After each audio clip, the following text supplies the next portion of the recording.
Хоба. Или не Хоба. Или Хоба. Что-то происходит. Что-то... А, YouTube опять нет. Почему YouTube-то не подключается? Какого хера? Сразу. Что-то изменили в Рутоне чате. Теперь он сразу YouTube подключать не хочет. Рутоне чат не хочет подключать. А мы остались на еще прошлых репках.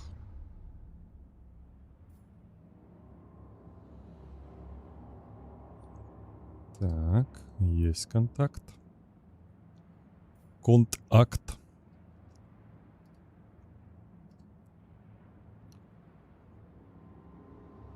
Здорово, алхимик. Сейчас я тут хоть побыстрее. Все раскидаю. Раскидаю.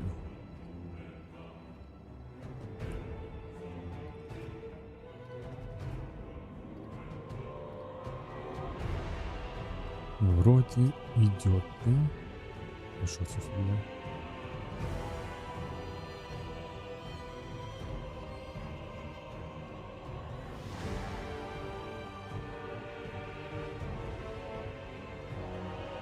Так, опера. Да, преждевременная хоба, что редко бывает. Сегодня попытаемся постримить побольше. Надеюсь, что комп не будет сильно тарахтеть.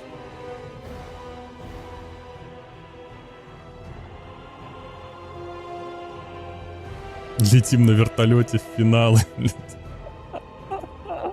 На гирокоптере летаем. Какие вертолеты? Ты. Скавин.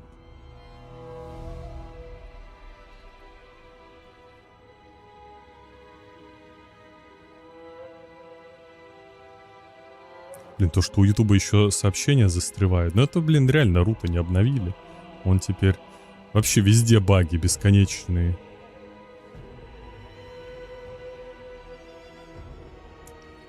Так, у нас Окейн Ажик дальше, да?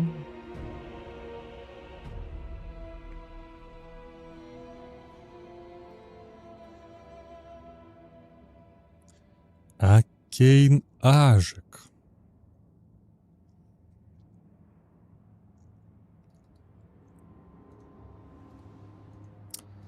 Интересная пара, честно говоря. Будет.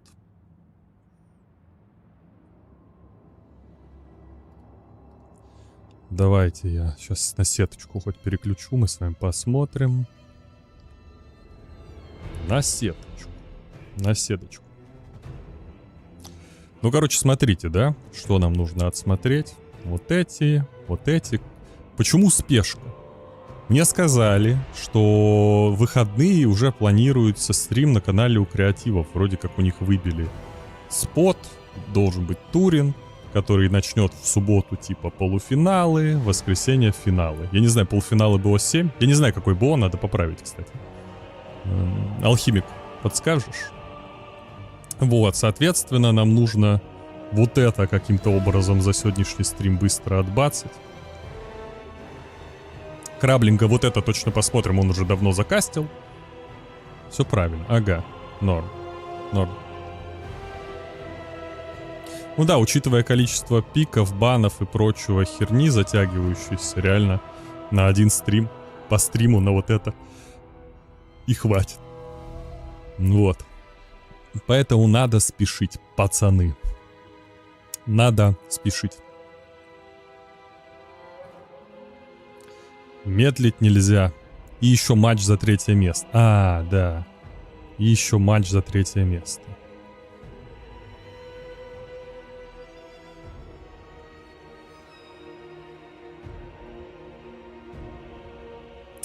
Вот такие вот дела, пацаны. Давайте тогда сейчас начинать, помаленьку разгоняться. Кто не пришел, тот не пришел. Кто не успел, тот не успел. У нас первая пара. Это БО5, два фоковых соклана, новоиспеченных. Любимый юнит краблинга здесь. Классический довольно матчап. У нас вампираты. Точнее, хаос против вампиратов. Всем привет, кто подошел. Так, воины хаоса против вампиратосов.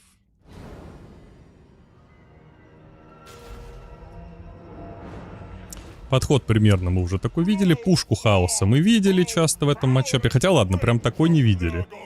Лорд высший чародей хаоса Нургла. Здесь же рядом Эзон падший. 4 хашки, которые должны защищать от выстрелов здесь. От пушек, например, да. Здесь, если что, бугор, если что, лес. Вдруг там коронады какие или еще какой напряг. И хаосит сейчас будет пытаться стоять, отстреливать своего противника. Хашки должны будут защищать от летунов. Лейтунов. Адмирал флота вампиров с древковым оружием здесь. Взгляд на Гаш, кстати, есть. Но такую тушу, конечно, тяжеловато пробивать. Почти 13 тысяч хп вряд ли будет бросаться. Взгляд на Гаша здесь подойдет только если будет просаживаться Эзон падший, например. Ему нужно будет в голову пальнуть. Это спел, кстати, водоворот перемен сюда неплохо попал. ХП просело наполовину. Ох, как. Пошел на хэк.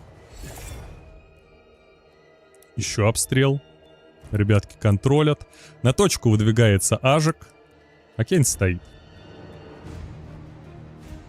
Летуны понимают, что у них не очень хорошо сейчас получится навалиться. Своим преимуществом пользуется Акейн и просто отстреливает пушку. Даже поздновато немного Ажик вышел на точку. Здесь придется просто терпеть пока что. Терпеть, ждать. Патроны тоже не бесконечные. Но к тому времени пушка может окупиться. Пушка, естественно, отстреливает отряды с дробовиков, потому что они здесь самые опасные для сингл-юнитов. Эзон падший здесь адский со своим Мортисом. Вот, и без дробовиков убить его очень тяжело будет. Все еще возможно, конечно, ему напихать. Есть прометейцы, есть ужасы ночи, есть лорд. Но приятнее дробовиками, потому что даже один пак дробовиков сможет ему просадить хп достаточно сильно. А у пушки патроны еще есть. Она понемногу, помаленечку пробивает противников, снижает дисциплину. Им наносится урон. Идет распад, но распад, видите, довольно слабый урон наносит, по сути, как Мортис.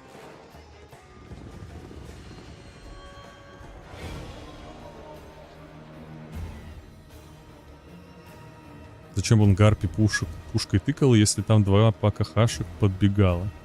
Ну, чтобы дополнительный урон нанести. Мало ли противник захочет размениваться.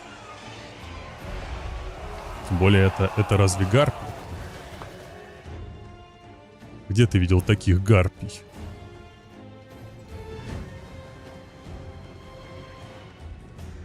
Вот тебе и гарпии. Регенчик тут пока что не заряжен. Реген будет просто сумасшедший. Огненного урона особо... Да вообще нету, по-моему, огненного урона. Я тут смотрю. Реген не сбить. Тупо на жире можно перестоять. Но! Точка капает. Можем еще немного ускорить. Патрон скоро закончится. И Эзон пошел. Пошел Эзон. Пошла задувка. Ветров магии... ветров очень много. А противника будут пытаться пробить. Кавалерия, кстати, будет пытаться в мили проскочить. О, посмотрите, что творят дробовики. Сразу мы объяснили. Даже коцаные. В чем он не прав? Хороший урон пошел. Да, водоворот перемен передает привет. Ух ты, это улучшенные зловонные гости. Одно из самых сильных заклинаний. Когда бросается в одну цель. Сразу удаляет с поля боя бедного адмирала. Практически здесь отвалился бедняга. Идет отдыхать. Ну, а Кейн довольно сильную камбуху нашел.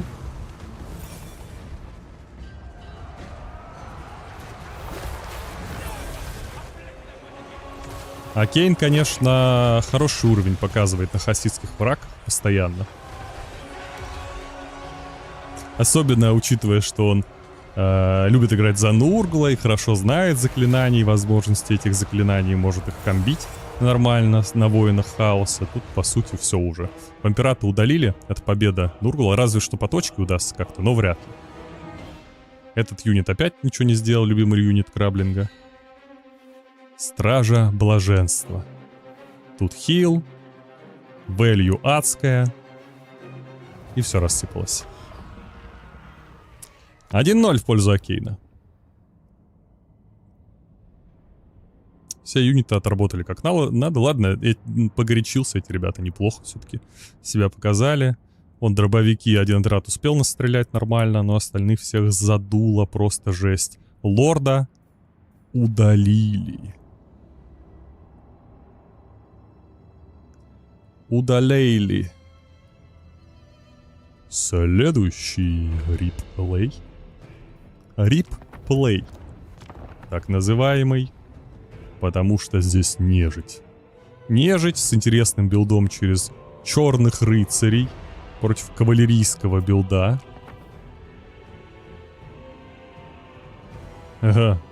Интересно, планировал ли Окейн, что он будет именно против такого билда играть?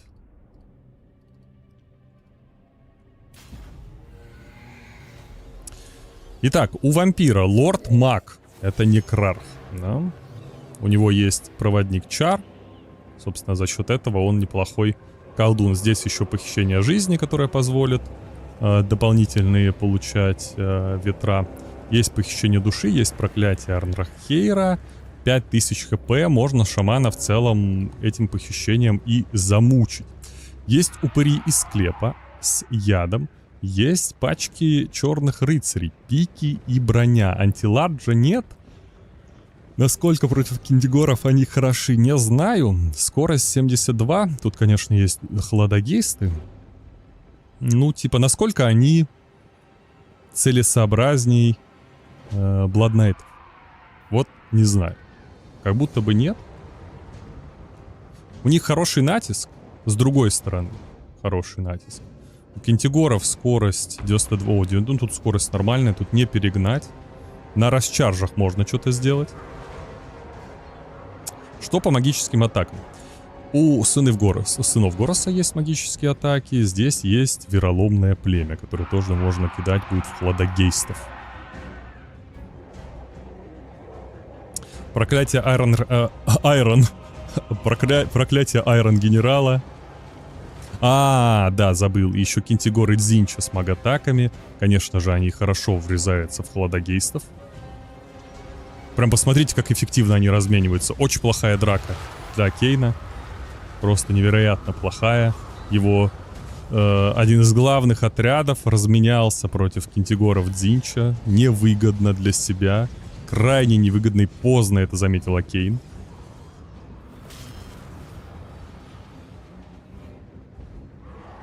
Ты бы давал время собраться людям. Ребята, времени нет буквально.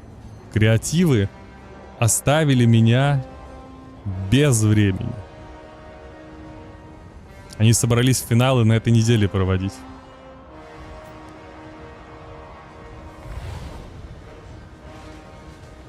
Вот такие дела. Идет хил. Нехек, кстати, сможет восстановить модельку. Но Ажик контролит, Ажик встречает сразу же хладогейстов. Сразу же их фокусит. Тут же.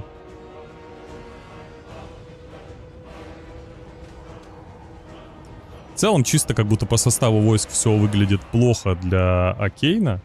И я даже не знаю, как ему тут вывозить. Только если он как-то на ошибке сможет сожрать отряды противника. Тут еще и ротация отрядов кинтигоров проходит.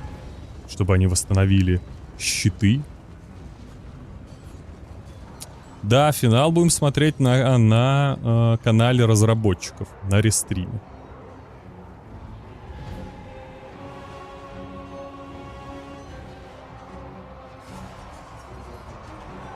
На рестриме. Вероломное племя сейчас неплохо довольно попадет. Тут еще кайфует Гаргон, который даже зарядился нормально. Чем дальше он заряжается, тем неприятнее становится. То, что он получил невосприимчивость к психологии, это вообще красиво.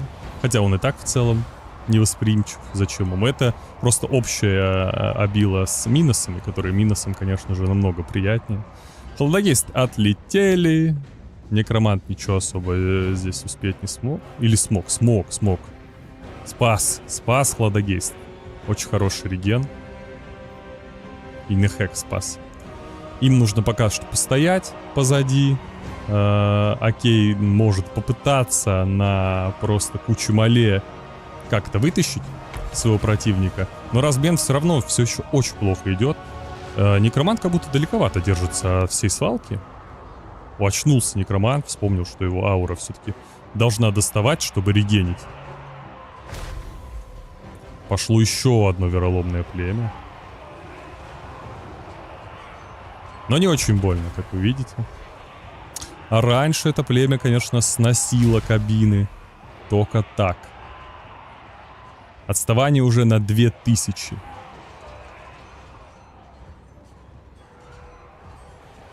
Как пробивать Гаргона?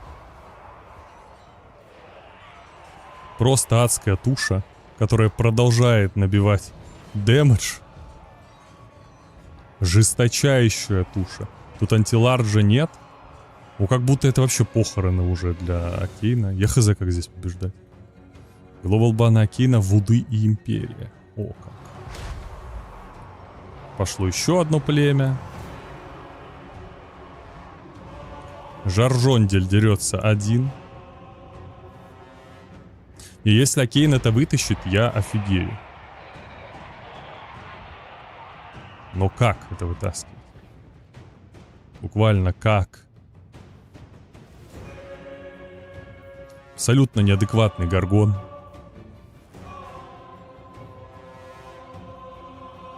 Тут прохавывают.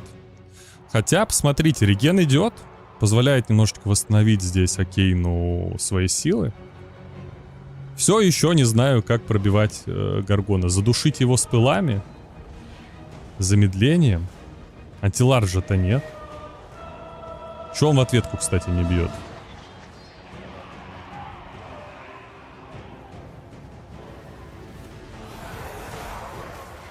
Танкует, попал в Некрарха. Отходит тележка. Очень больно получается. Бросается еще и вероломное племя. Некрарх сразу же убегает.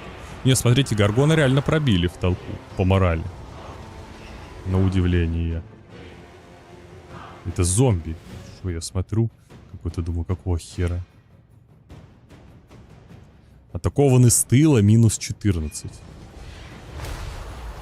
Ага. Удалось пробить. Вернулись разбойники Верика. Тут уже 3000 отхилено. 3000 отхилено. Просто безумный хил.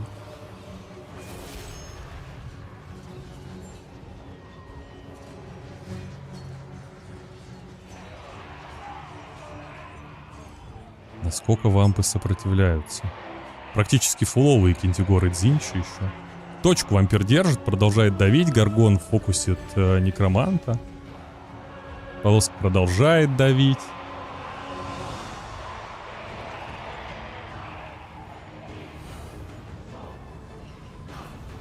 О, Гаргона бьют похищением души. Пришла Банши. Но подставился некромант. Его Гаргон уничтожает. И пытается уйти. Идет дальше давление.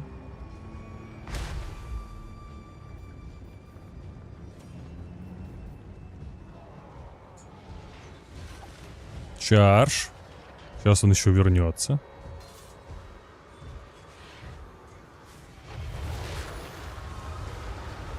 Оживление мертвых. Еще один чарж. Гаргон пошел на разгон. Может попасть. Но не попал.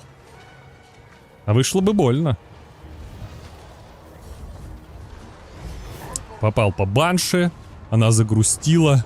Моралька развалилась. И полоска додавила вампира. Но неплохо сопротивлялся Аркейн.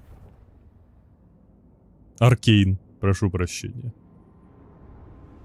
Видите, целый сериал сражался с Ажиком.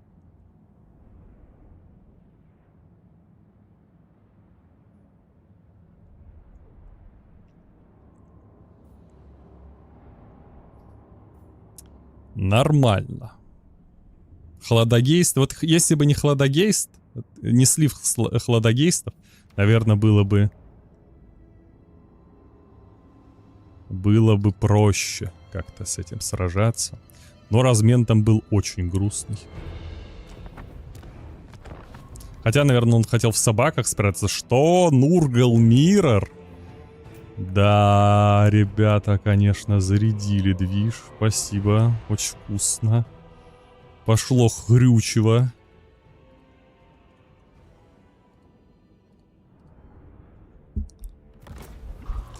Пошло хрючево. Снова на мухах. Мы с вами уже видели Нургл Мирроры на Чере. И даже такое же сражение. Эпидемиус от Ажика. И Мухич от Окейна. А кого Эпидемиус? У этого же был, да? У Берсерка Эпидемиус. Как будто чат Ютуба болеет. Да, действительно болеет. Ну а что я сделаю сейчас? Давайте я посмотрю. О, да это, мне кажется, это вообще баг-рута, не чата. Я так смотрю.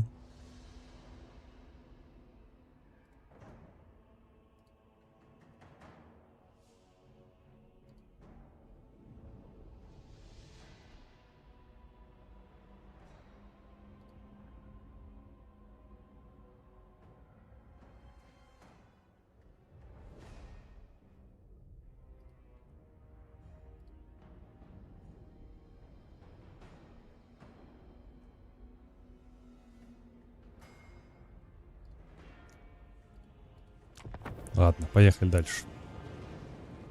Извините. Вертушки нет, не было времени.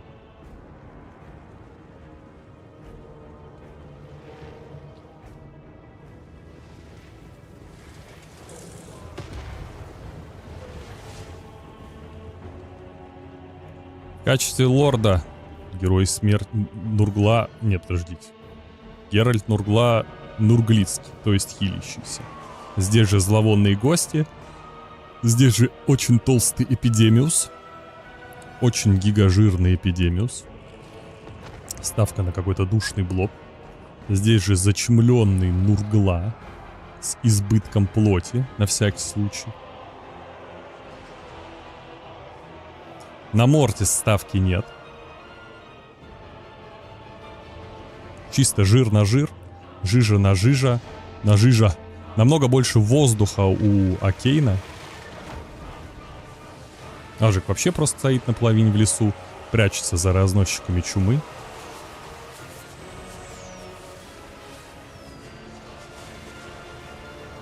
Пошли метания говна.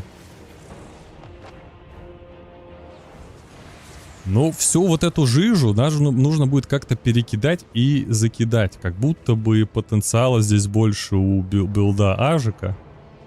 Намного. Потому что... Как пробивать, например, вот этих типов? Вот это вся жижа придет, станет на точке. Начнет хилиться. Как ее перебить?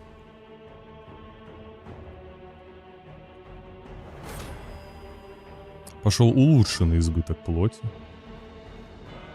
Отхиливается сразу носитель заразы. Выдвигается вперед немножечко Ажик.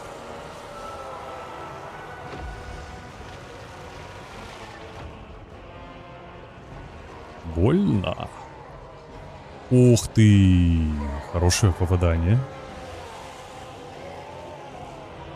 Так, тут пацаны вышли вперед, их просто разносят. С мухичами. Бутербродят, вышли одни. Одни вышли погулять. И, наконец-то, показались гниющие прислужники, Убер-отряд, с Убер-головами. Мне нравится, как двигается здесь Ажик, расставляет по бокам чуваков.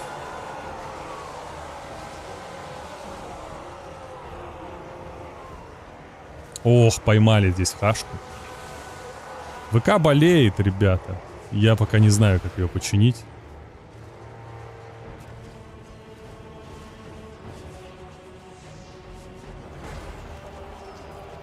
А вот пошли метания сразу в ангел. В Рор Мухич. Сейчас будет еще один АОЕ хил. Здесь проклятие тихохода. Мух расстреливают очень жестко. Расстреливают.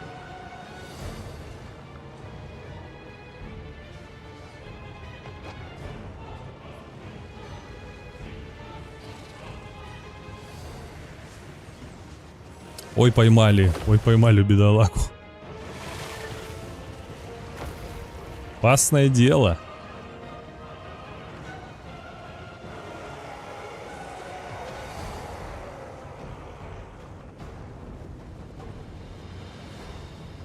Продолжается реген.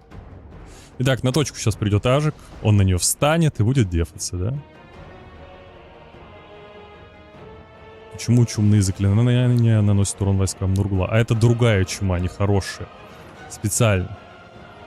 Так, которой нет еще иммунитета у других чумных.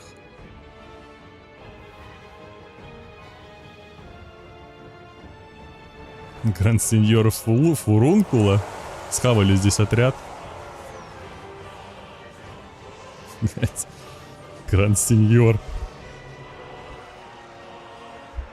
Это же действительно какой-нибудь был.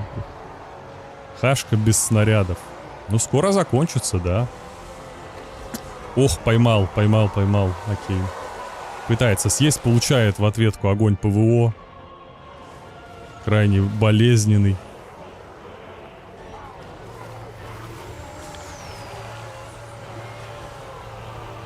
Но вцепился во вражеских ангелов разложения. Им невероятно больно. Просто жесть. У них остается очень мало моделек. Они не успевают даже начать хилиться. Локус плодовитости на них не попадает. И их сносят. Шок. Шок. Я что, слишком сильно поверил в Ажика? Его пробили? Теперь, кстати, перестреливаться нечем. В ответку практически. По хашке победил Акейн. Мейнер Нургла передушил.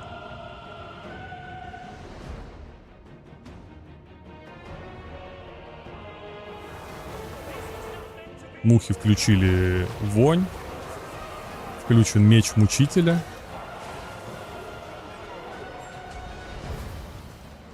Носитель заразы практически откис и мало чего смог сделать. Полоска давит. Эпидемиус дает сопротивление физурону, но в Мирроре это, конечно, не самый лучший выбор. Не самый лучший помощник, скажем так. Хотя атака в ближнем бою плюс 20, на самом деле, да. Для пехоты особенно это круто. Это круто. Атака огромная, попадать они будут крайне жестко, вот эти пацаны. Наверное, за счет атаки здесь и самое явное преимущество.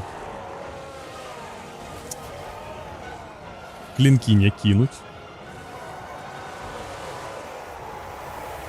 Зачумленный. Что по ветрам? У Ажика еще немножечко ветров есть. Избыток плоти он сможет кинуть в гниющих прислужников. Можем ускориться.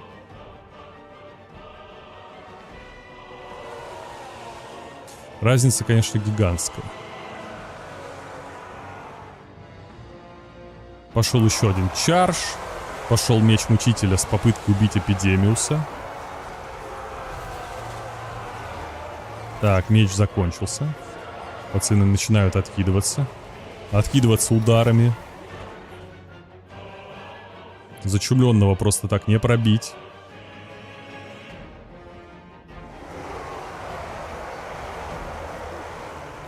Плодовитость.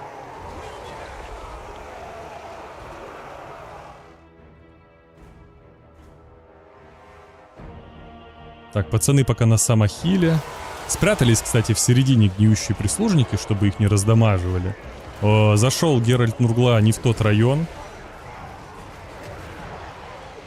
Тут атака 57. Ему по шапке накидывают.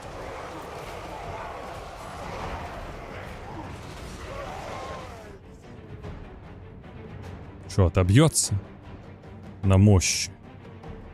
На мощи. Время идет. Нечем пробивать противника Кейну. Снова пошел на разгон. Мухи воняют.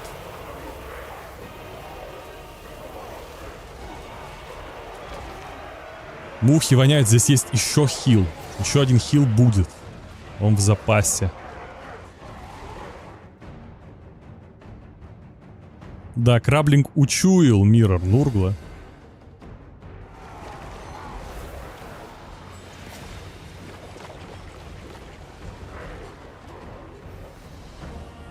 Я думал, работяг растворили.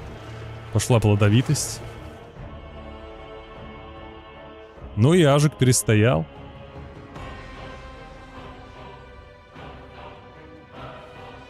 Перестоял на мощной пехоте. Кайфыга. На супер жире, на мощной пехоте. Хоть и втерпел сильно ангелами. Но выстоял. Смотрите, 1600 value. 2800. Этот 200 вообще зачумленный набил.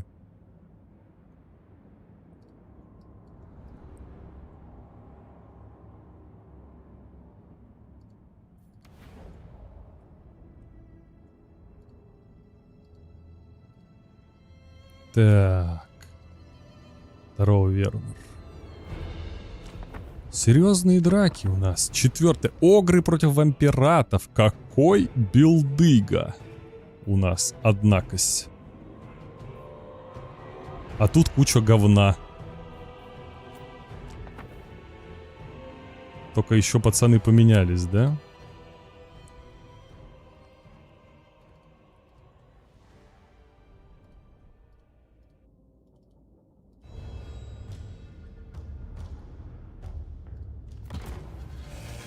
Пацаны еще и поменялись. Интересную позицию у нас занял Акейн.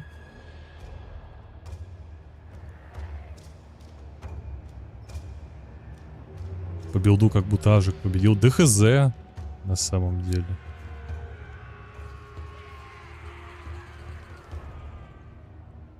Ладно, я не особо знаком с силой огров.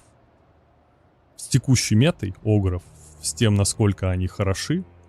Насколько конкретно опасны гноблары-метатели и прочее. Просто здесь есть очень слабые отряды. Здесь много слабых отрядов. Низкоморальных. Против нежити, которая пугает. Типа есть много воздуха, чтобы отбить. Но лорда могут зафокусить. Могут зафокусить. Если лорда убьют, там все побежит, кроме пожирателей.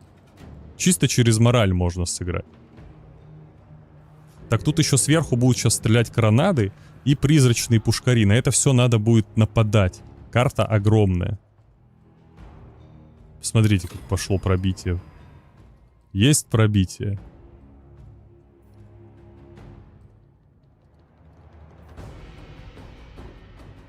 Тут комета вообще, что? Ужас какой. Вот это Акейн. Приколюху достал.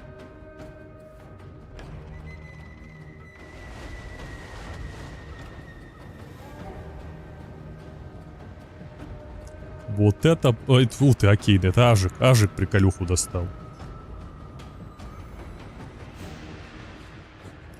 Капитан флота глубин. Обитатели глубин, туман, зов прилива. Ну, кстати говоря, против гнобларов вообще топ-тема. Минус дисциплина. Удар по вяломоральным. Вяломоральные. По аморальным. Продолжается расстрел. По вэлью пока равны. Пробитейцы поперли вперед.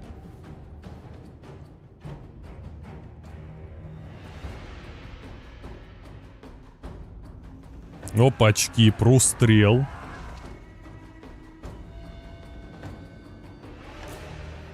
А они тоже дисциплину сбивают. Тут просто практически нечем драться. Тут все будет разбегаться нахер. За счет массы можно взять противника. Поздновато даже немножечко, наверное, Ажик двинулся. Уже драка началась. Сейчас нужно будет пробиваться.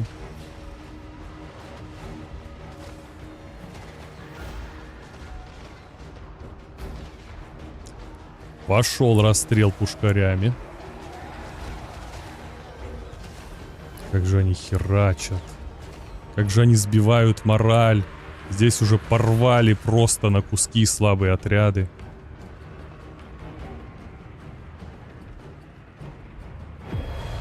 Тут еще был и отхил. Посмотрите, какой большой. Разница в элью все больше и больше. Пошло проклятие. Прометейцы сразу уходят. Жоржики пытаются пробежать. Добежать до коронат. Прометейцам идет подкрепа. Есть обитатели Грубин. Но то, что ломают доспехи, это, конечно, крайне неприятно. И жоржики добрались. Ака-горджеры. Горджерс. Ака-пожиратели. А кабина пушкарей развалена. Здесь они застряли, дойти не смогли.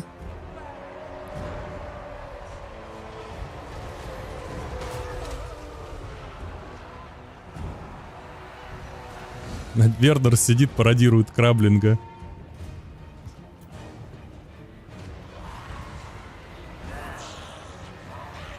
Как можно на вампиратах не взять Нехек? Потому что Нехек звучит как нахрюк булдыга. Ты бы взял такое заклинание? Ты бы не взял. Вот тогда и не гони. А Кейн чисто на школе вампиратов.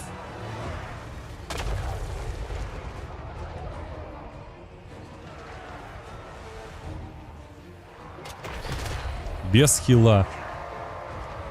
Зачем нужен хил, если у основных отрядов хил есть и так? Ну, месть пиявки там свой хил имеет.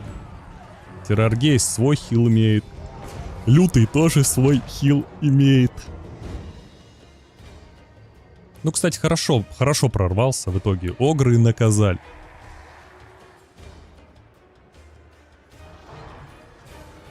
Осталось только наземные все войска зачистить.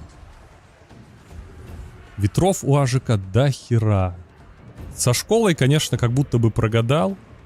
Комета. Я не знаю, как ей попасть. Успешно? Ну, пока успешно идет.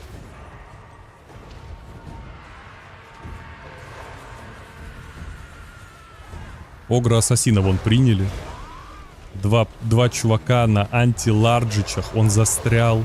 Он застрял в прометейцах. Он не может выйти.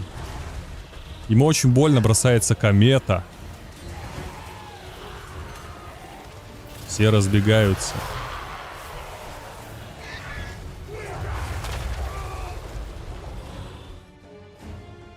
Кстати, не особо больно-то получилось. Или больно? Не, больно.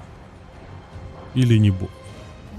Может капнуть точку? Точка захвачена, ребята. Все, вампы захватили точку. Теперь придется что-то делать с ужасающим видом. А террор-то преследует противника.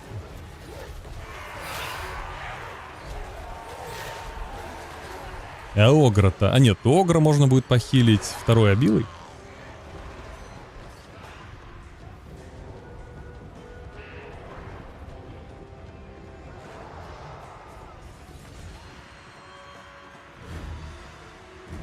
Остается только как-то разобраться со страшными пацанами. С Лютером, который без... Ух ты, куда моралька улетела? Куда мораль пошла? Это было страшно. Огр тоже обосрался.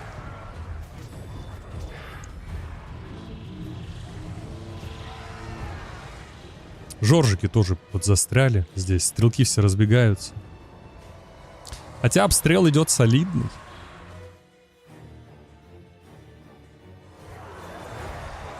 Солидный.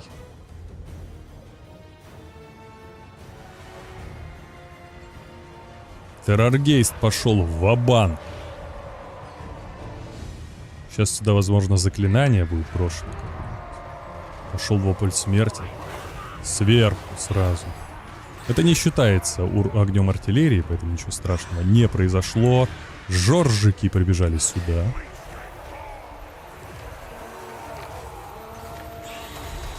Безумная комета. Пошел туман проклятых на минус мораль. Ну как безумная, нормально попала. Правда, своих тоже напугала. Все разбегаются.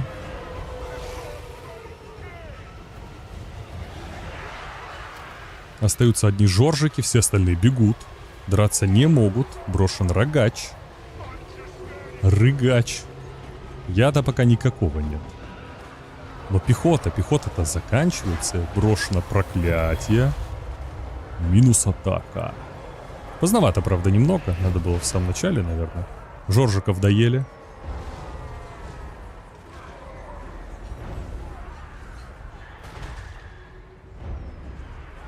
Ух ты, попадание, 2 попадания по лорду. Для гнобларов смерть лордом может стать действительно фатальной. Здесь 0 хила. Будет ли призыв? Нет, больше не будет. Еще попадание. Так. Лютер выманивает снаряды. Продолжает выманивать, продолжает хилиться. Сейчас точка будет перезахвачена. Эти пацаны вернутся. А, Лютер пошел их дальше провожать.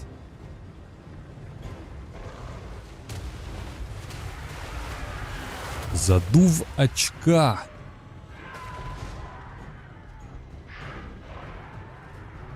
Ну окей, Лютер ушел провожать, он будет регениться. Здесь по лорду еще раз попали. По бедняку дыханием сели. Он обосрался. Тут еще яд есть, если сейчас попадут. Он еще и замедлится, бедный. Правда, не особо спешит террор попадать. Яда все еще не. Но испуг есть. Лорда будут провожать. Помешать тому, что лорда провожают? Как тут помешать? Но если он взлетит, конечно. Один отряд вернулся. Давайте ускорим. Попытка пошла перехватить точку. Будет вынужден своей пехотой возвращаться Окейн. Ажик начинает растаскивать. Лорд опять пропустил. Второй раз, кстати, отступил. Если третий раз испугается, он уже будет сокрушенный. А тут прямо сейчас будет попытка выиграть по точке. Кстати, на земле почти никого не осталось. Лорд все, испугался последний раз. Сокрушен, и все разбежалось. Остались только жоржики, которые начинают убегать. 2 минуты, надо убегать. Жоржики, живите! Они в инвизе, но их запалили. В них садятся. -1 моделька. Они прячутся, жоржики, 1 минута. И они умерли. Чуть-чуть не хватило. Конечно, безумные билды. Булдыга, как всегда, в чате был неправ. Видите, можно без хила победить.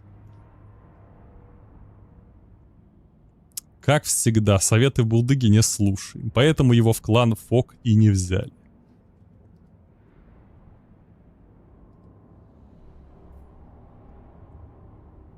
На 6 юнитах победил 895 в конце.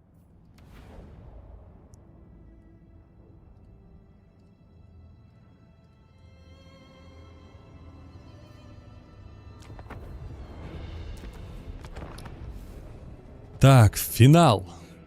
Финалыч у нас. Демоны хаоса вылезли. Против грандового кота и опять с этой коробкой.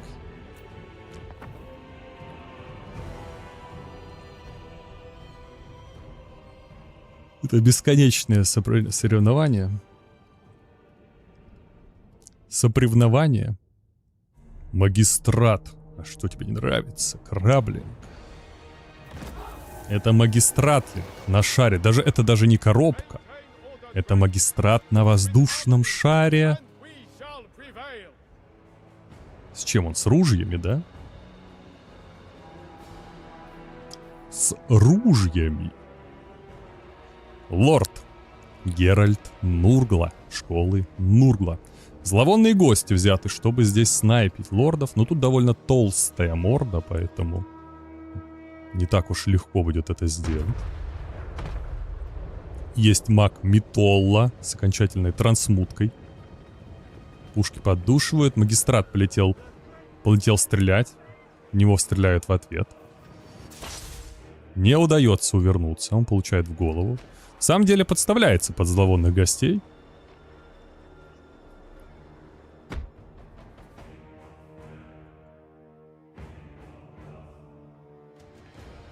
Адские волынщики. Тут тоже еще одна арта.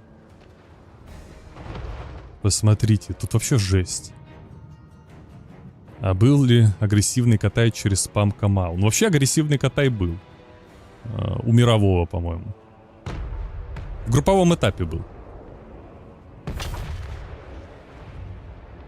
Еще у кого-то, мне кажется, был. Против скавинов был агрессивный Катай. Это правда. С котами.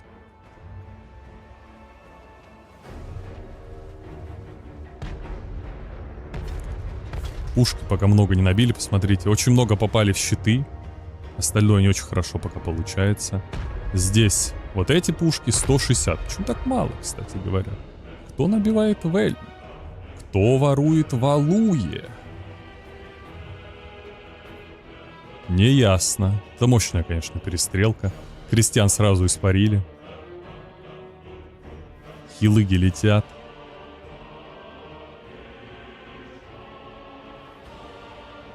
Вороновым людям надо быть осторожными, потому что по ним, если попадет очень хорошо, это арта. Можно много моделек потерять. Пушку пробили. Самое невыгодное стрелять по этому перемалывателю, если тяжело попадать. Потому что кобздец, он ворует все вэлью на счетах. Магистрат спрятался за вороновых людов. Это ему не помогло, получил бубейн. Улетел дальше. Тут еще и лон мы получили. И пошел хил. Наглый, бесчестный хил практически на косарь. Игроки откуда? Оба наши. Из клана Фок. Оба-на. Игроки. Ши. Точка захвачена не была. Пытается отстрелить алхимика здесь.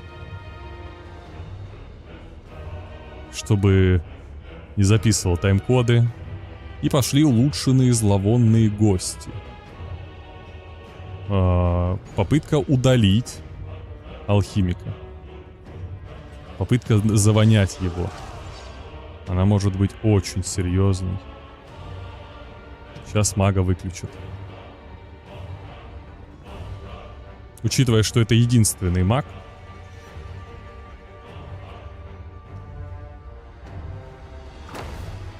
Ну все. Вот и все. Все.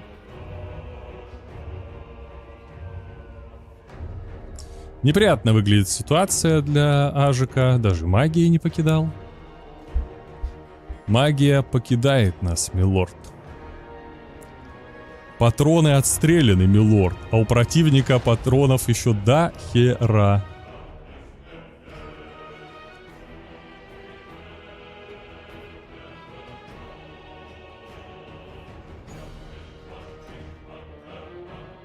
Это что, Акиныга проходит дальше? Вынужден Катай нападать. Налетает Лонмы. Еще не все потеряно, конечно, потому что 2 пока лон имеется. Нет заклинаний. Под Лонмы подходит нефритовый барабан. Лонмы закономерно уничтожает мухов.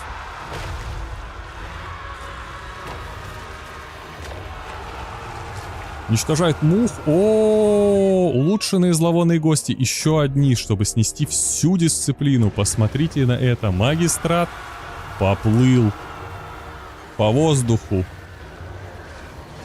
И по ХП. И по морали. И вся армия сейчас поплывет. Хотя под нефритовым барабаном можно сдержаться. Не понимаю, почему нефритовый барабан не поддерживает свою кавалерию никаким образом. Помощи, конечно, от кавалерии нет. Никакой. Это GG. А Кейн прошел. Хорош. Хорош. Ну что ж, переиграл. И уничтожил.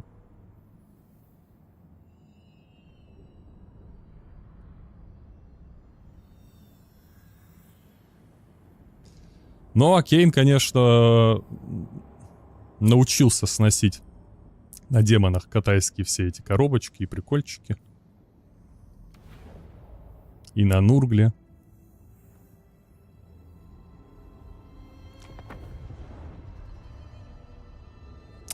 Его поздравляем. Проходит дальше.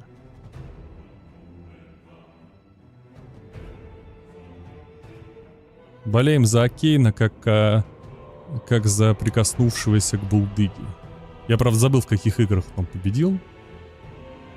Во второй, по-моему, да? Здесь Нургал Миррор был. Нургал Миррор. Что-то типа того. Итак, Акейн. Дальше у нас Шидоку против Стратгейма.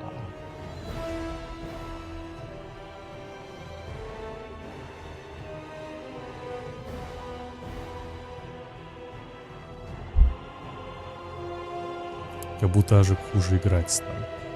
Ну, возможно, просто Акейн был лучше готов к тому, что у Ажика есть.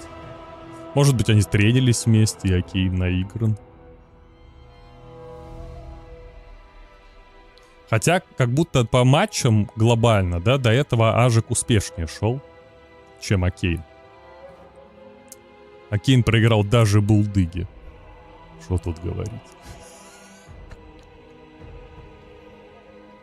Ажик бы навряд ли проиграл.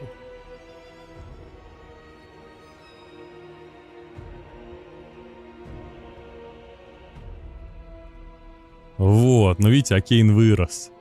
После матча с Булдыгой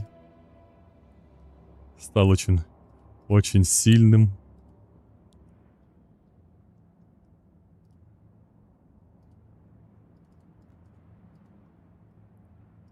Но если бы меня спросили до, я бы сказал, что я больше ставлю на Ажика, чем на Акейна. Акейн тут удивил.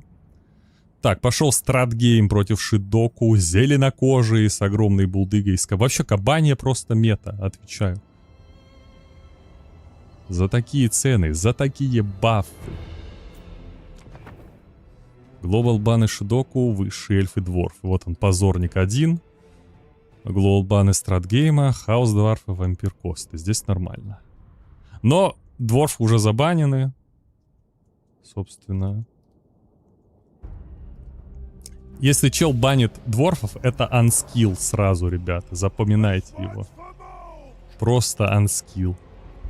Неспособный победить дворфов.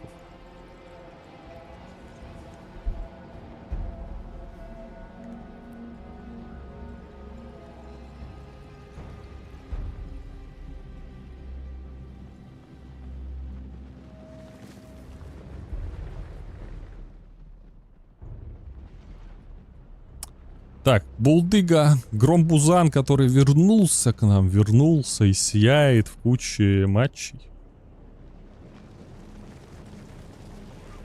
Дворфы самая банящаяся фракция на турнире сейчас. То есть игроки считают ее самой сильной. Буквально. S плюс тир.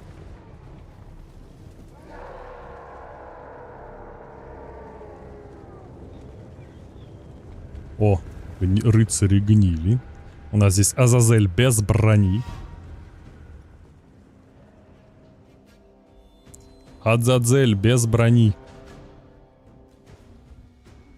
В Перестрелка на хашечках, у Хасита пушки нету, у зеленокожих нету чорков. Все, изменились у нас стратегии нынче. Пушка хаоса больше не нужна, видимо. Разве что из ниоткуда не появятся чорки внезапно. Хотя сейчас с черными орками больше, наверное, опций у хаоса для борьбы. Поэтому не так страшно, и пушка не то чтобы нужна.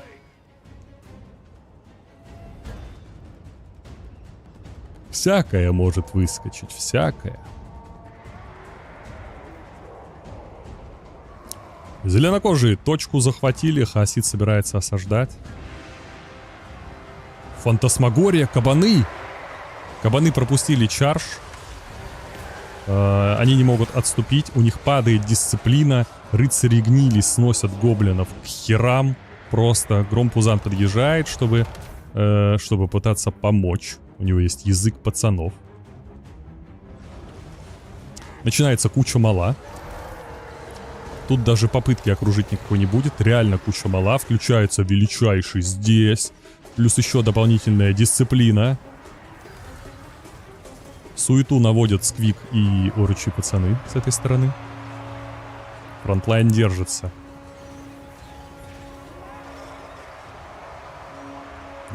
Работаем. Не, ну Гром-Пузан пока кайфует, никакого страшного заклинания в него сверху не прилетит. Сквик, кабаны успевает стратгейм на фоне подконтролить. Здесь один отряд кабанов грустит. Хашка наступает. Чарж будет? Да, это... под вах. Стратгейм понял, что у него скоро будет вах. И пошел Хашкой в мили. Тайминг-то какой у него, а? Хорош. Ха-ха. Мили чарж под тайминг. Неплохо.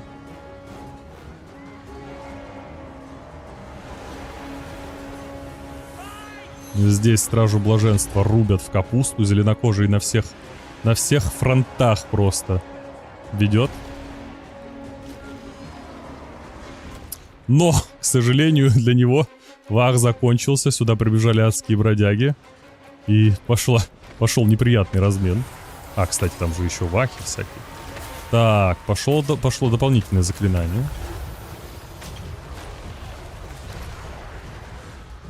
Колобок прибежал сюда.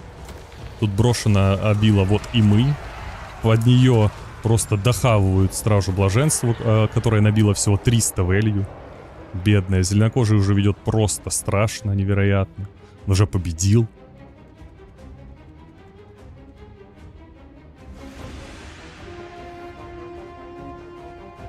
Это 1-0.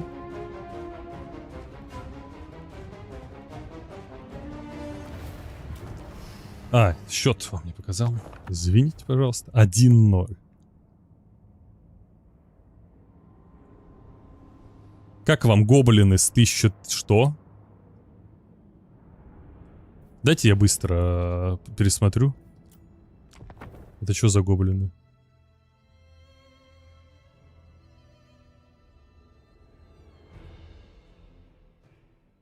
Что за прикол? Извините. Кому они там понапихали? Что за нереальные гоблины?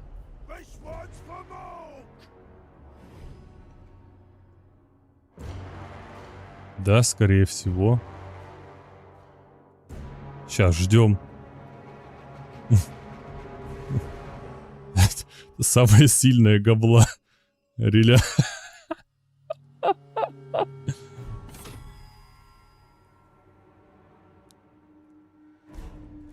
Так, ну это вряд ли вот эти гоблины, да, как мы с вами понимаем. Этих просто снесли.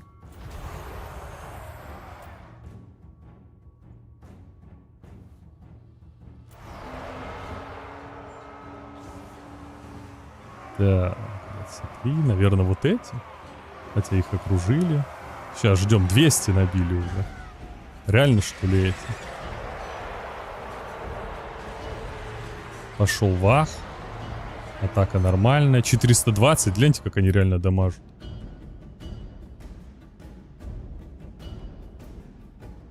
$500. куда вы лупите? Это гоблины. Нет, это не они.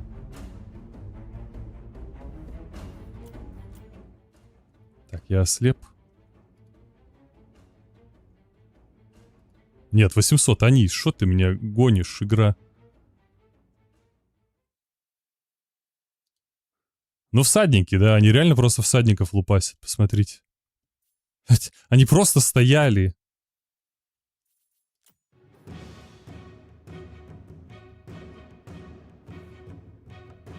Посмотрите на этих титанов просто. Там еще вот и мы. Это нереально.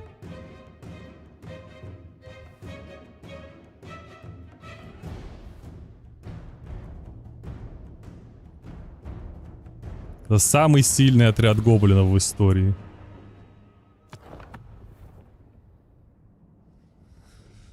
Так, охереть.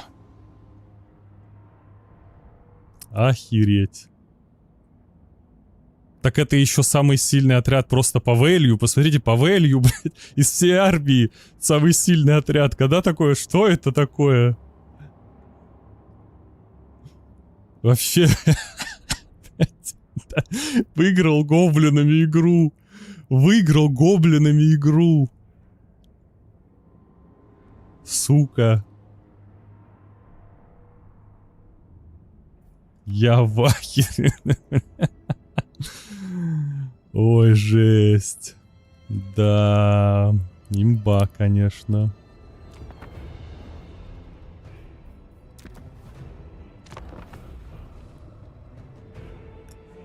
Так. Хорн против Норски.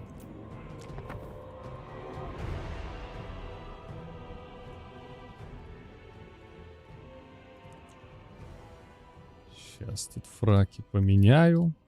У нас интересно. Скултейкер. АК Собиратель черепов. АК Дед на Урале. На мотоцикле. На мощном. С ним скилла Анфингрим. Сцилла скилла. Здесь же Кровавое Святилище против Норски. Интересный набор. В Норске есть Мамонт. Крушитель душ со святилищем. Нет, не со святилищем, прошу прощения. Это Мамонт, который оскорбляет противников.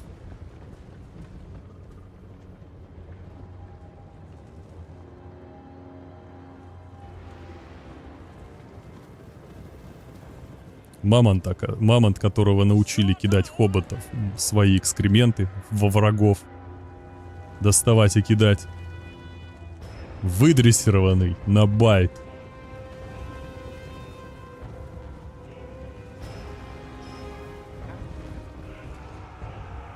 Окей, у нас битва хашек небольшая. У Норски преимущество, потому что у нее хашек намного больше.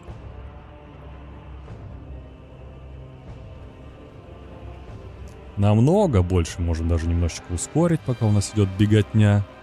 Вынужден гоняться со своим противником. Хорнат просто не выдерживает. О, кстати, практически к линии догнал противник. Прижал противника. Собирается перегрузить здесь фланг. Напуганный конный грабитель. Очень плохо им сражаться рядом с линией, потому что отступят они за линию, если что. Неприятная драка. Мамонт откололся. Но сейчас будет фурей напугивать. За Мамонтом выдвинулись? Да нет. Могут выдвинуться за шаманом. Тогда действительно ему не поздоровится. Пока что преимущество у норскийца — это шаман металла, который бросит скоро окончательную трансмут. Которая, конечно, против Хорна не то чтобы прям лютая, честно говоря.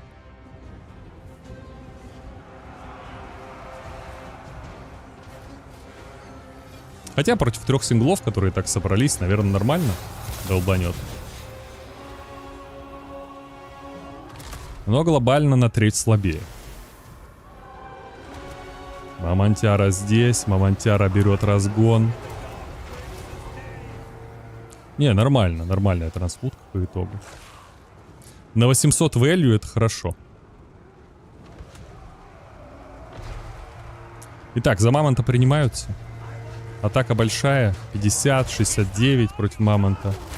Ему больно. Ему накидывают еще и хашки сверху по шапке. Здесь пехота дерется неплохо. Фемирский аристократ с антиларджем схлестнулся с хорнгорами. Наверное, ему это не нравится. На мамонта даже немного забили. Нет, не забили. Его избивают. Его продолжают избивать. А тут хонгоры. Тут вульфхеднары. Как будто это уже 2-0 сейчас будет. Пацаны. Пацаны, как будто пахнет. Пахнет 2-0. С интересным билдом, кстати. Тут у нас, конечно, Кхарнат.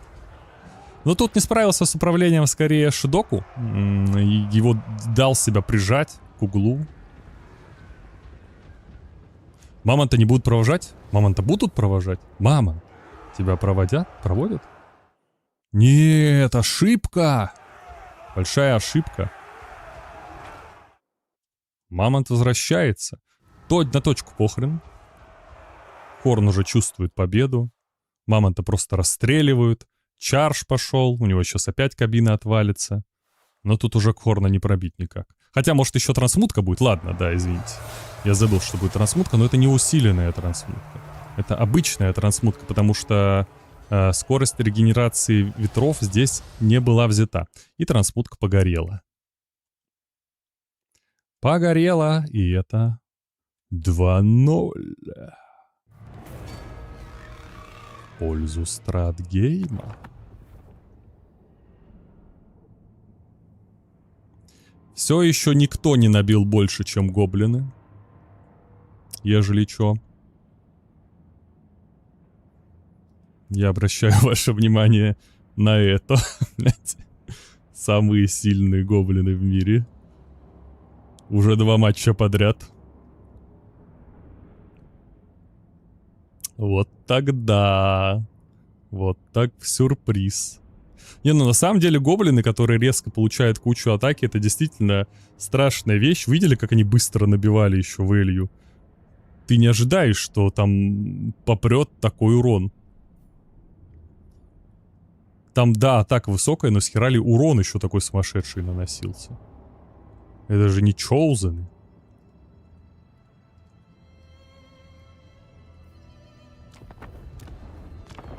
И это Норска против Кислева. Опа, змеюга. Так, магия огня против Кислева. Насколько она хороша? Как будто бы с одной стороны хороша, потому что Кислев любит толпу пехоты водить. Против косарей. Против латных косарей, наверное, не очень, потому что у огня плохо все с бронебойкой. Но тут не повезло. Тут куча коней. Примерно нехороша, говорит Краблинг.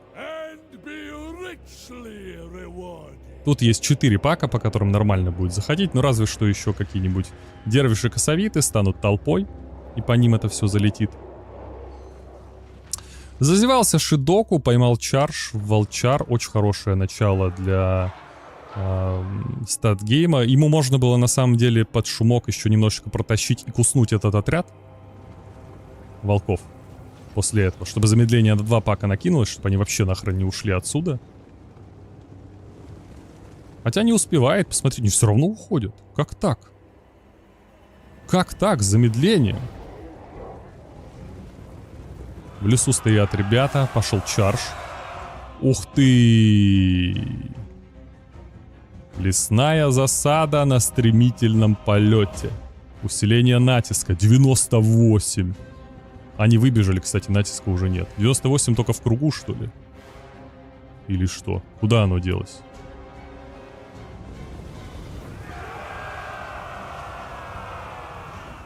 Конечно, Легион Грифон с таким натиском должен проносить все отряды сразу. Было красиво, выглядело красиво, но не то чтобы получилось. Крылатые гусары поперли. Здесь бутербродят бедолаг. Хабают, ребят. Тоже что-то как-то не задалось.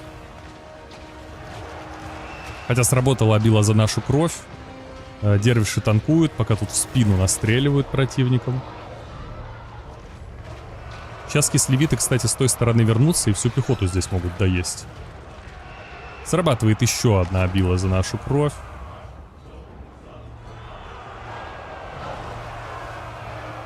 Чарж берсерков. Со спины несется кава.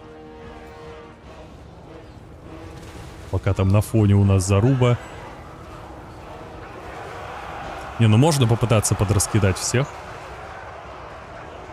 Можно, можно. По вэлью даже у Шидоку все лучше.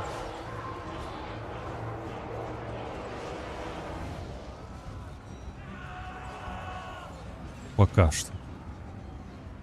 Пока что все не так плохо. Кавалерия остановилась. Кислевицкая. Ей снова грустно. Пошло дыхание. Тут нужно присесть еще. Хотя уже ладно, не напугать.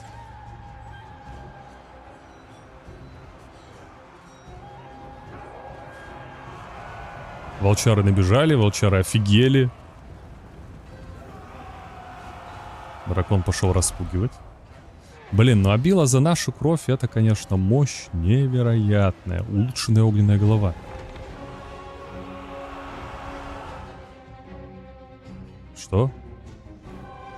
Как будто бы лак-мисклик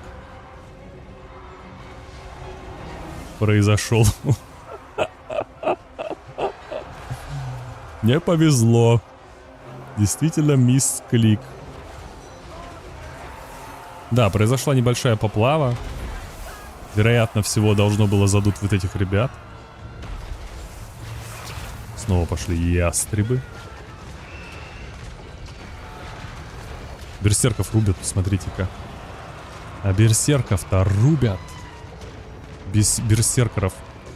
Стратгейм забывает про отряды, которые у него возвращаются, и не доводят их. О, есть колесницы, которые набили 250 value. Испугались вульфхеднары. Прям беда. Бесполезный грустный колдун, который не реализовал. Не, если бы эти две головы заролили, например, и он задул бы некоторое количество паков кислевитов, это могло сыграть. 2 пака, например, если бы задул, это бы помогло здесь. Не очень-то роляет, это не бесполезно.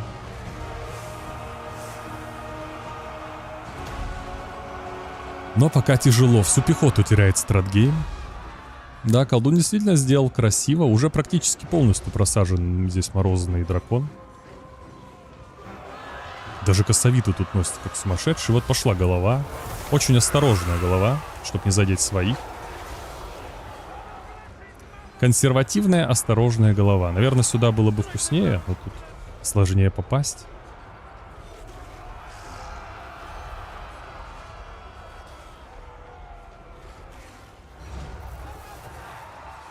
Тут еще призванный Коте. Ну все, это 2-1. Кислев заборол противника. На творческих билдах, ребята. О, огненная голова. О, огненная голова. Счет 2-1. И... Блин, все-таки один отряд набил больше, чем гоблинов. Гоблины пока топ-2.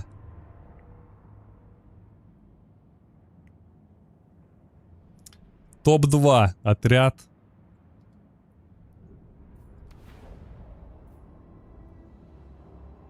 Маг очень творческий. Маг очень творческий мазал. И очень творчески держал сначала спилы. Так, огровские кингдомсы против Сланеша.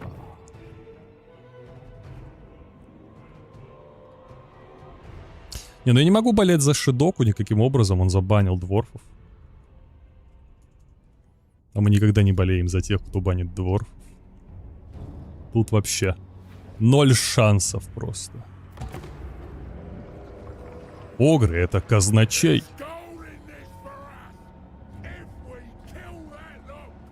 Казначей. И огнечрев здесь тоже. Снова огненная голова, горящая голова. Пылающий огненный меч у нас. Азазель. С фантасмагорией тоже по классике. Берем один спелл. Искатели наслаждений. 1800 они стоят. Очень дорого. Очень прилично. Огру нечем, кстати, отстреливаться практически. У него чуть-чуть совсем стрелков. Всего лишь 2 пака. В итоге слоншит решает напасть. Бросается фантасмагория. Кто будет огров поддерживать? Очень больно железнобрюхим. Дисциплина отлетает. Дэмэдж наносится страшнющий. Будет ли огненная голова сейчас? Снова попытка на свинских всадниках затащить. Огр Пеймастер помогает, но он не там. Не там, где он нужен, Огр Пеймастер. Совершенно не там.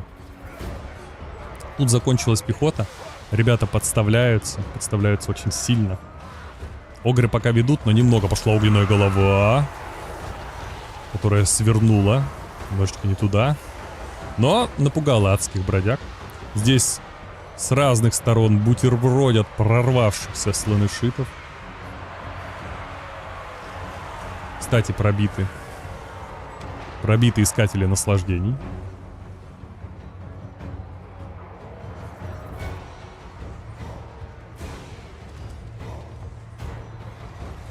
Блин, здесь вроде они их окружали, адских бродяг, да? Грифы разные.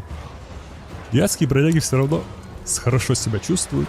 Опачки, искатели под суперскоростью носятся. Натиск 182. Что? Сумасшедший. Это круче, чем Башира. Башива. Прошу прощения. Доедают железнобрюхих. Ну вот пак искателей прям тащит. Хашки реально стоят, что-то тупят. 270 value. Ой, 220, да, 270. Полный позор на хашках. Попытка, кстати, огра проводить всеми отрядами. Неким защитить. Скорость 100. Неким защитить. В подворотне всех перехватывают. Точка еще за слонышитом. Можем даже ускорить здесь, потому что слонышит будет сейчас просто огра разводить, раскачивать, пытаться и по одному съедать. Пошла фантасмагория. Несутся сюда искатели наслаждений. Все свинские всадники, естественно, разбегаются в ужасе. Хашка в миле понеслась. Да, с ума сошла. Пошла в миле. Зачем бросать копья, когда можно втыкать их в упор?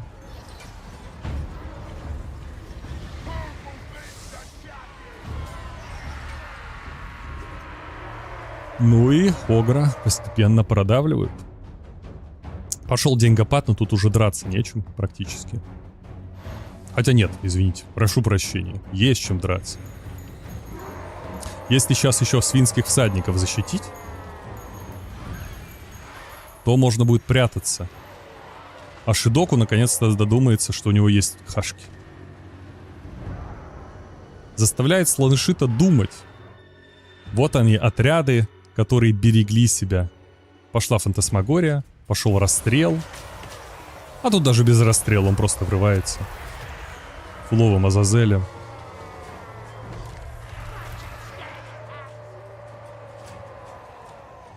Натиск в тыл. Да там вроде как ребятки уже отступали. Поэтому типа да. Натиск в тыл.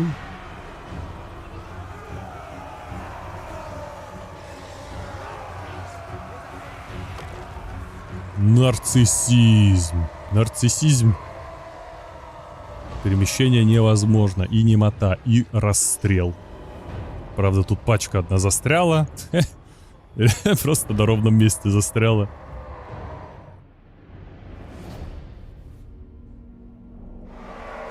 Снова у нас блоп.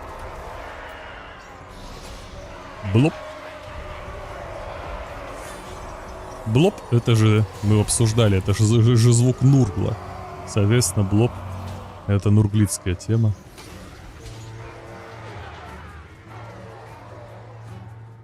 Это же своеобразный бульк. Правильно?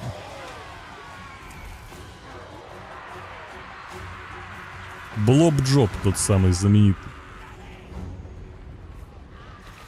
Нурглицкий.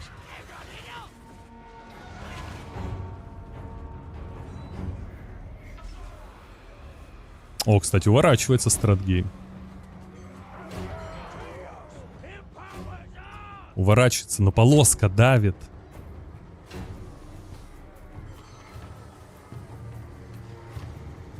Да, Джо Блоб.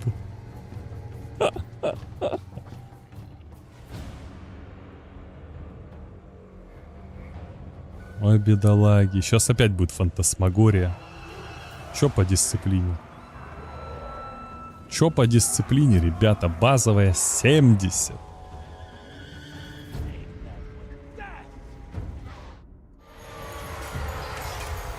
Деньгопад. Фантасмагория. Жесткий чарж. В хламину развалили железнобрюхи. И это GG.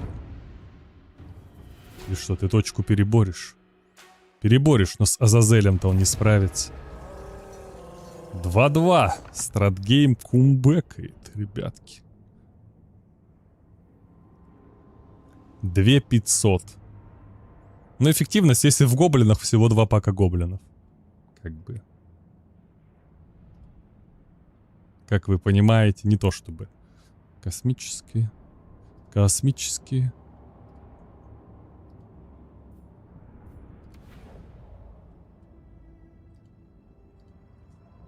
Измеряем теперь в пачках гоблинов.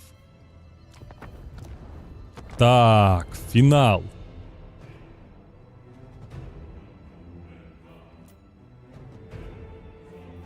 А, это Шидоку слева.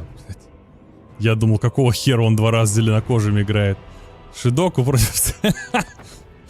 Сука, я думал, заскамил.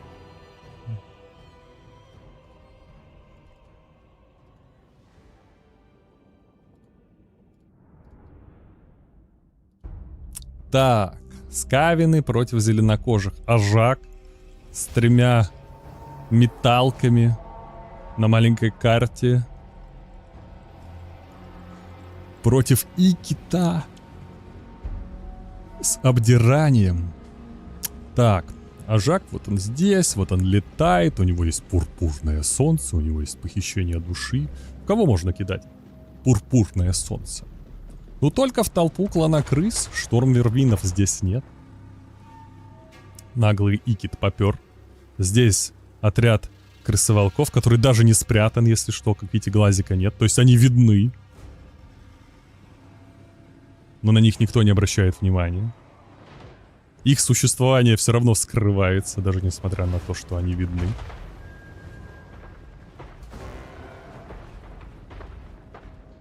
У Скавина типичный скавинский билд плюс-минус.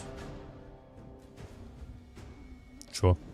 Глобальдиры, огры, куча говна.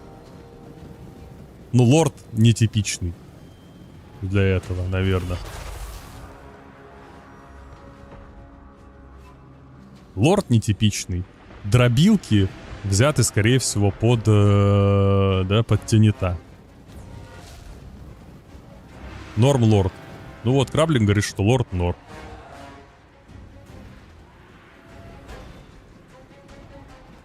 Зачем-то Шидоку решает, что ему все-таки нужно впитать сферы и сдохнуть всей пехотой. Особенно придурками с 8 пиков. Возможно, реплей поломанный. У Скавина нету воздушной сетки, что в этом-то и прикол, что он зажлобил. Он взял Икита, но зажлобил воздушную сетку.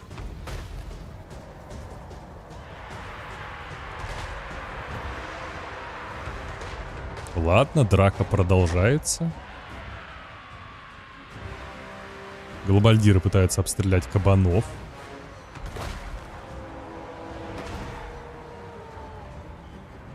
Икит ждет. Икит копит ветра. Пошло мышление сквигов. Мышление сквиговых. Ядовитым ветром всех потравили просто к херам. Здесь противник пробит. Пурпурное солнце бросается. Пошло улучшенное обдирание.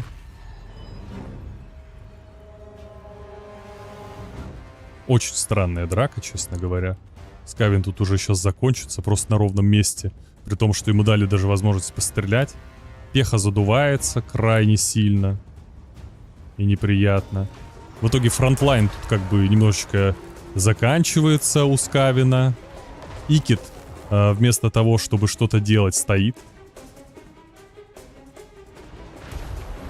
Вместо того, чтобы кататься, всех пугать ужасающим видом своим и настреливать, стоит сзади, как настоящий Скавин, и кайфует.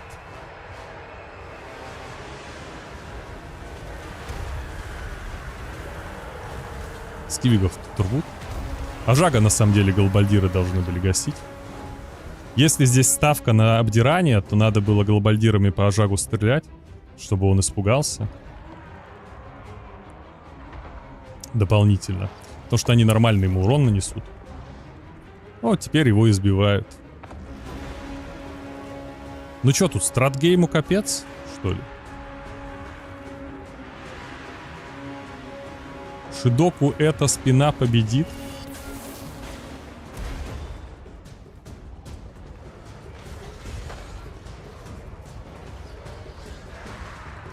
Так, ветер работает. А тут еще крутой вожак ночных гоблинов внезапно. Так, сейчас будет ответка. Ответная стрельба. Это что, крысоограф так ядом это... А, нет, это сквиги их. Обычное обдирание, даже не улучшенное. Ну...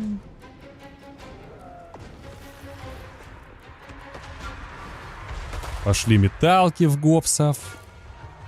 Ну, честно вам скажу, это какой-то карнавал поплавы. Конкретно это 5-я игра. С обеих сторон просто два игрока окосели. Такие, подождите, а что делать? Ща я нажму кнопку. Ну и Скавин регруппится, и зеленокожему снова плохо.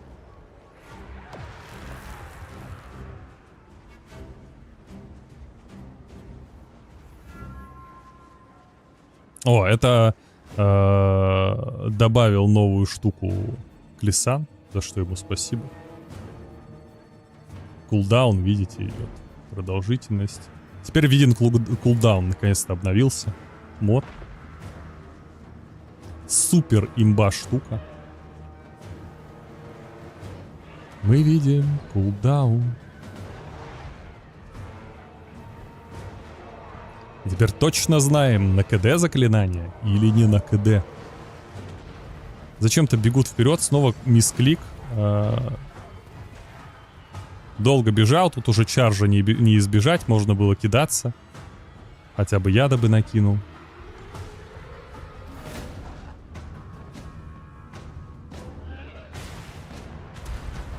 Тут сейчас будет улучшенное обдирание. Спасать мы не будем, да? Лорда. Не будем. Кидаем. Кабанов.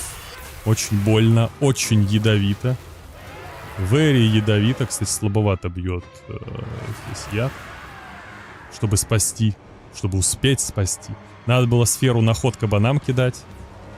Пошло улучшенное обдирание. Крысоогросы здесь. Сфероносцев всех практически разбили. А нет, еще один отряд возвращается. Надо их сейвить. Сфероносцы буквально отряд победы. Хотя бы можно было таким образом заставить на них бросать похищение души от Ажага. Потому что Ажаг своим похищением может просто Икита замучить. И должен Икита замучить буквально, бесконечно кидая в него похищение души.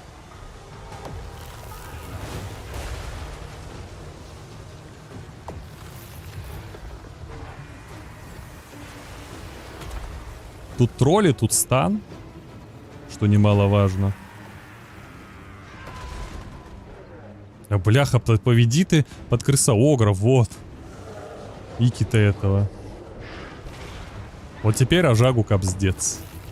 Разворачивайся, куда ты уезжаешь? Икит. Икит жижня, так называемый. Но Ажагу уже и так капздец. Да. Он обосрался.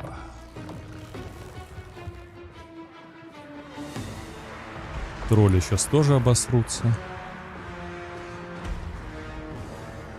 Так, ну его, естественно, надо провожать до дома. И это победа Стратгейма. Ой, что сегодня игры? 3-2, 3-2, 3-2-2. Ну, начало было более многообещающе. Тут подустали как будто уже ребятки. Зеленокожий просто дал подойти Скавину и выстрелить. Всеми. И стоял, смотрел, как его армию плавит.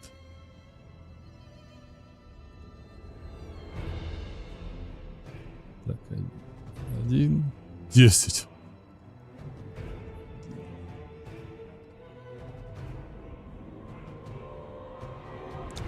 Так. Чё? Быстро смотрим Адлер Краблинг. Так сказать, для того, чтобы знать, какими билдами там человек играет. На X2 скорость, хоть посмотрим. Путь краба.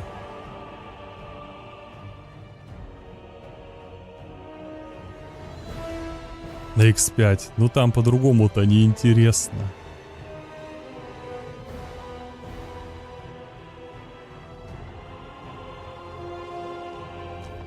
Итак, знаменитый Адлер. Краблинг с Годзиллой. А тут уже нечем как будто убивать Годзиллу. Ой, извините. Я вам не показал. Вот. Расскажите мне, чем бретонцу убивать Годзиллу? В этом билде. Там и Мазда же, да, на этом. На Златане.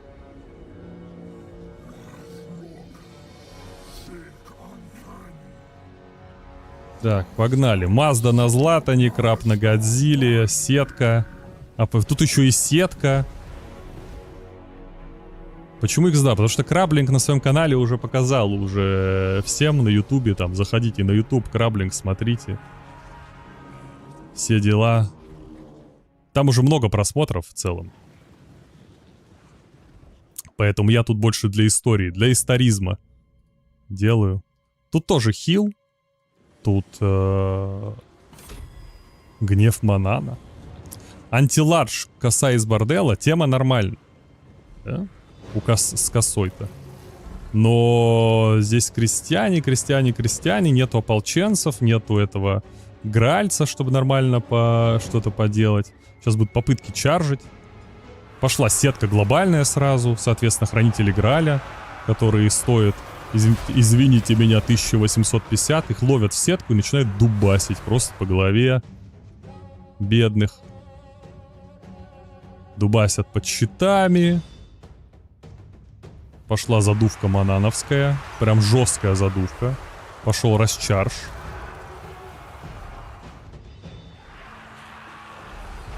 Бретонский расчаржик. Мистер Бордельский. Здесь есть один пак лучников, кстати говоря, который может на 4 сотки подсбить. У краба не такой жесткий хил. Да, он взял билд, который прям не отхиливает люто. Если бы был бурст очень сильный, у него есть только апофеоз, который отхиливает 9,2%. Тут еще задувка. Бедных йоманов позорных. Маздамунди пока грустит. Ну, потому что АОЕ сетка очень много потребляет маны. Там прям до хера надо бросать. Вот пошел за хил Годзиллу. Но неким Годзилле просто бурстом дэмэдж урон нанести не получается. Еще одна сетка от Краблинга. Снова пошел дубасить. У Годзиллы уже 2000 value. Конечно, Альберик суеты наводят нормально по пехоте. Со своими заклинаниями. Учитывая, что там еще при контакте испуг. Но Здесь прям пошла поплава. Маздамуди очень сильно попал заклинанием. Кобздец чуваку. Это Маздамуди просто 2000 набрал. Ну и все, они избивают бедного Альберика из борделя. Даже лучники пошли бретонские в миле. Все еще надо как-то перебить Годзиллу. Есть апофеоз, пробивает Маздамунди.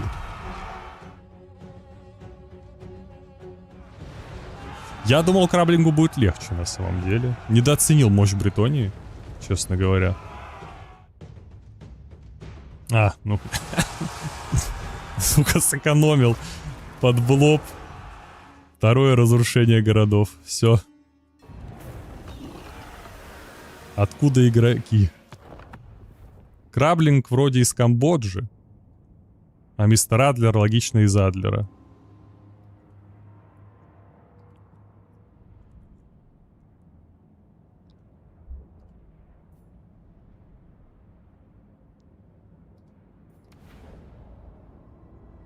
Видишь, какой ник дебильный, с какими-то подчеркиваниями. Их только в Камбодже такие.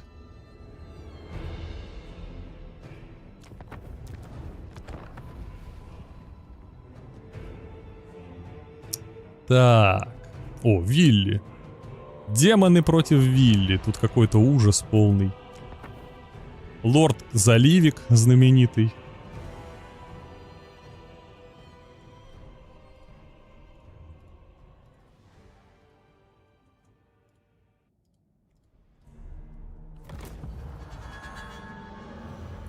Заливик. Пернатый принц. Наш любимый Арташ. Что здесь сделал зеленокожий? Большой Уаджак. Ночных гоблинов сразу здесь попускают самую сильную зеленокожую хашку. Голодранцы, которые на самом деле крайне опасны для всех сингл-юнитов.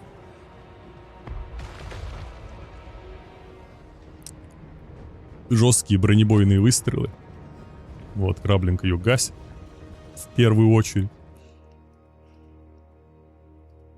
Тут еще туша вообще невероятная. Это гниющие прислужники, которых нужно будет как-то попытаться пробить. Но взрывы есть, ладно. Взрывы есть, магические атаки есть, кулаки горка. Что-то можно будет с ними сделать. Вилли идет, Вилли не боится. Подставляет снова свою хашку. Мистер Адлер. Сеньор Адлер. Был бы, если бы играл против The Green One. А тут типичное удушение зеленокожих от краба. Душит, вертит. Но отряды нереально дорогие. Посмотрите, понабрал дорогих отрядов. Продолжает мучить хашку. Как же слабо бьет этот спелл теперь. Я вообще в шоке. По-моему, даже миазмы с каста намного больше урона наносит, чем этот спелл.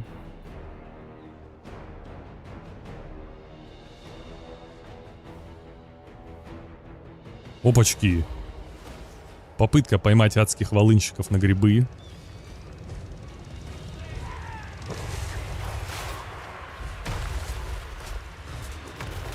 Не успевает великан дойти, потому что Краблинг кидает взгляд судьбы. Но там было бы больно. Пару ударов, если бы пропустил. Так может еще и пропустит. Пошла огненная буря. Очень больно. А, он попал как будто, да? Нет, его просто ногу свело. Да, спас. Спас Краблин.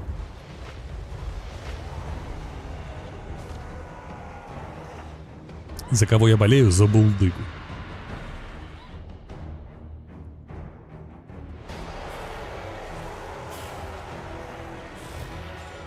Измена Дзинча. О, бедные кабаны, минус дисциплина. Тут вообще все пугаются в ужасе. В ужасе убегают. Как же больно пацанам. Кстати, посмотрите.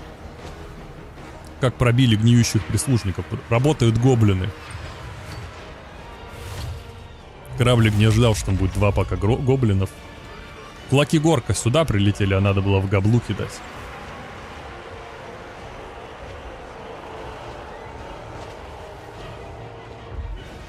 смысле Булдыга себя скомпрометировал? Он же бретонец, человек чести.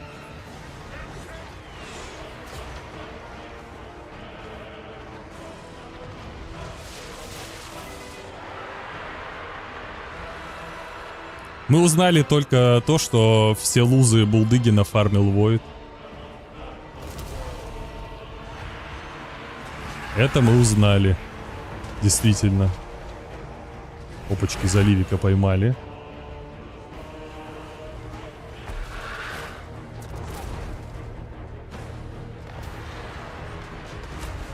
Великан, вообще нет, что ты так не попадаешь?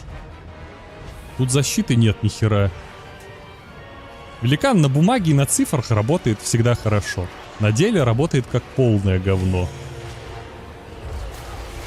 Вот отвечаю. Как страшная говнина работает. Ни хера сделать не может. Пока я тут рассказываю, кораблик там, он, наверное, миллион аналитики сделал. Но мы же с вами здесь не за аналитики. Мы здесь для того, чтобы обсуждать Булдыгу. Снова работают гоблины. Гасят скатов. Еще одна огненная буря. Ну тут у краба, конечно, дела обстоят намного хуже. Зазевался мистер Адлер, конечно, и слил пачку на спиле.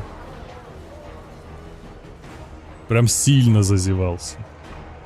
400 вэлью гоблина, не хотите ли? Всю игру работает гоблинский болтомет. Очень сильно просадил краба на болтометах. Шаман еще спилы накидывают. Найт гоблин варбосс. Лови стрелу. Неприятно.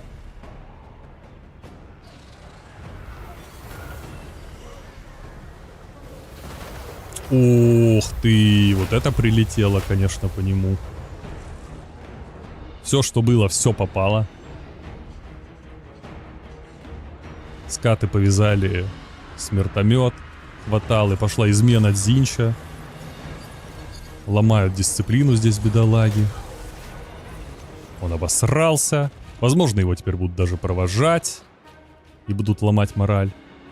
А с другой стороны, кем провожать? Лордом своим. Ох, еще попадание. И противник сдался? Да?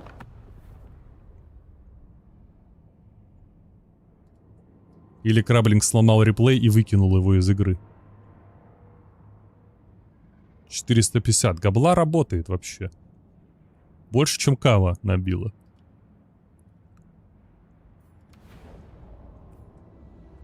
Отвечаю, гоблины — скрытая имба. Надо армию буквально на габле строить. Так, Краблинг выходит опять на небесной жонке.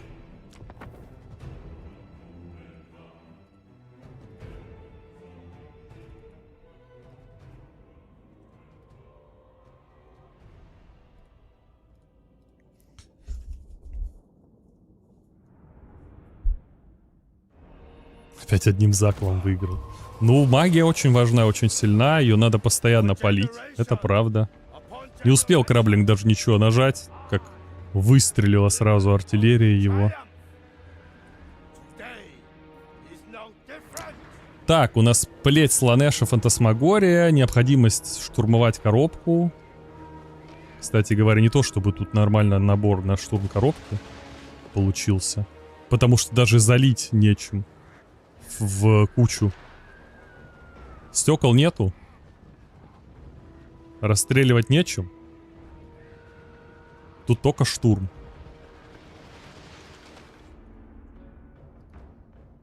Только штурм. Тут крестьяне. Крестьяне забафанные.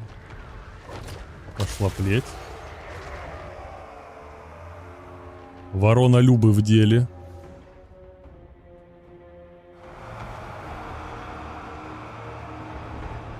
Ой, а тут же еще и астромант. Сильный.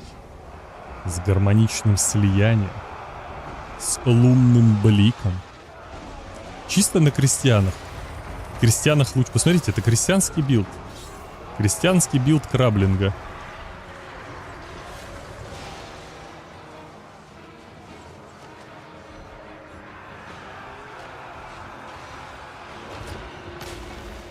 Еще одна плюха.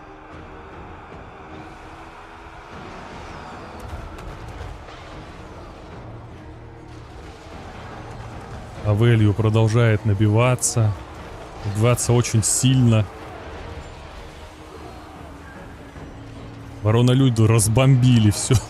Хотя ладно, не сильно разбомбили. Опачки, а землю-то снесли. А землю-то снесли, и краблинг превратился в человека, чтобы кинуть жесткую трансмутку. Попасть в толпу. Ой, как попал. Ой, как попал. Ой, как попал. Но он кинул не в лорда, поэтому лорду здесь повезло. Его не накрыло. Так бы сейчас лорда вообще бы удалило, наверное. Хотя попал все равно прилично.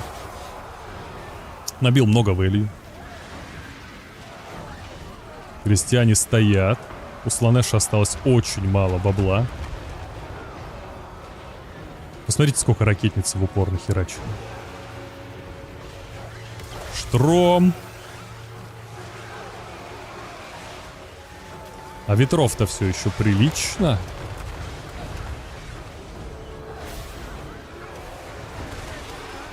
А тут еще и бонусы, да? Е-бонусы. А, нет, у него перезарядка. Подождите. Еще нужна перезарядка, чтобы это все кинуть. О, бросается фантасмагория. Сейчас нужно будет спасать.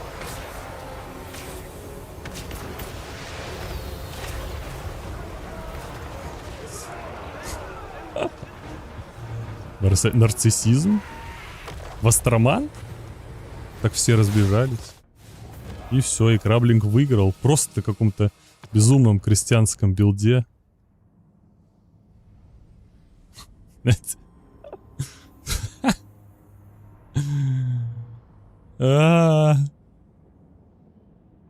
Так буквально одно говно сдуло, там летят эти небесные джонки. Летают.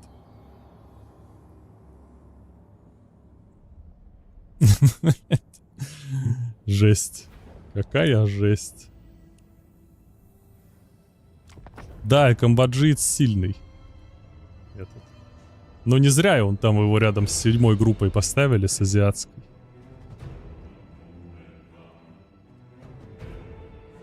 Так, сейчас будет очень интересная пара. Blood Penguin и Attack Speed Enjoyer.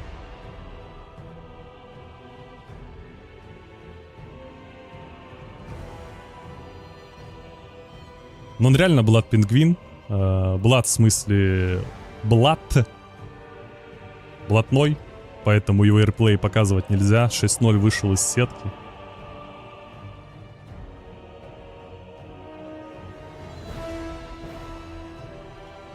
Так, Attack Speed Enjoyer забанил гринскинов Гранд Катай, Блатной Пингвин, Тамбовских Королей и Дворфов. Ну, блядь, ты вообще...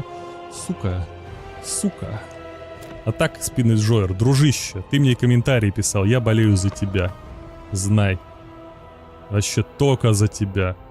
Никакие блатные пингвины, которые банят дворфов глобалбанами, вообще мне даже не хотим знать таких.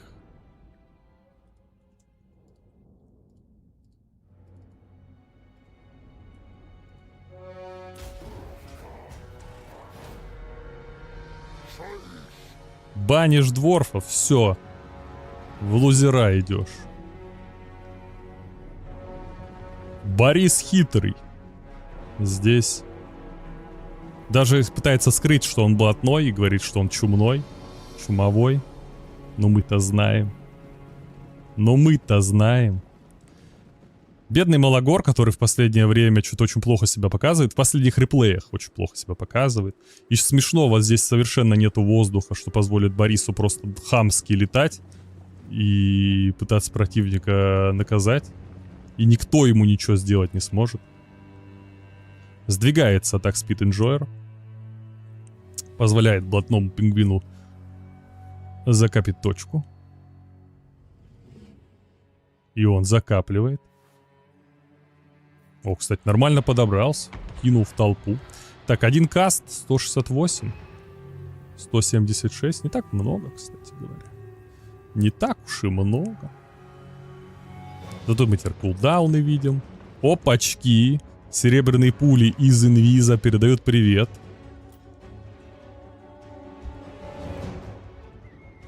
Получилось неприятно. Давненько мы не видели этих работяг. Конечно, это теперь одна из самых главных целей, которые есть у атак Speed Enjoyer. Борис пытался сесть без тигоров, но пока не очень хорошо получилось. Ворачивается мантикора. Пошла горящая голова, которая была отменена.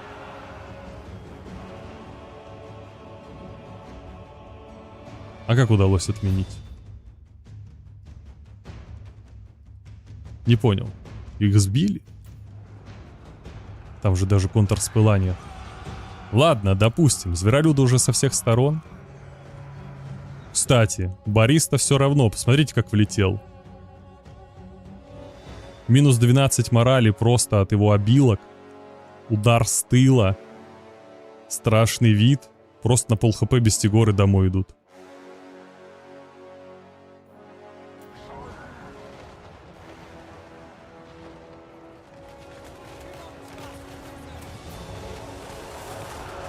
Ух ты!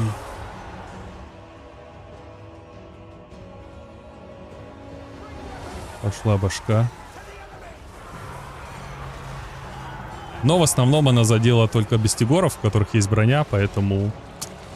Двум пакам копейщиков, которые там были, повезло. Их не пробило. Тут все, имперцы, грустно. Ну, Борис, где летает, там победа, конечно, он всех распугивает, но стрелки-то повязаны.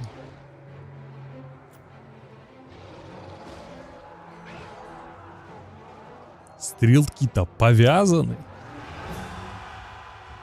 Что было по каве? 2 пака рыцарей черной розы было. Которые тут странно себя показывают, не особо что-то много пользы приносят. Зверолюд продолжает давить. Борис бы сделал какой-нибудь регрупп, честно говоря. Пошла еще огненная голова, в этот раз намного более удачная. Маг начал работать. Расстреляли в упор нахрен дикую мантикору.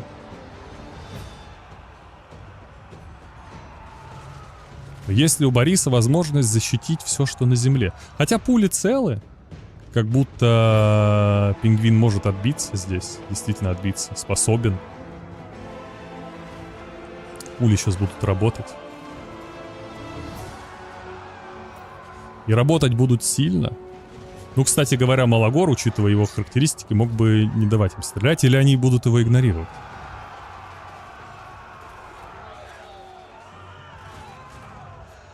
Ну капец, они же могут игру перевернуть. Их надо пробивать. Хорошее попадание по магу. Дай помогу. Еще одна горящая голова, в этот раз в Кентигоров. Ой, в Кентигоров, извините меня, в Бестигоров. Видите, как им похер, плюс-минус. Потому что они бронированные, но тут особо и вкидать не в кого. Разве что здесь копейщики были.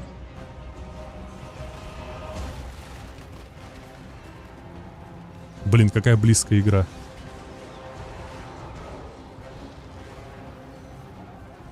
Чарж пёселями в лучников. Здесь сейчас всех будут провожать. Останется один вопрос. Чем убивать Бориса, когда у тебя нет стрелков? Копьями можно в целом. Но он же будет расчарживать все. Он же будет пугать. Хотя вот в такой драке толпа на толпу в целом можно подраться. Но чем убивать Бориса?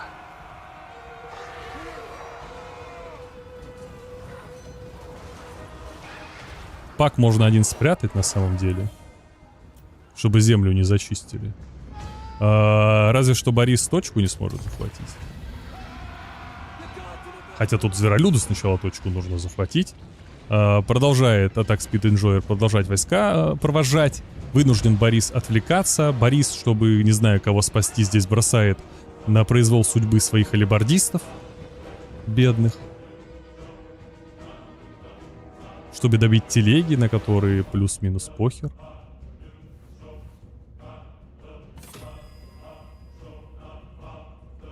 Подвел копейщиков на убой.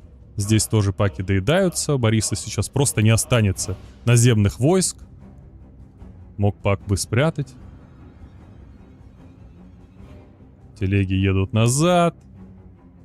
Ну, чисто по составу, потому что земля вся потеряется. Нечем будет перезахватить. Будет луз, возможно. Разве что Борис успеет... О, кстати, нифига, кентигоры работают. Разве что Борис успеет всех убить.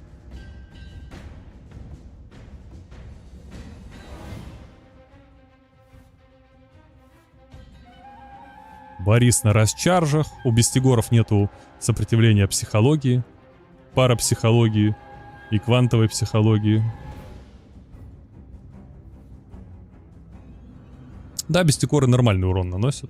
Борис пытается чаржить. Летит мантикора, кстати говоря. Войска закончились.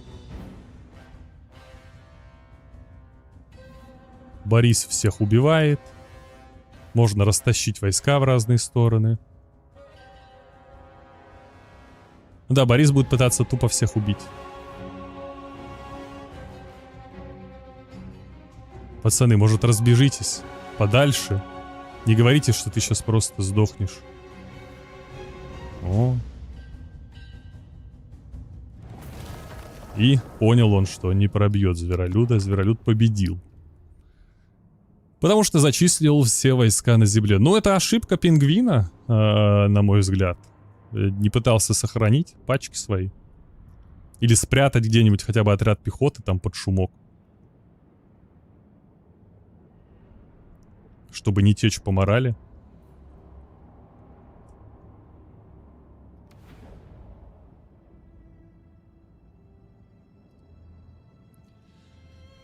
Хоба!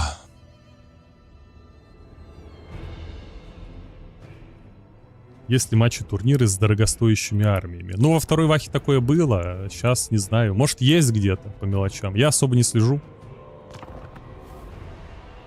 А за этим. Норска против Кислева. 3 пака воинов Фемида.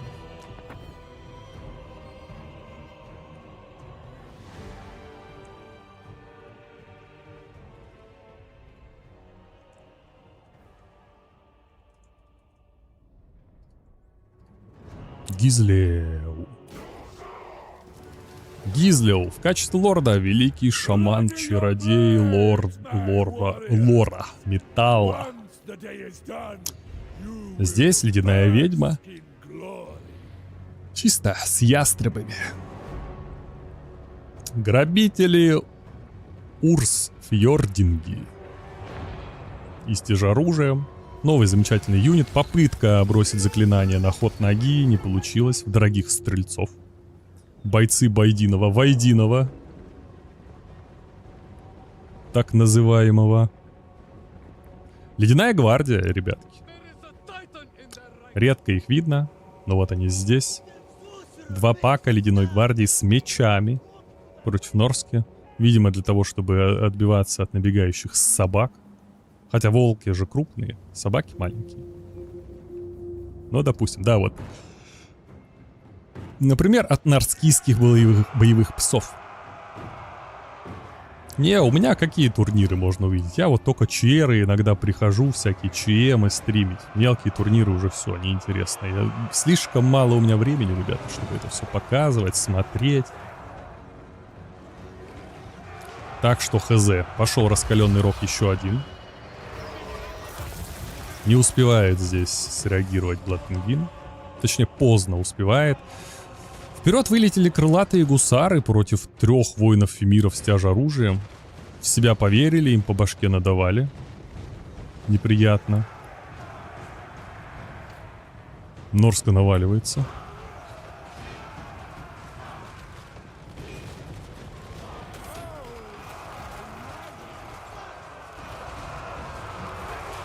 Лесные твари.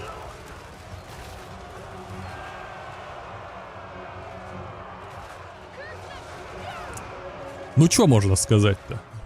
Для Норски все получилось довольно неплохо. У Кислева не то чтобы прям жесткий оборонительный строй, который накидывает через спину. Да, тут еще и бугры сраные. В итоге супер дорогие стрельцы просто стоят. Пока что смотрят.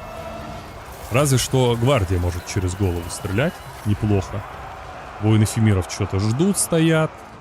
Здесь, кстати, нормально-то так урона удается нанести, потому что есть 2 отряда кислевицких воинов.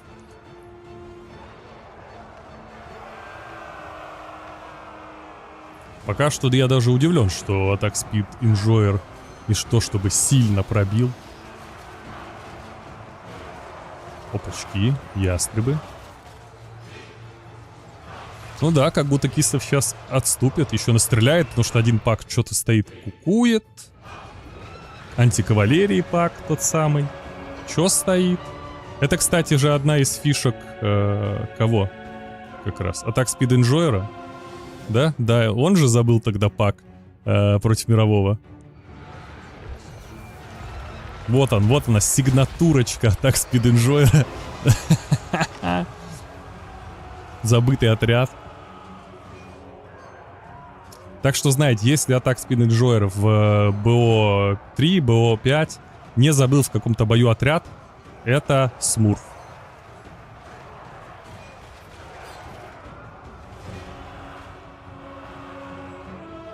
Если забыл, то это настоящий.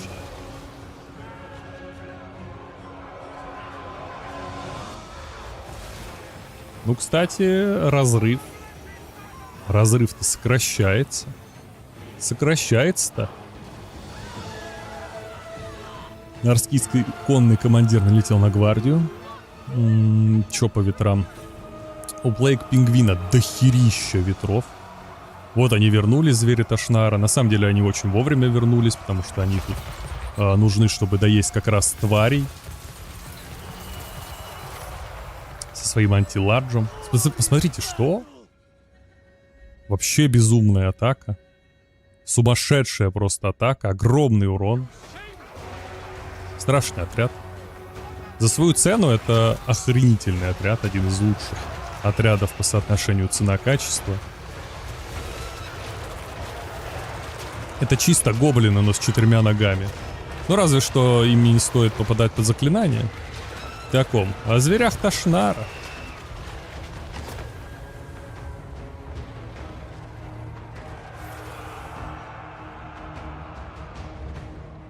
Ташняра.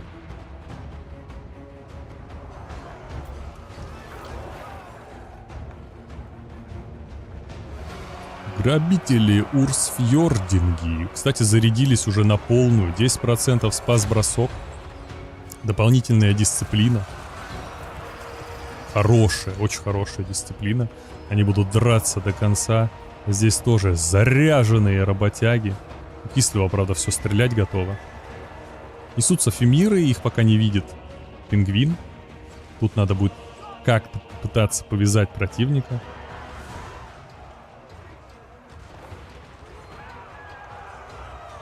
Больно. Больно. Вот если бы зверей Ташнара не слил на заклинании, сейчас бы наводил суету.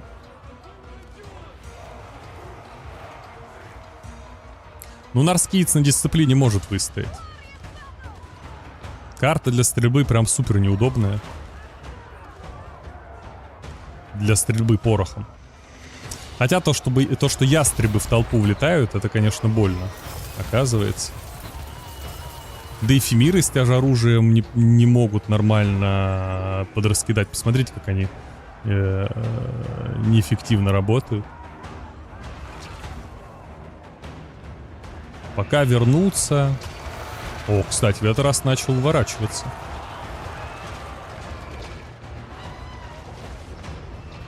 Ташняры снова не хотят возвращаться.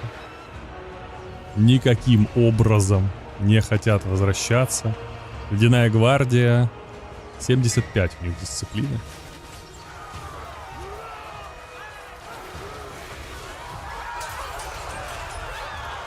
А, там еще и Барс может быть, да? И Барс. А и Барса не будет. Нарскийский командир может спать спокойно.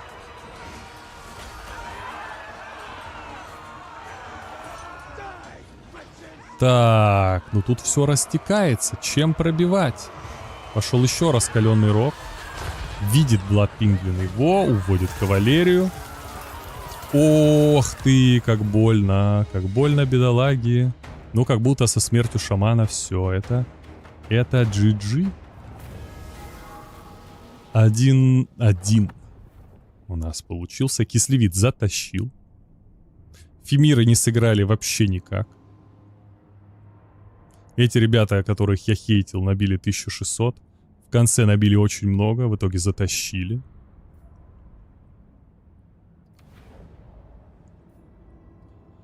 Ладно.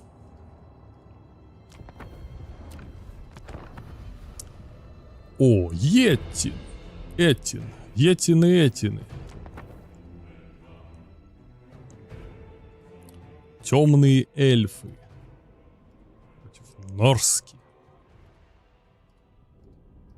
Вульфрик против командирши, который будет думболтами с неба спамить. Нет, ты ошибся. Это огненная голова против Норски. О, как. Против пехотного строя Норски огненная голова. Здесь же вестники Ворона, которые тоже на бумаге неплохо работают, так как имеют 2 выстрела. Хотя моделек, ладно, мало. 2 выстрела с приличным уроном. Но обычно очень быстро умирают. Здесь же телеги с попыткой подкайтить, подспамить. Фокус шамана-чародея, металлиста, который взял себе, на самом деле, без трансмутки. Просто заклинания помогающие.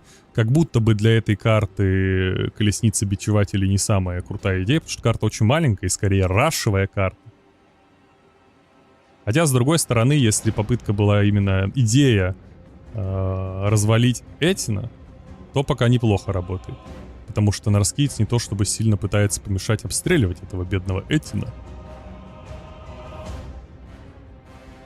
Но посмотрим, как будут лететь огненные головы. Насколько хорошо они будут попадать, потому что есть берсерки, есть 2 пака грабителей-охотников. Арбалетчики могут на самом деле сильно настрелять, они очень хорошо работают по синглам, особенно если прилетят и встанут прям рядом и пальнут всеми залпами. Даже немножечко отходит атак Speed Enjoyer. Поймал здесь норскийских ледяных волков. Хорошо поймал. Несутся вульфхеднары. Успел уйти от огненной головы, или скорее не успел кинуть. Ой, от огненной головы, от корабля. Не успел скорее кинуть. Здесь Блейк Пингвин подставляет атак Speed Enjoyer своих рыцарей, да, хотя нужно было именно здесь темными всадниками оставаться, а рыцарей в первую очередь спасать. Отряд намного более важный, намного более дорогой. Кава пошла со спины бить. Еще один пак рыцарей на хладнокровных идет. Всего их здесь 4, прошу прощения. Тут, конечно, порвали всех. Здесь подставились вульфхеднары, у них прикрытия нет. Дамажат с 2 сторон грабителей. Волки только идут туда. Соответственно, может уходить атак Speed Enjoyer немножечко в бок. Оставляет на сиденье врагам-пиратам черного ковчега, выигрывая вот в этой схватке намного больше. Могут возвращаться вороны, могут обстреливать. Огненная голова еще не была брошена. Не была. Снова чардж бедных грабителей. Вот сюда. Голова, если сюда залетит, это будет вообще ужас. Скорее всего, понял это здесь пингвин. Уводит свой пак. Очень плотненько там стоит.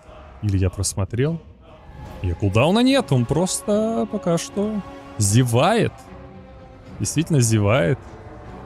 Да, это могла быть горящая голова победы. Но получилась немножечко горящая голова позора. Пока что.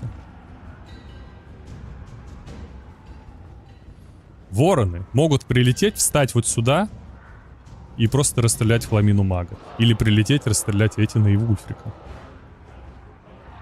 На самом деле, именно это они должны делать. Они должны с упора стрелять, не надо стрелять с расстояния. Пошла удаль, ее надо как-то использовать.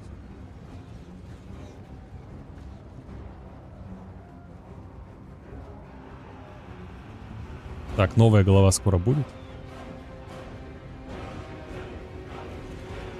Можно Вульфрика, например, расстрелять. Как вам идея?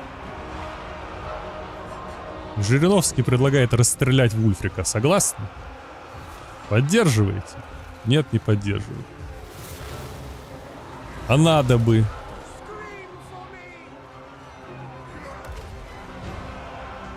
Тут полный снос кабины Нарскийской. Пошла огненная башка. Нормально пробила. Боже, господи, куда вы стреляете? Куда вы стреляете? О, вспомнили, есть Этин. Есть Этин, и они начали его расстреливать. Но пока слабенько. Больше выглядит как отряд, которого брать не стоит вообще за 900 рублей. Им никто не мешает стрелять, они все равно обосрались.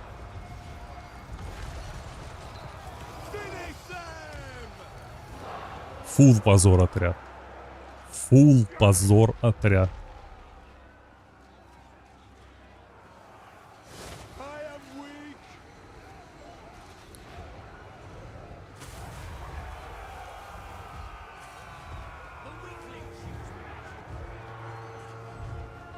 Да, я, конечно, в ахере от того, какой слабый этот отряд.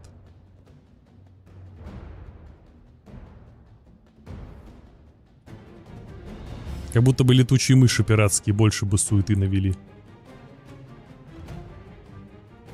Ну, пингвин пытается выиграть через контроль точки. Здесь. Этин начинает регениться в конце своего жизненного срока. Правда, Вульфрик регениться не может, и это счет 2-1. О как. О как. В итоге в конце они набили 1000, в самом конце, и принесли мощную победу.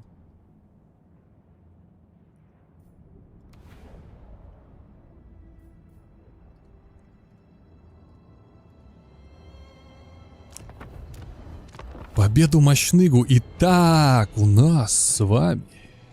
О, вот оно что. У нас с вами Теклис. 3 пака Принцев Дракона. Против Маликита, ребята. Это лор. Это лор пошел.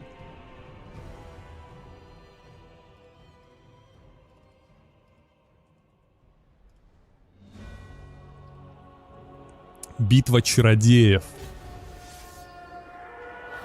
Теклис с сеткой и возрождением. Маликит. Маликит пеший. Нет, не пеший. Маликит на хладном, извините. Без заклинаний. Пришел на битву чародеев просто без спелов. А, нет, извините, я не на то на этих навелся, думаю, охренел. Заклинания есть. Все нормально. Пришел в Затаре.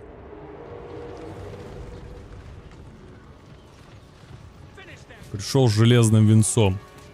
Пришел под венец, так сказать.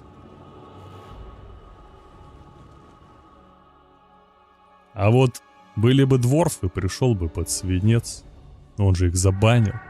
Позорник.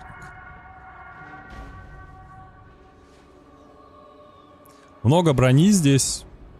Поэтому, наверное, расстреливать пиратов есть смысл? Да нет. Опа, сетка. Сюрприз. А тут из ниоткуда, из леса, просто бешеная толпа. Сейчас должен спел или иной бросаться на... Чего? Ты шо, блядь? Упал нахуй? В смысле? Он что, просто вышел?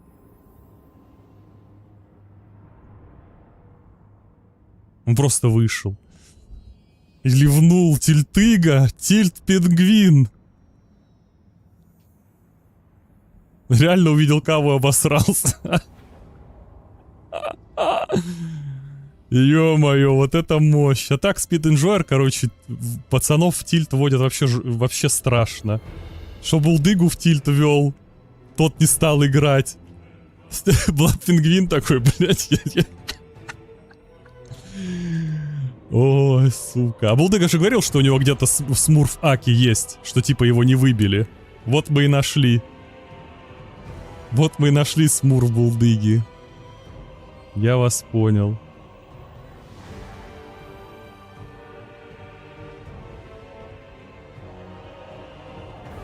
Что-то там вот так было, да?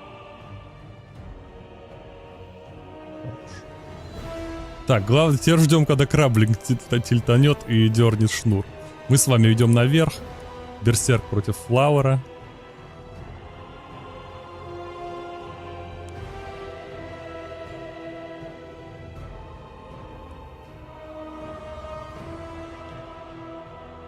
Да. Жесткий тильт. Не, я люблю. Если таких репок будет много, в целом я успею докастить до полуфинала как раз.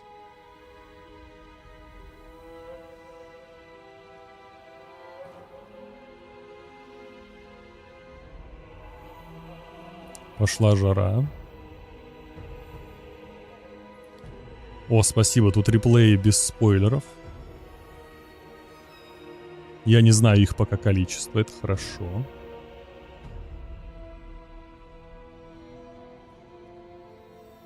Спасибо тем, кто это делает в админском составе.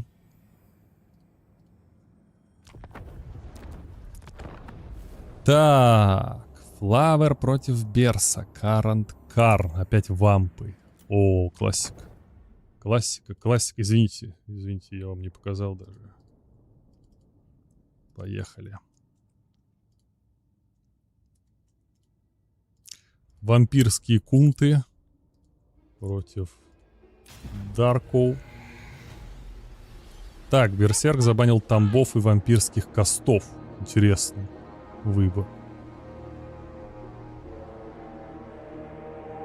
Флавер, Норску, Гранд Катая. Дворфы не в бане ждем. Ждем. Дворфы не в бане, пацаны. Скрестим пальцы. Выше вампир Лахми, Некромант, который сразу начал разваливаться. Уже старого уже взяли. Тоже классические колесницы какие-то. Боевая гидра, ассасин Кейна, шнеперы. Просто старые времена вернулись, ребятки. Можем немножечко ускорить. Здесь две женщины. Сразу Бладнайтов душат миазмами.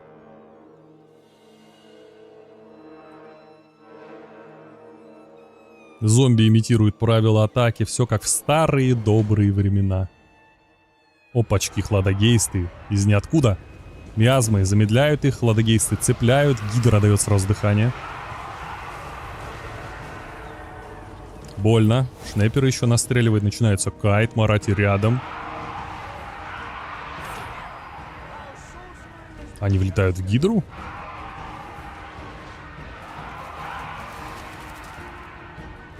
Колесница, кстати, нехило пробита. Прям очень нехило. Как же они рубят. Ассасин еще сюда набежал. Ососин.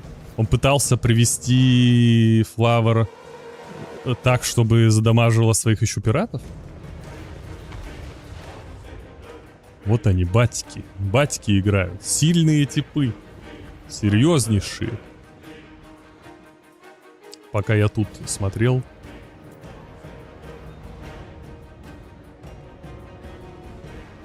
Происходят движения на флангах. Очень хорошо себя пока чувствует Берсерк.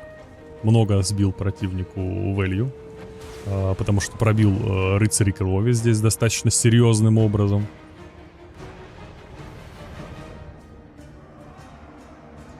Очень сильный фокус. Вампиры? Вампирши. Жезл Харайдена, конечно, не прощает. Сейчас будут принимать рыцари крови, что ли?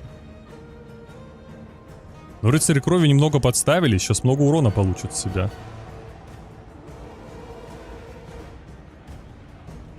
Тут, конечно, Флауэр сильно наполучал.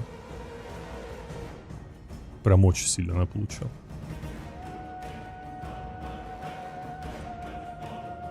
Опачки, еще миазма.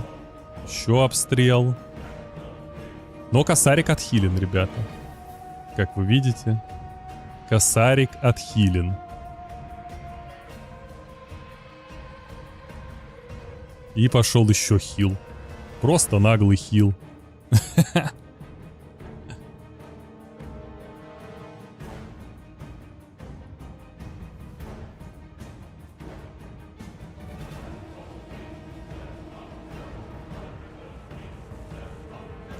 Неприятно.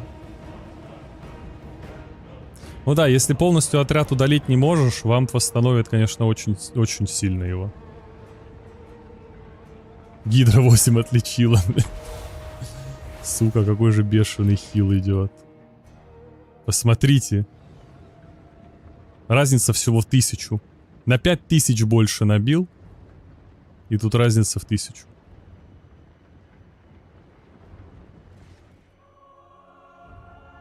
Так еще и патроны скоро закончатся.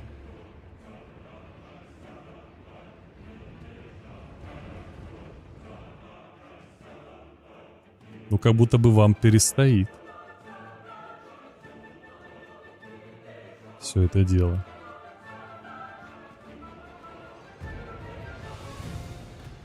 Ну, как раз без правила атаки вампиру намного проще здесь просто стоять и регениться. Ему никто не запретит. Хочешь помешать? Ну, братан. Точку, капь.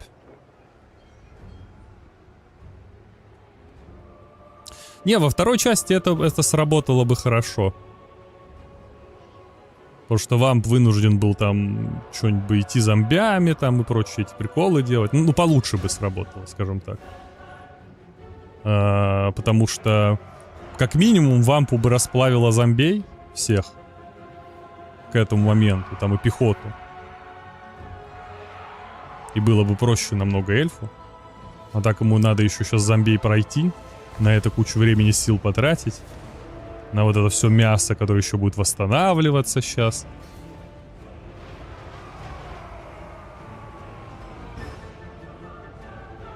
Так еще точку за 3 минуты надо пробить. Как будто бы непонятно, пробьет он или нет. Буквально его как будто сейчас просто не дадут. Ведь уже 10 тысяч value. Берс уже по дамагу убил вампа полностью. Но у него еще 7000 сверху. Да, смотрите, сколько он отрегенил. Пиздец, вообще ужас полный.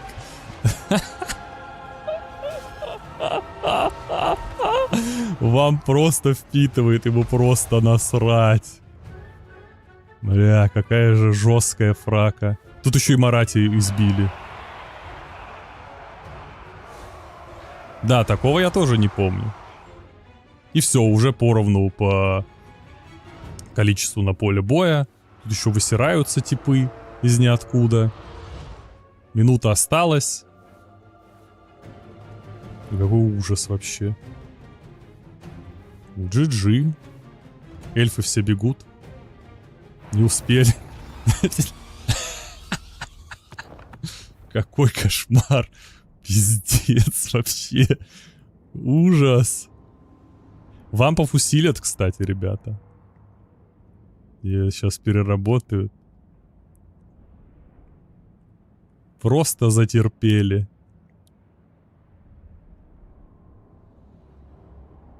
Просто затерпели.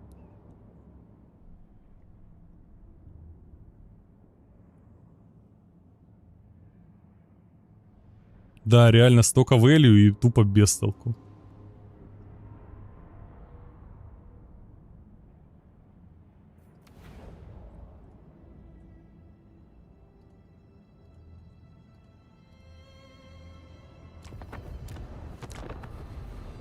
Так.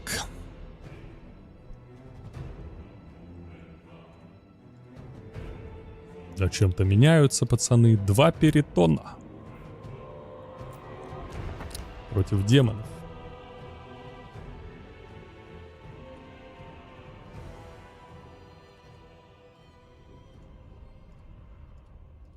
Демоны. О, тут что? Тут воздух. Как будто угадал берсерк, да? Ух ты, какая олдовая карта. Какая олдовая карта. Господи, боже мой. Итак, вязать воздух лучше. Можно. Здесь две горящие колесницы.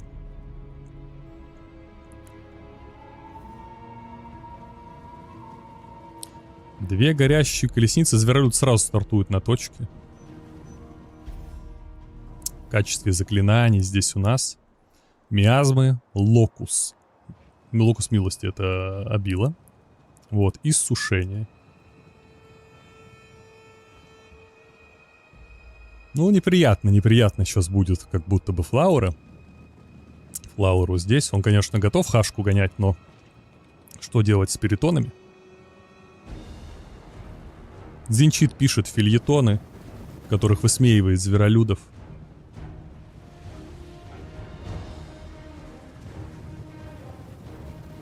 Хотя, наоборот, зверолюд пишет фельетоны, в которых высмеивает Зинчита.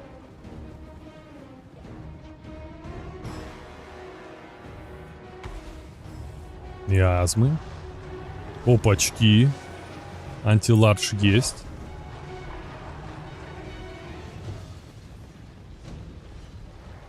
На зверолюдском фельетоне это просто нарисован Зинч и говно. Причем говном нарисован. На коре. Про точку забыли. Кого она нужна?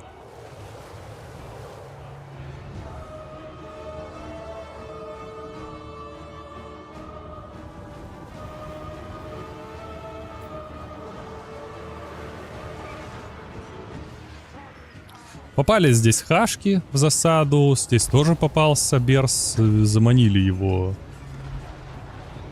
Подождите. Они ж не менялись, да? У нас Берс был зеленый или красный? Я забыл, кстати говоря. Нет, они реально поменялись. Да, красный же был Берс тогда. Что у меня кукуха поплавила. Хорошее начало для Флаура. Он поймал противника на засаде. Реально поймал прям. Так, тут еще и локус милости работает. Локус вашей милости. Фельетонщиков рубят в капусту.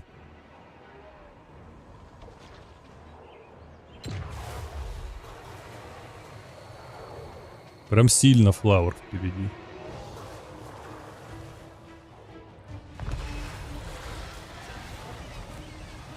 Прям очень сильно Флаур впереди.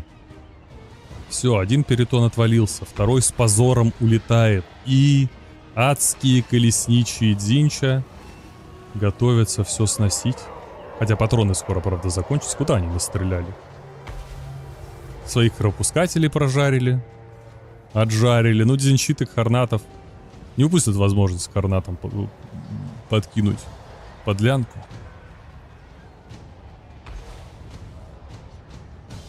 На точку все еще похер. Тут колесница немного попалась. Правда, и под обстрел попала. Ничего не может сделать бедолага Малагор.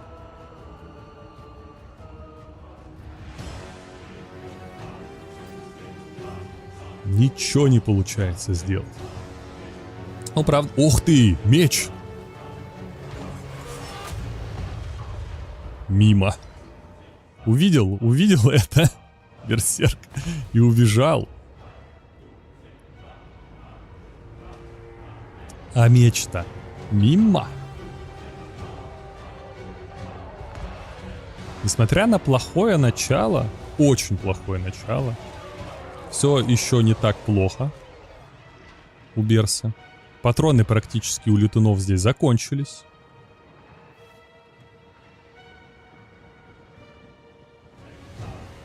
Перитончик жив. Набил бесконечно мало. Но жив. Пеха прячется в лесу.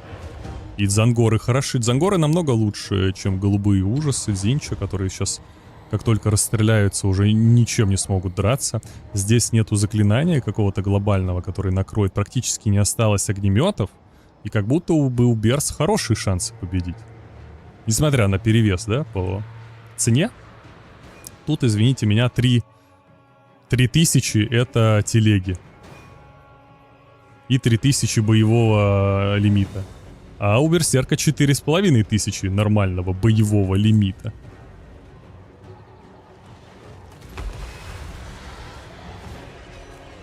Тут остался один выстрел, последний выстрел. Выстрел последней надежды. И он сделался? Нет. Что за скамеры? Они пальнули на халяву и остался один патрон. Сука, реально дзинчиты. И выстрел в край просто отряда. Хотя, как будто бы у них есть еще дэмэдж, колесницы. Ладно, я их зря не считаю. Против пехи они хорошо работают. ХП дофига.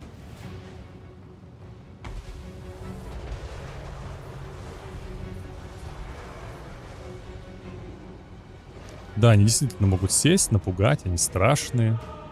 Они страшные. Если лорда удастся убить, это будет big move. А его пытаются убить. Но он тоже, правда, в ответочку накидывает. Ну тут Перитона сейчас убьют. Зато смотрите, как давит на полоску. Потому что вот этих бедолаг без патронов полоска за юнитов не считает.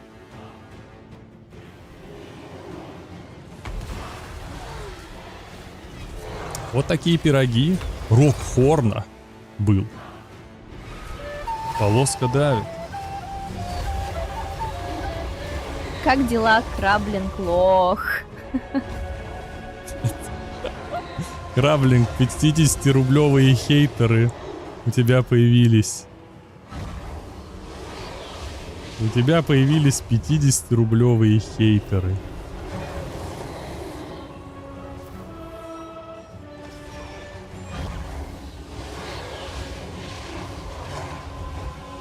Но они, кстати, раскидывают нормально. Пошел улучшенный рок и тьма. Попытка пробить мораль. Смотрите, как полоска давит, как смешно. Боже, как смешно. Здесь пошла поплава отряда.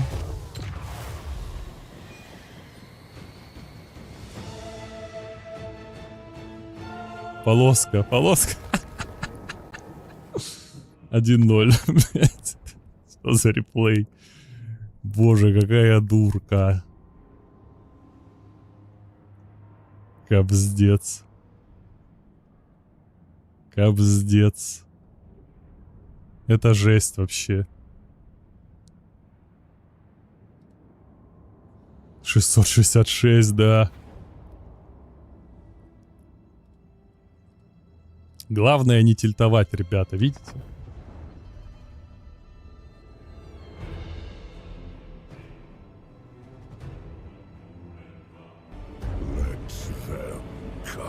Ум. 100 могу дать, если он снова гавкать будет. Ты где был, старый тфарвийский алкаш? С кем ты разговариваешь? Я уважаемый житель Жуфтбара. Опа, перевертыш. Одичалый, наверное, да? Биорг, медвежий удар. Медвежий угар. Вот это сюрприз. На Берсе.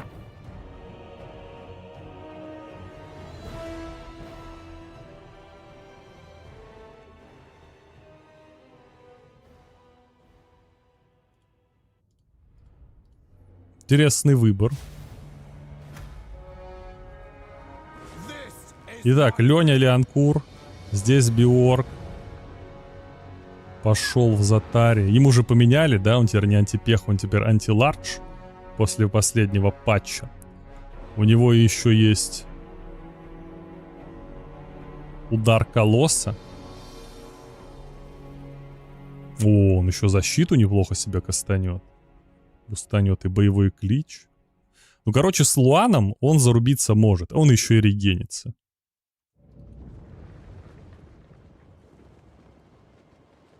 Тут любимые пегасы-булдыги. Причем дорогие пегасы. То есть это самые крутые пегасы. В топовой комплектации. Магия у нас небесная. Гармоничное слияние и молнии. И магия жизни тоже есть. Магия жизни. А тут магия металла. Ржавая чума, золотые псы гиены. Пошло столкновение.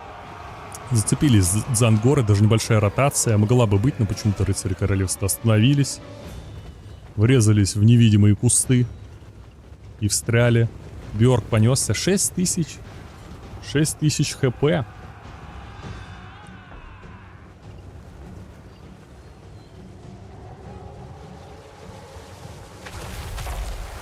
Жестко, молния от зангоров. Но не попала, не попала. Нормально. Ребята с громоотводами. Пошла ржавая чума. Нарычал. Мужчина. А куда ты нарычал? На кого ты нарычал? Просто рыкнул. Только на себя? Дает по области, в итоге не задел никого, короче, бафом. Сильно. Ладно. Тут разнесли грабителей дзинчев. Хламину здесь. Ух ты, рыцари королевства порвали. Пошли псы. По оруженосцам. Оруженосцы специально взяты здесь, чтобы броню нарезать. Зинчитскую.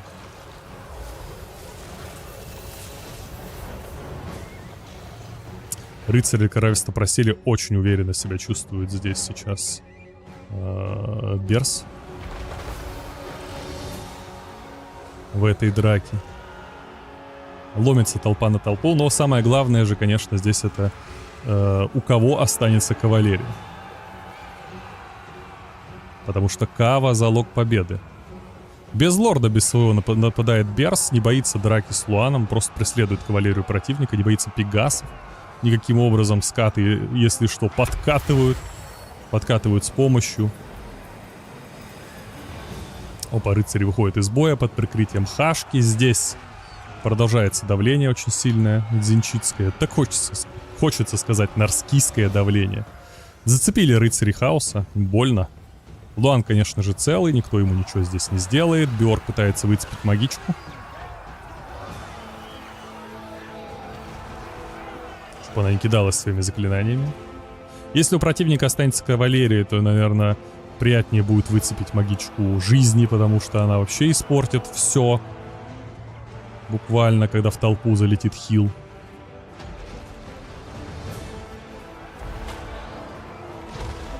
Требуше в упор стреляет.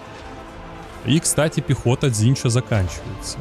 Понемножку. Снова рычит у нас Бьорк. Но на Бьорга есть Георг. Георг, медвежий угар.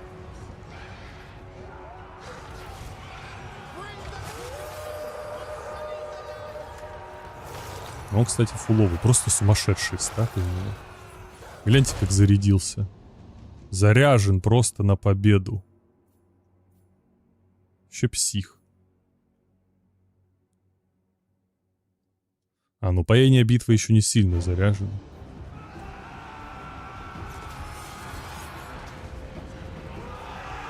Но статы — мое почтение. Налетает он на Луана, но не особо попадает по бедному Луанчику. И кавалерия заканчивается равномерно у обоих игроков. Плюс-минус. Скатов сжирают в воздухе. Рыцари хаоса еще живы. 36 моделек. Но тут еще один пак скатов тоже жив. Попались под Луана.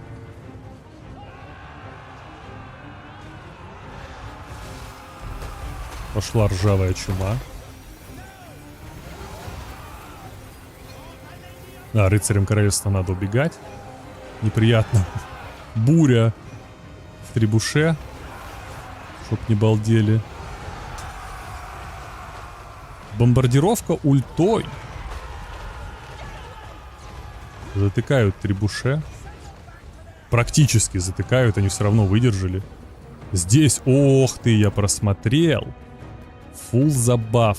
Снимают. Как ему, смотрите, его как раздели. Пошло поение. А, потому что спиной стоял.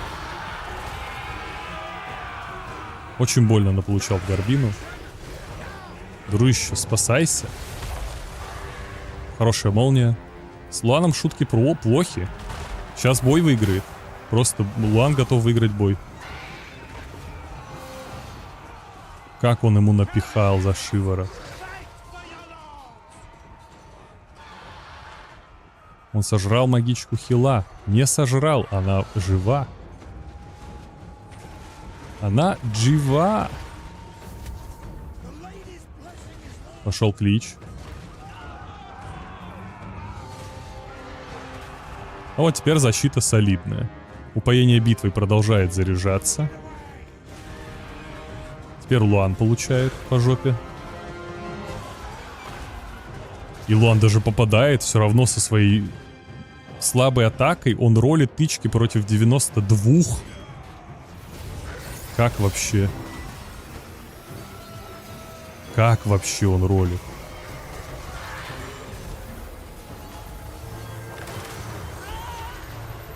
Сейчас поплавит кавалерию хасидскую.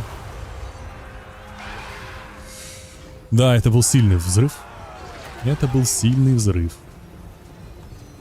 Снова искатель врагов. Они оба очень сильно устали. Отрегениться нормально не могут. Точки не захвачены. Тут не совсем честное, да? Вы видите, что перевертыш 1300 считается, то есть на 1300 меньше. То есть ребятки примерно вровень идут. Магичка жизни все еще душит. Бросается возрождение сюда, а Луан умирает. Если Луан потеряет... Луан, когда теряет мораль, он теряет реген. То есть он регениться больше не будет. Он больше не защитник леди.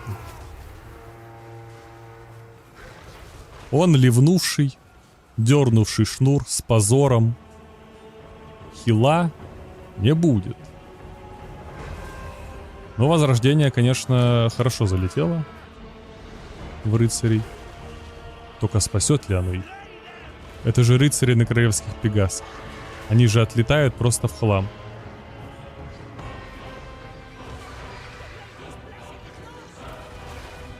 Что теперь делать Луану, у которого нет больше хила? Ну, здесь, подождите, здесь только сильный хил, да, у магички? А магичку еще избили. Луан пошел рубиться. Удар колосса, меч Курона. Пошел размен. Но Луан не выдерживает битву против этих стат. Против этой статы. И берсерк продавливает.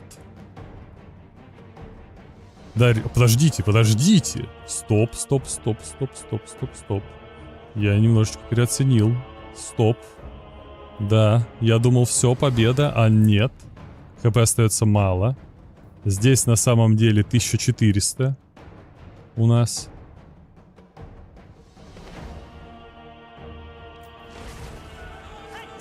Чел медведа свина съели, и реально съели.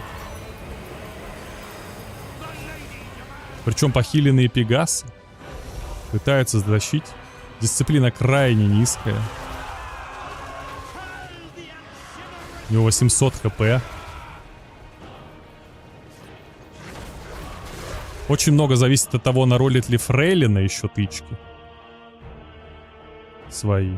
Ну, потому что тоже сотки, которые она вносит по 150, это роляет.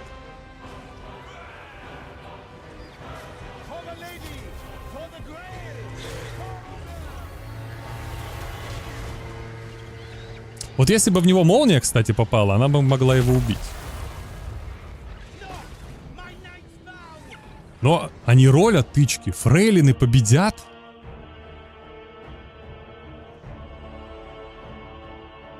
Она реально ролит тычки.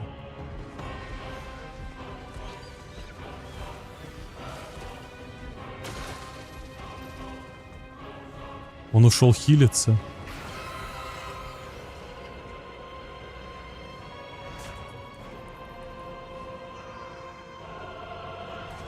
Ну тут у Флауэра надежда, что он молнией попадет. Вот буквально только это есть. Подошел, он опять подошел, огреб. Сука, это очень смешно.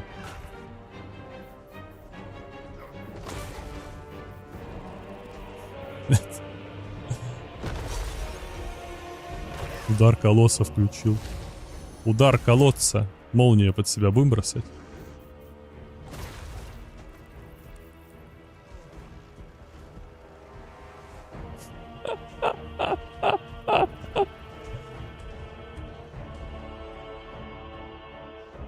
Это самая бешеная магичка. Так она под гармоничным слиянием решает драться.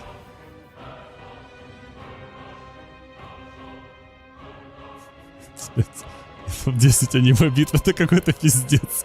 Я отвечаю, это что такое вообще? Почему? Хоть как мы это видим?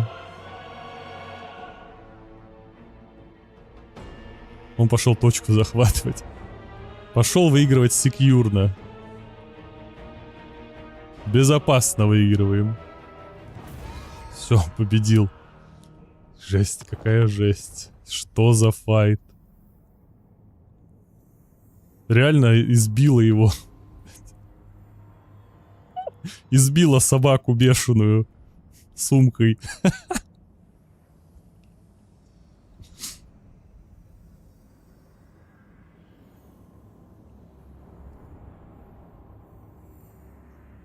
Это та гифка, где мужик на скамейке пьяный на остановке встает и падает мимо бабки, и бабка его начинает сумкой ебашить по башке. Бедный пьяный угар.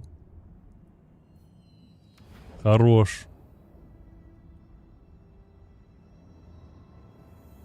Переодетый паладин. Женщину переоделся, да. Проиграл в преферанс на спор. Обязан был. Бухали ночью, переодеться во фрейлину. Утром резко затрубили к атаке. Не успел переодеться, пошел в чем есть.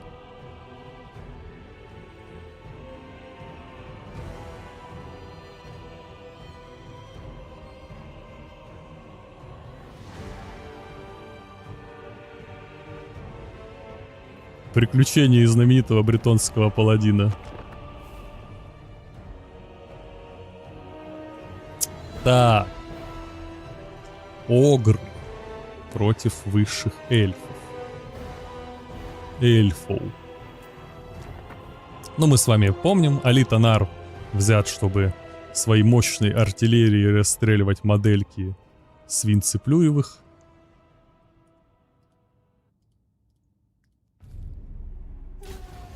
Преферанс наспор — это нонсенс. Нет, там была ставка. Денег, когда не было уже.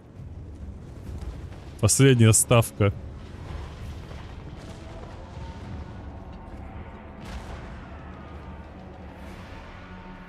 Что значит нонсенс? Сам ты нонсенс.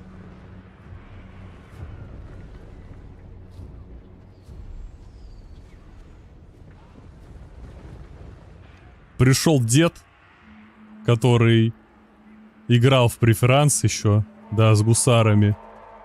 И рассказывает. Весты какие-то считают. Ты знаком с бретонским преферансом? Нет, вот и не надо.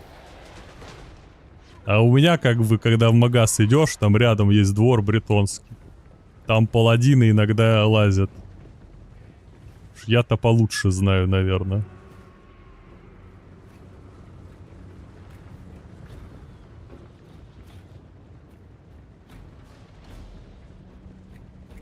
Там, кстати, мощные донаты идут. Продолжают. 50 рублей. Куда ездил и чем занимался? Куда пропал? Почему стримов не было? Мне было скучно. Ты виноват, вот 50 рублей, 100 тысяч роликов жду. Булдыга номер 1. Норм. Я никуда не пропадал, стримлю до сих пор. Вот он я. Стрим не кончался.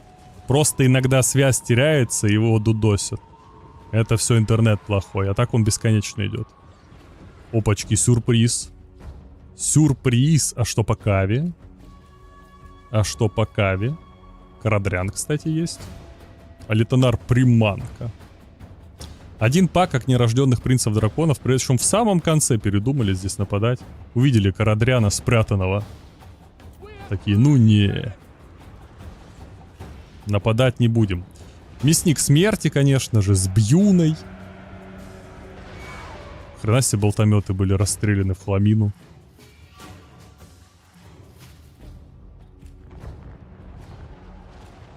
В итоге Берс решил не давать Флауэру никаким образом возможности перестрелять его с винцеплюев и просто навалился толпой. Поймал Бьюну, на контр Бьюна хил, конечно же, сейчас будет. На 30%. Контр Буна. Ой, как же больно. Же больно.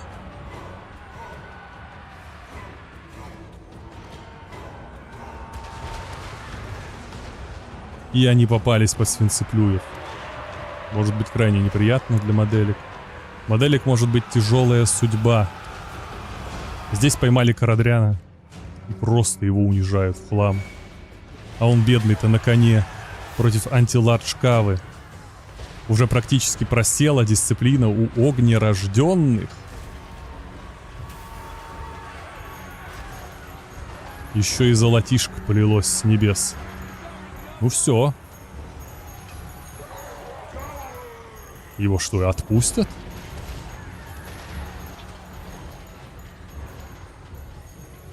О, сюрприз! Хороший мув от Флауэра. Спасает Карадряна здесь. Но рядом была Кава. Удается спасти. Огнерожденные отступили. И бросает ему на всякий случай в голову похищение души, чтобы он точно не вернулся и тут не мозолил глаза никаким образом. Свинцеплюй практически напуганы. Еще одно улучшенное возрождение. Влетает снова в принцев драконов, которые пока что не окупились от слова совсем, с полным позором, пробиты. Сейчас будут ловить атаку тут рядом. Рядом небоходы.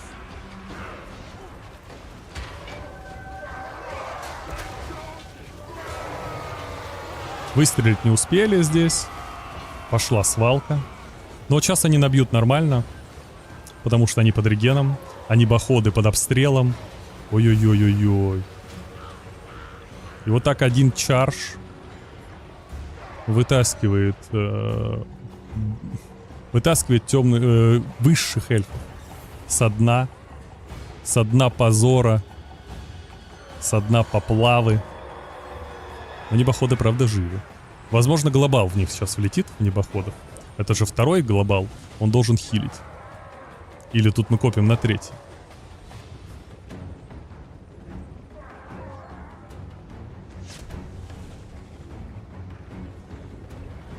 Алитонар позвал двойника. Как только пришел казначей собирать деньги, Алитонар такой: блять, двойник, не платим, эльфы. В этом-то и фишка богатства Ултуана. Они все там от налогов уходят. И строят себе роскошные виллы. Не платят.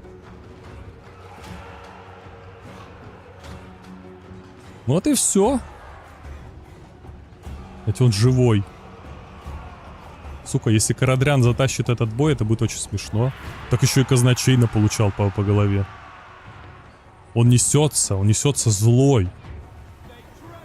Вы думали, он умер? А нет, он живой. Он живой, он готов убивать. Он живой, ловит похищение души сразу.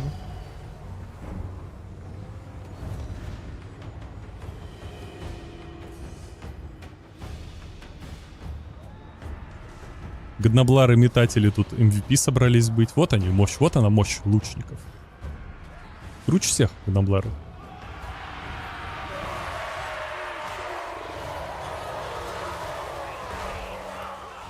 Выступающий в тени. Кстати, глобал похилил небоходов. Что важно. Здесь у нас драка толпой. Под бафами. Ух ты! Принцы-драконы, 3 калеки. В скобочках 12. У них так, у них, блин, моделек так осталось до хера. Передают привет.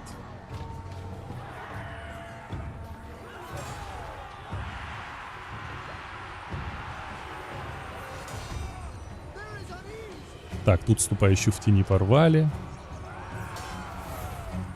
Пытается Флауэр выцепить лорда Огровского.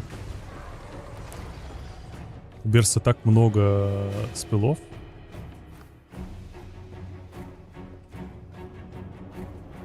Продолжает душить Карадриана. Так много спелов на самом деле, что в одну сильверинку может Бьюна залететь. Или солнце пурпурное. Хотя нет, подождите, я смотрю не туда, извините. У него много в запасе. Но здесь мало. Это эльф регенится, как сумасшедший. Пиздец, просто спасти рядового Карадриана. Что за прикол? Он буквально никому не нужен. Но высшие эльфы такие, блядь, они хотят его убить. Карадриан, он же самый тупой в нашей армии. Почему они хотят его убить? Наверное, что-то знают. Давайте его хилить на всякий случай.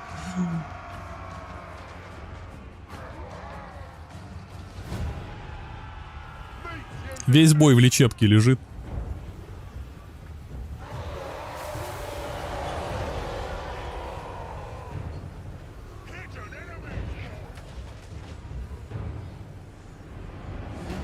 Просто вытягивают ману.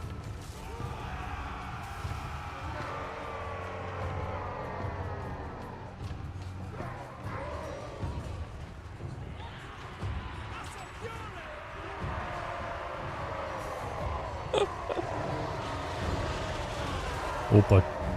Шарж в спину. 7 моделек на 200 хп. Тут дисциплина, чтобы никто не отступил. Опачки, мясник смерти. Вот его нельзя терять вообще никак. Происходит полная поплава. Кобздец. Огнерожденный просто тащит. Если удастся убить мага, это будет победа. Потому что маг на дистанции... Тут надо копить ветра, скорее всего, и пытаться пурпурным солнцем пробить врага. Потому что в остальном-то дела очень плохи у Огра.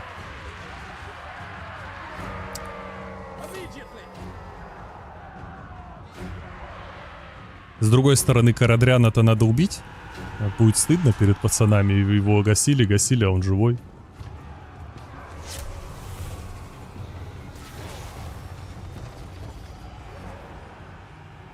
Да, реально, Карадриана убьют. Просто чувака на мясо послали.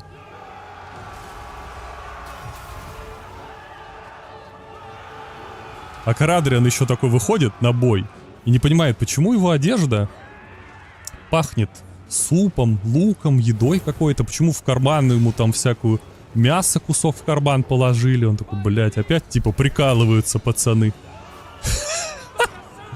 Его посолили. Чисто хитрый план у плана.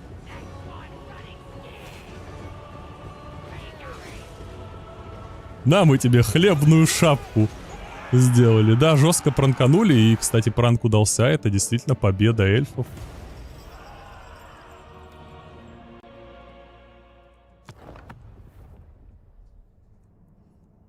Да, думал, еды с собой положила. Бабушка с собой еды положила. На, внучек, на бой. Возьми, миска поешь, беляшей, тут чебуреков тебе. На. В итоге весь бой от Огров убегал.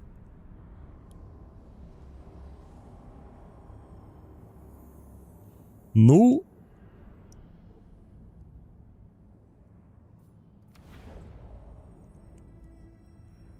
Так, это что? Десайдер. Десайда. Сейчас один момент.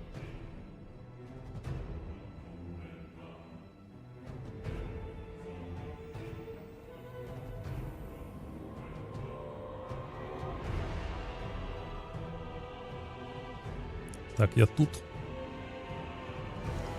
Десайдер.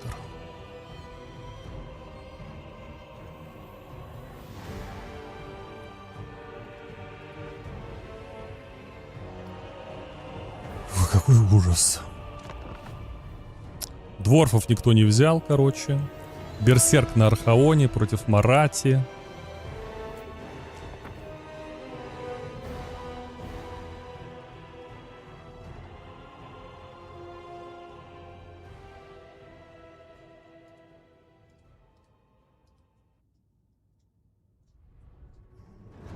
Да, надо было скилл, настоящий скилл, выясняется только в мироре дворфов. Только в нем. Архаон в Затаре.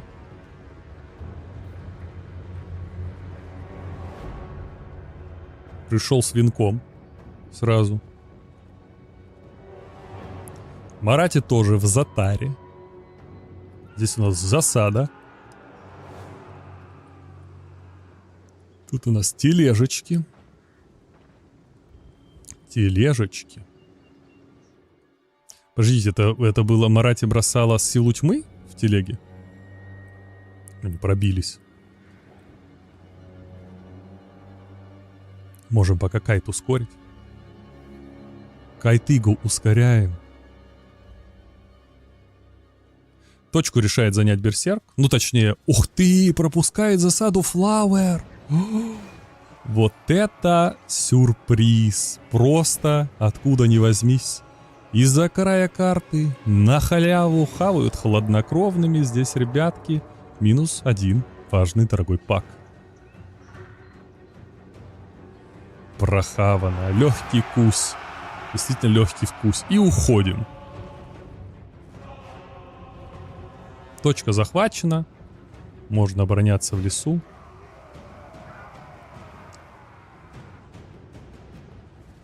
Диски куда? Куда диски?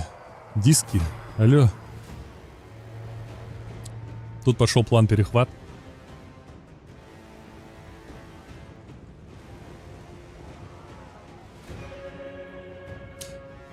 Причем Флауэр, посмотрите-то по вэлью, впереди.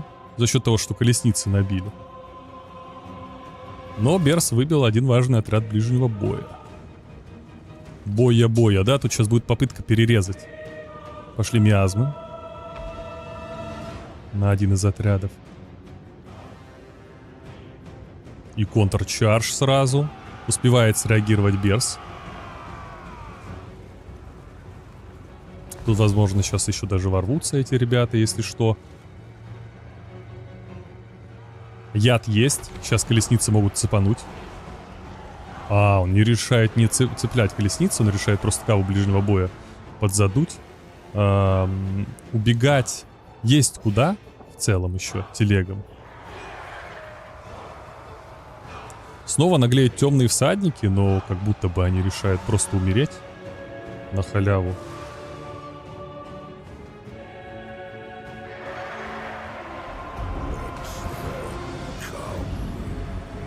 На хлебную шапку.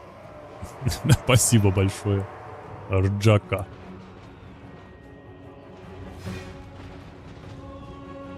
Снова план перехват. Зацепили колесницы ядом, колесницы хаваются. Что, конечно же, неприятно. Но Архаон по чуть-чуть проседает. А ему хочется оставаться целым к концу боя-то. Убирать неохота. Телега сразу уходит. От греха-то подальше. Миазмы сжигают дешевых бродяг, но тут дорогой-то кавы и нету. Разве что диски есть. Но диски миазмами бить смысла нет. Они только щит собьют. Перехват дисками. Это дисковый перехват. Сейчас будут садиться впереди. Садятся. Он даже садит их сначала, чтобы на чарже не отлететь. Телеги дают поворот. В двух местах контролит Берс. Опасное дело. Это смешно, конечно. Но Архаона фокусят. Можно командира потерять. Телега доедается. При этом Флауэр все еще впереди. Несмотря ни на что. И у Флауэра еще два пока кавы живы. Сильно милишный. Но и здесь диски живы. И жива Химера. Но Архаон потихоньку тает. Просто настанет момент, когда Марати залетит в Архаона и набьет ему мор. Ну или ему придется от нее бегать. Под похищением души залетит. Опачки, огненная башка.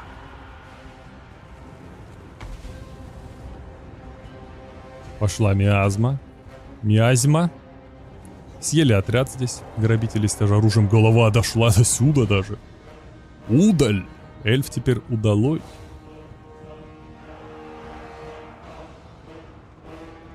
Боже, какая скиллыга запредельная. Я даже не представляю, кто здесь затащит.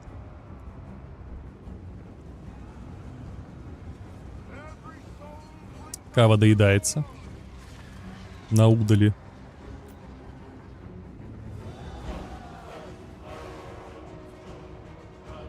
Какие же контролеры.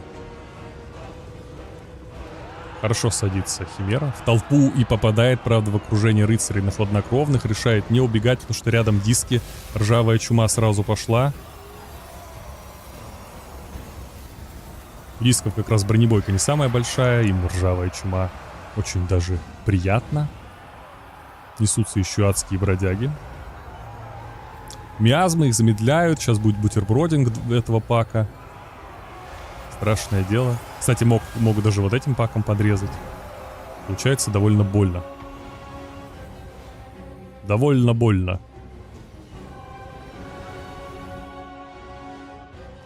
Архаон, рыцари, Дохимера.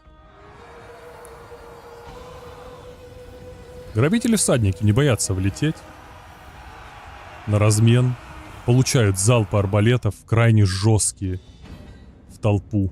Ну как больно. Ну как больно. Марат еще бросает похититель душ. Тут еще диски подстряли. Вот фокус дисков идет. Химера там далеко. Пошла огненная башка. По Каве не сильно попадает. Диски практически уничтожены. Марати влетает в Архаона.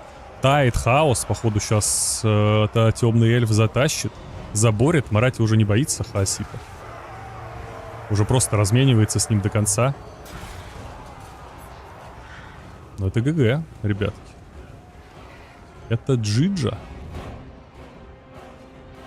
На темных эльфах. Флауэр.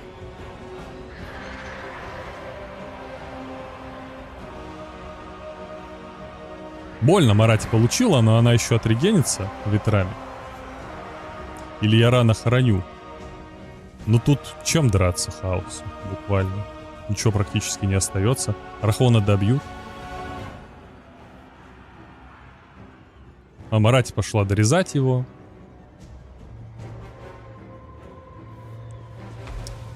Химера думает, спасать или не спасать. Диски, кстати, не могут вернуться. Диски могли бы помочь. На самом деле, но они бегут. Летят рядом с Архаоном. Архон убит, теперь можно проводить диски, и вся сейчас полоска просто берсерка удавит. Диски проведены. Да, Флауэр проходит дальше. Победив берсерка. Берсерк проигрывает. Это, конечно, сильно. Сильно.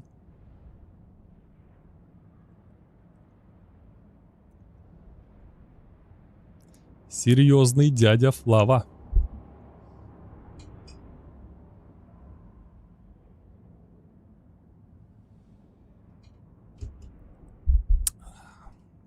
GG.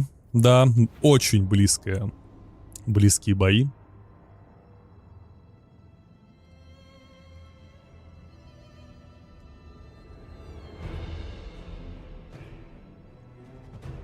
Честно, счет я там уже забыл, кто когда побеждал. Типа 1.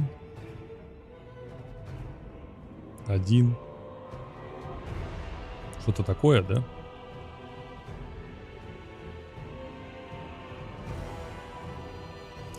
Так, дальше у нас Инкарс против Блэкью.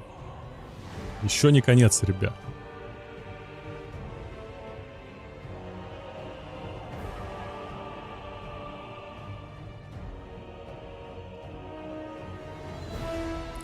Это еще не конец.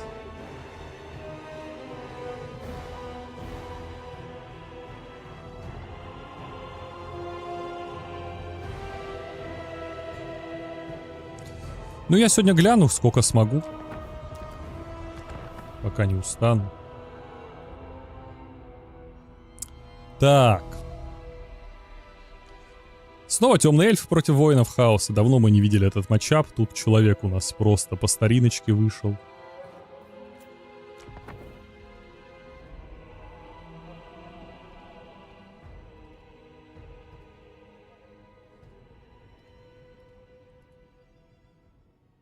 А когда рестрим? В субботу, когда будет офф-трансляция.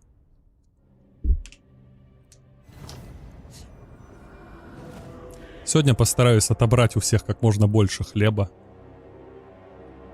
Так. Блэк. Забанил огров, бистманов. Ладно. Там весь второй раунд с игры уже. Ну, нормально. Инкарс, Вуд Эльвов и Норск. Окей. У нас тут меч мучителя есть, чтобы ловить пацанов. Снова не в бане дворфа. Прекрасно. Снаряды тратятся очень зря здесь Блэком. Грабителей, в мародеров, в маролдеров.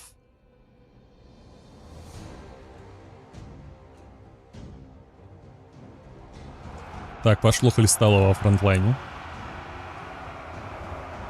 Ну, магичка тут, конечно, тоже не Марати. Но и это не Архаон по ХП, надо быть осторожным. Жизнь так могут испортить. Здесь тролли есть, это вообще прикол. Никаких заклинаний против троллей нет. Правда, есть рыцари ужаса на хладнокровных.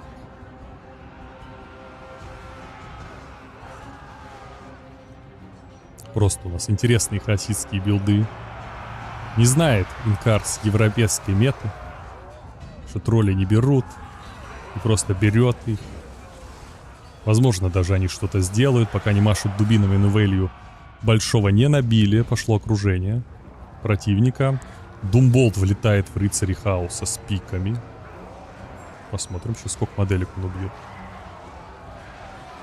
Джумболт. Всего 2 модельки.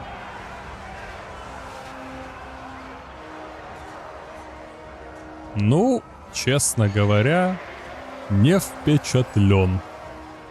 Темный эльф пока что неплохо здесь защищается. Мародеров разнесли в хлам. Тролли хаоса в доспехах пытаются спасти ситуацию, но мародеров убивают. Мародеров просто разносят. Телеги отзонены. Пошел раскаленный рог. Наконец-то колдун. Колдун что-то делает. Уже 4 минуты прошло боя. Колдун вспомнил, что он, оказывается, заклинание может кидать. И кинул, правда, очень сильное заклинание. Попал сильно. Прям серьезно попал. Пришел поддержать своих, но здесь включается уже у нас удаль. И темные эльфы просто готовы камбэчить. И с разворота ломать морду. Так, меч мучителя где-то тут был включен. И что? И с позором слит. Пошел размен рыцарей хаоса. Крайне неприятно им здесь драться, как вы видите. Бедолагам.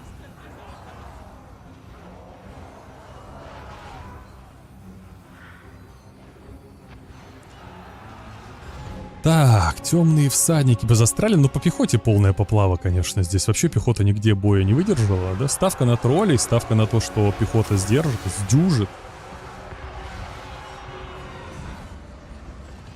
Не работает. Еще один очень хороший спелл. 2 заклинаниями нормально набил. Правда, маг уже просел. Его же скоро будет думболтами просто душить.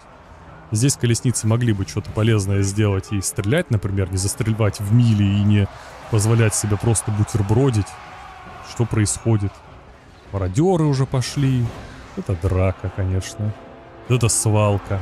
Бросается еще одна ржавая чума на очень дорогой вкусный отряд.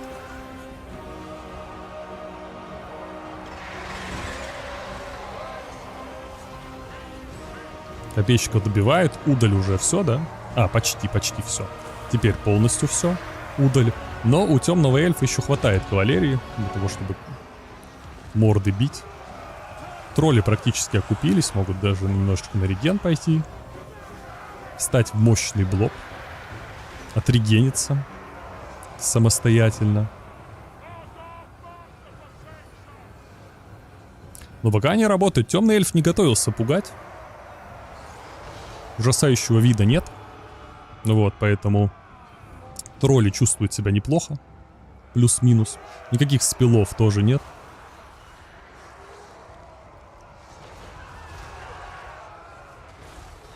В кого? В троллей стрела рока? Ну, посмотрим. Модельку, наверное, она убьет. О, модельку убьет, прошу прощения. 4 троллей завалила. Нихера себе. Сюрприз. Хасид перестраивается, у нее есть своя кавалерия. Здесь телеги абсолютно бесполезные.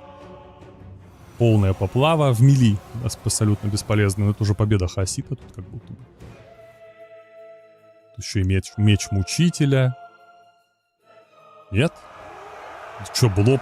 Блоб вот этого говна перестоит Хасида? Не верю. Еще один думбол. В троллей. Ну, кстати, рыцари хаоса с пиками убили.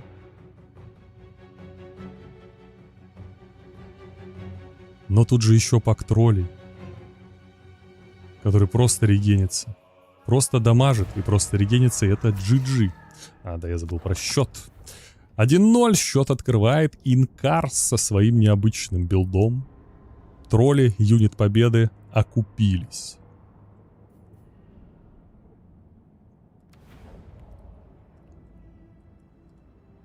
Вот так дела.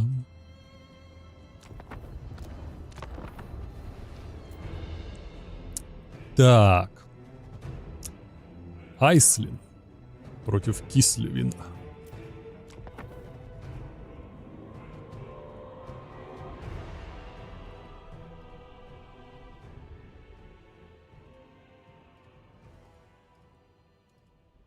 Удаль пошла на убыль. Магичка, смотрите, спрятана где. Итак, Айслин на драконе. Без каких-либо обил, просто на драконе. Магичка хила с кровью земли. Кава у нас тут дорогая. 4 пака принцев драконов и знаменитый Карадрян, которого в этот раз, наверное, не будут пытаться схавать. У Кислева ледяная ведьма на змеюке. Готовится бить пехоту. Телеги, тяжелые, причем боевые сами. В качестве кавалерии 2 отряда легиона Грифона и крылатые гусары. Ну, кавалерия, как видите, тут, конечно, послабее, чем у эльфа. Плюс еще дракон. Да, кислевицкие воины зря там впереди бегают, конечно. Им надо себя поберечь. Тяжелые боевые сани. Что они готовы делать? Они хотят стрелять по кому? А, они хотят чаржить. Они не боятся чаржить. Они просто давят пехоту. В них сразу же садится владыка морей. Цепляет их, цепляет одну телегу. Они поворачиваются, но, возможно, сейчас моделька будет потеряна. Да, минус 1 моделька. Перестрелка идет на фоне. Подставились волчьи сердца. И их заметили эльфы на своих более дешевых луках. Здесь размен. Грифоны против принцев драконов. Есть ли чем помочь? Есть метель. Метель бросается сюда. За спину. За псину. Влетела здесь Вичка. Ей похрену на Айслина. Да, смысла его бить сейчас нету. Его не пробить быстро. А вот Каву пробивать надо. Но, как вы видите, эльф намного более эффективнее пока перестреливается. Его лучники выиграли здесь перестрелку. У противников. Сейчас всех мастеров засад перебьют. Здесь Кава выстояла. Карадрян чувствует себя хорошо. Но потихоньку плавит Кислевита. Прям ситуация очень плохая. Ужасно плохая. Буквально скоро нечем будет убивать Айслина. Хотя ладно, Айсвичка Темпеста я погорячился. Нормальный антиларж имеет. Да, вместе с Снежным Барсом. Я что-то ее... Меня заклинило, и я что-то характеристики Катарины на санях к ней применил. Думал, антипех. Я забыл, что она антиладжовый змей. Айслина есть кому убивать. Правда, он улетел и испортил все комбо с котом. Лучники продолжают стрелять. Боевые сани, кстати, еще живы. Вырвались из передряги.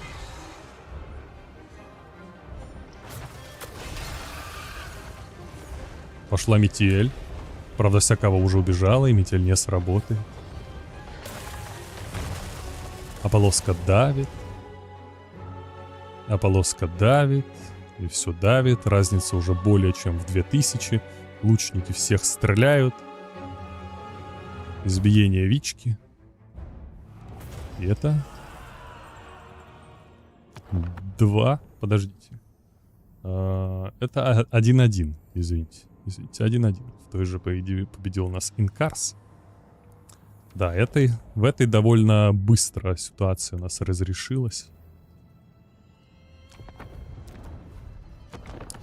Так, третий бой. Бретония против зеленокожих. О, интересно.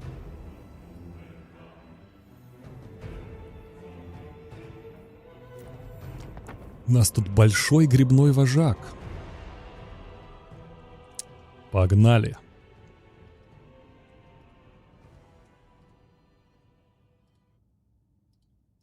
Вжгрибной вожак.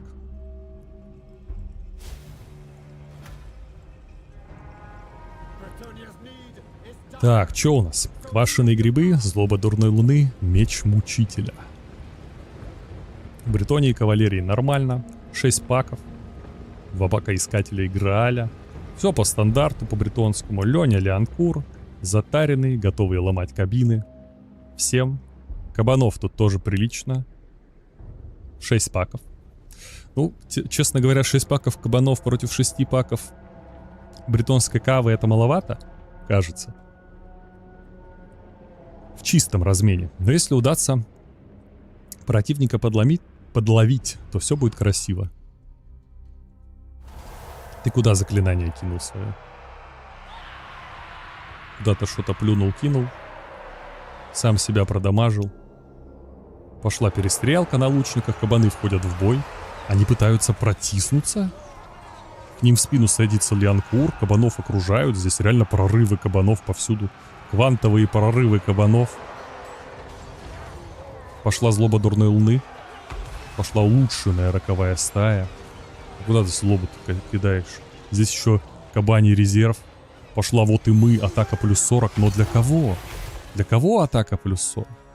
Для пацанов, которые уже обосрались и убежали? Для большого вожака, разве что. Ночных гоблинов. Вот эти кабаны, которые сейчас приходят в бой, у них-то нет злобы. Никакой злобы, никакой обилы. Вот и мы. Помп-вагоны поехали. А кава-то еще есть в резерве. Включен вах. Голодранцы настреливают. Да, надо убивать каву друг друга. Надо размениваться. Кавалерия на кавалерию. Бретонец как будто бы сейчас получше разменивается. Вах не спасает. Хотя здесь, смотрите, четкие пацаны нормально себя чувствуют. Грали практически отлетели. Сколько гоблана бьет? Ну тут гоблинов-копейщиков мало. Не шарит Инкарс про баланс. Залетели в бронированных лучников, им ничего не дают. Опять магическая ошибка от орочего шамана. Какой-то бесконечный позор его преследует. В этом бою бретонец все еще немножечко ведет. Хотя помп-вагоны проехали, лучникам не дают стрелять. Еще одна магическая ошибка. Что-то плохо с ветрами магии на этом поле боя.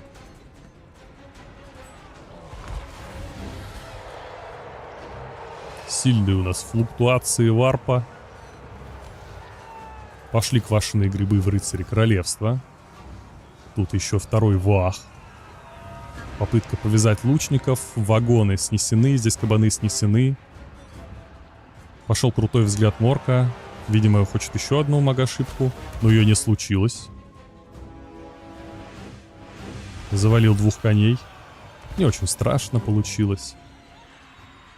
Бретонские лучники еще живы. Целы.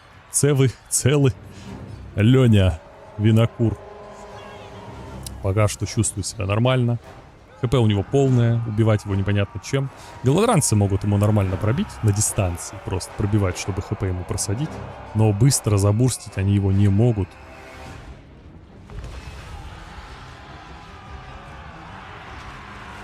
Вот они гоблины. Вот они гоблины со злобой дурной луны. Атака 40 против крупных. Пошли, пацаны, работать.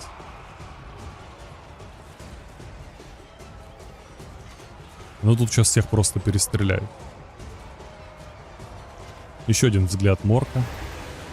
Рыцари королевства несутся. Злоба закончилась. Нормально пробило в бочину. И тут еще с другой стороны включена дисциплина. Гоблины стоят до конца. До конца, гоблинский до конца гейминг. Но очень много лучников осталось в Бретонии. Они тут здесь, конечно, все просто расстреляют. Тут уже 5000.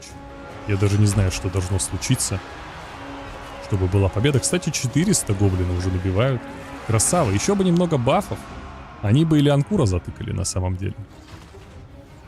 Антипех у Варбоса. Значит, у гоблинов на него залито заклинаница серьезная, чтобы он накидывал.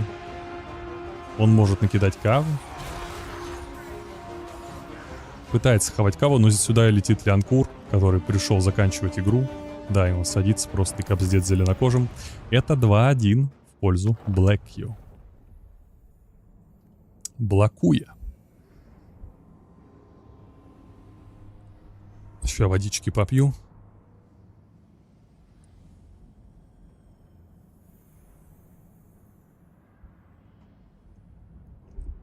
Ух, ребятки. Так, это значит, есть 4-я игра. Не могут все сыграть 3-0. Для приличия. Вот смотрите за Блад Пингвином. Вот это настоящий геймер. Или за Булдыгой. Одну игру сыграл.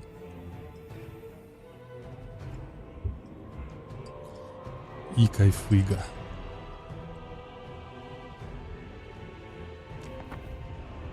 И ливнул. Так, Борис на демигрифах с мортирой. Господи, какие у нас билды.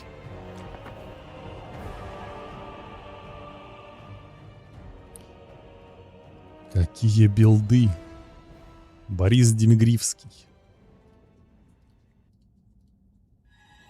Темный эльф.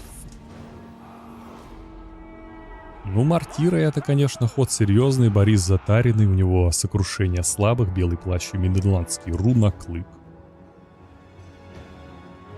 Без него никуда.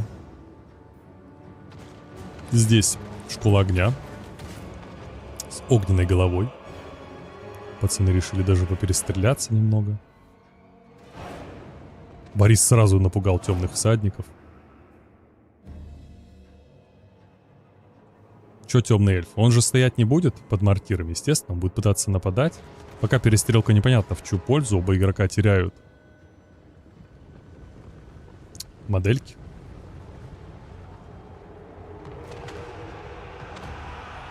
Но Борис должен помогать кавафайты выигрывать. Эта подруга не так будет сильно помогать в кавафайтах. А вот Борис рядом с демигрифами, это, конечно, страшная вещь. Пошла огненная голова. Правда, немножечко своих бьет. Пришлось отвести пехоту. Куча снарядов мимо. Здесь демики застряли. И хилят. Кровь земли взята, естественно. Борис пошел в кучу малу.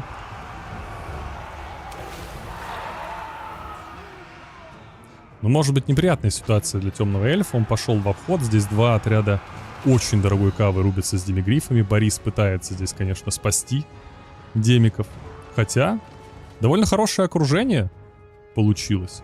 Сейчас доберутся до мортир, доберутся до хашки. Фронтлайн здесь пробит. Здесь, естественно, проиграет имперец. Ему очень важно пробить, выгодно разменяться с рыцарями ужаса на хладнокровных, но получается все не очень хорошо.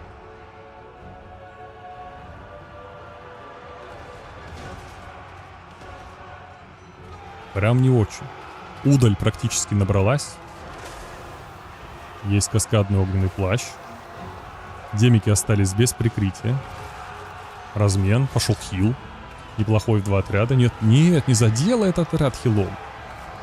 Правда, отступающих накрыло, что, наверное, приятно, но Хашка вся грустит, и эльф просто давит, посмотрите. Уже в миле пошли колесницы. Мортиры ни разу норм не попали. Ну так. Плюс-минус что-то там сделали. Ну да, они очень косые. Ну, имперцы просто стирают с карты.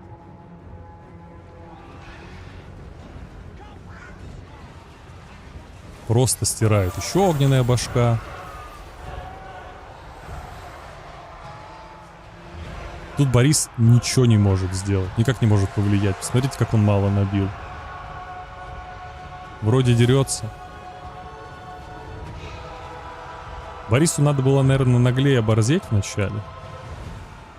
Наглее играть, наглее борзеть. Борзее наглеть. Ну все. Берц переехали. Счет 2-2. Окей. Окей, значит, есть 5-й реплей, да? Да, 5-й реплей имеется. Какие все близкие битвы у нас, ребята.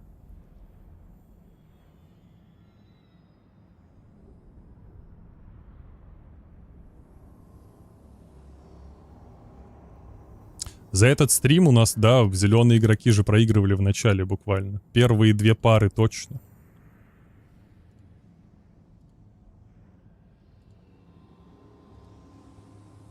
Зеленый цвет победы.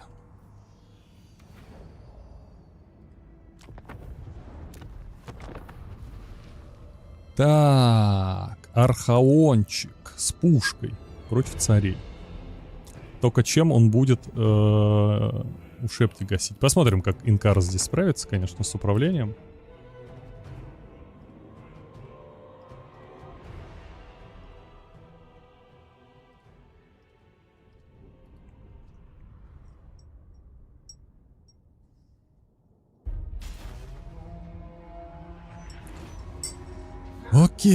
Окей, диски сразу за спиной. Здесь у нас Некросфинкс, Сетра на коте, накатил. И с клинками, если что, чтобы антилардж получить. Карта очень маленькая, кстати говоря. У Шепти вообще очень быстро скоро дойдут.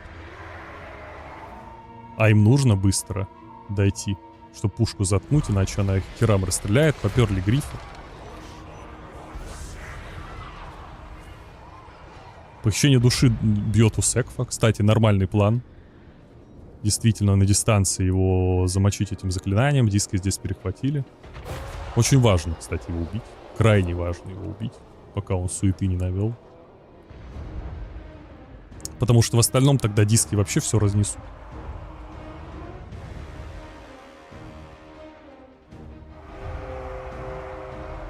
Добрались у Шепти сюда. Пушка разбита, кстати говоря, все. Пушка больше стрелять не может. Окупилась на 4 сотки. Потери 800 рублей.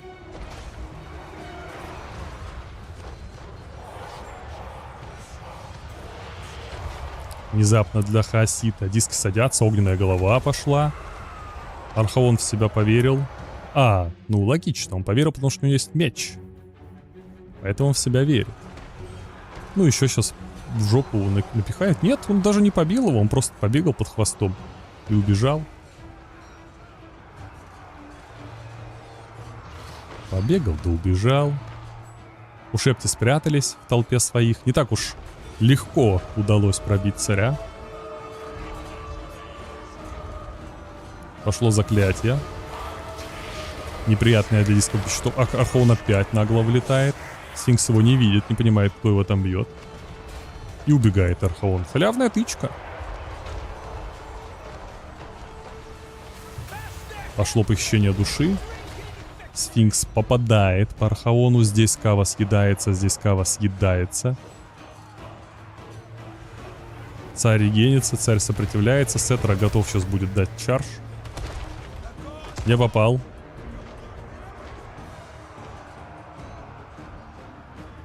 У Шепти продолжает все расстреливать.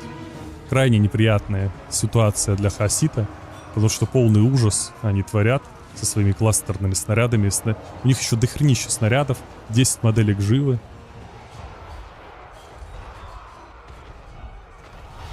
Призыв у Шепти для того, чтобы спасти Сетру. Архаон пропускает плюху, но она по нему не проходит. Вторая уже проходит. Уже ж неприятно ж.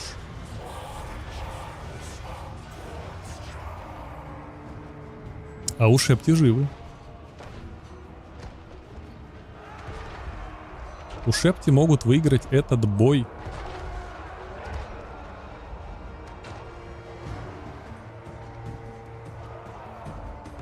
Они прям сильно мешают. Хасид еще и по пехоте проиграл. Уже. У него остаются диски, у него остается Архаон. Но на текущей ситуации Архаон должен был больше урона нанести, на самом деле. И каким-то образом просадить хотя бы или Сетру, или Сфинкса. А так тут и Сетра, и Сфинкс, что неприятно. И что-то не очень хорошо все работает, и пушку развалили.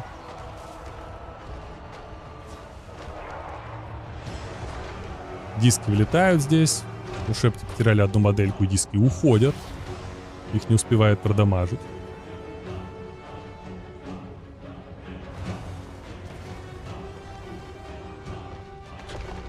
Тут у нас кулдаун. Как Пуха так быстро сдохла? Ну вот у Шепти нас насадили. Продолжают унижать все вокруг. У Шептики.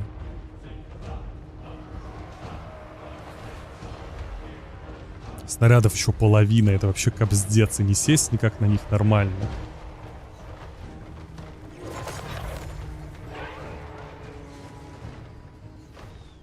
Так тут еще вот эти две туши, с которыми уже буквально только Архаон способен справиться. Тут нужно пытаться каким-то образом подловить на меч Архаона Сфинкса.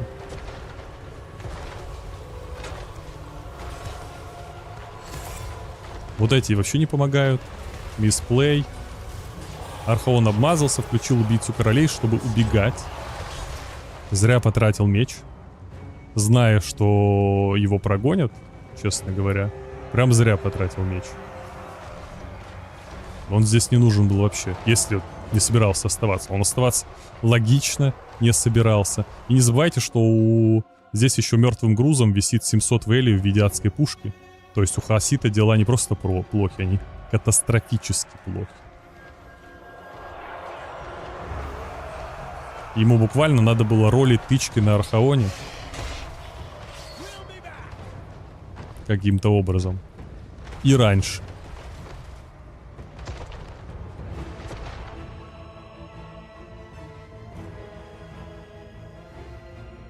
Хотя поддушивание тут идет неплохое.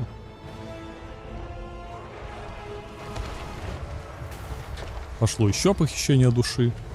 Ну, если Архаон сейчас чудо совершит тычками.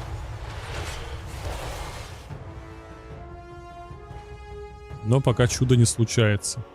Никакого чуда на Гудзоне.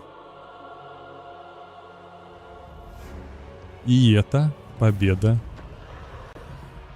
Инкарза. 3-2. Он проходит дальше.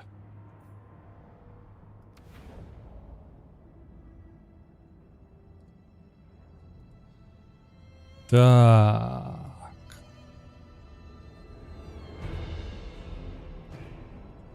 Что тут? Один. Это так. Короче. Так. О, Снейл Крим и Кодекс. Это сильно, ребятки. Мой любимый игрок после Булдыги и Краблинга. Снейл Крим. Ака наш китайский архан.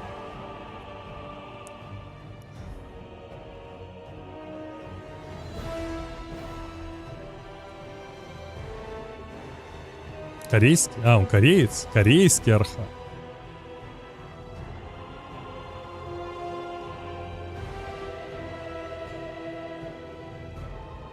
Понял.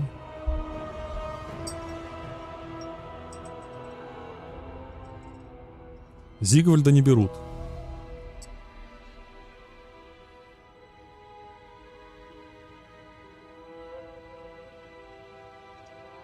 В чате где? Здесь?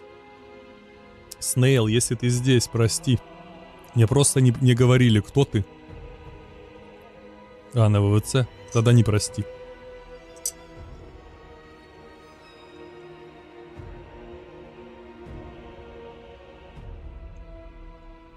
Тогда он, надеюсь, не увидит мой донат за 666 рублей.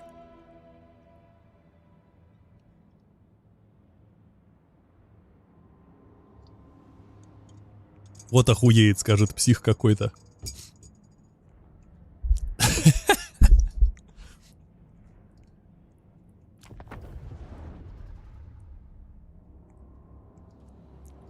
Так.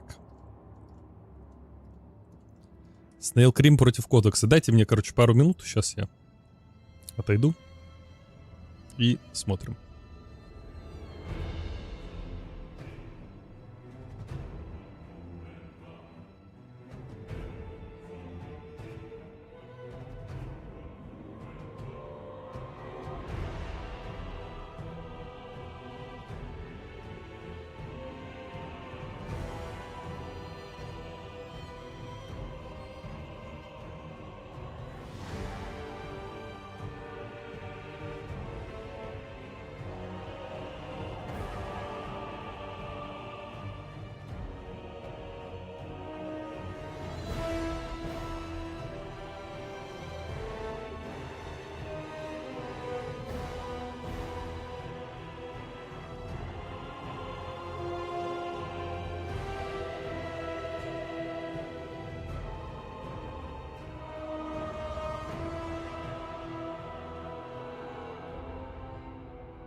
Так, я тут.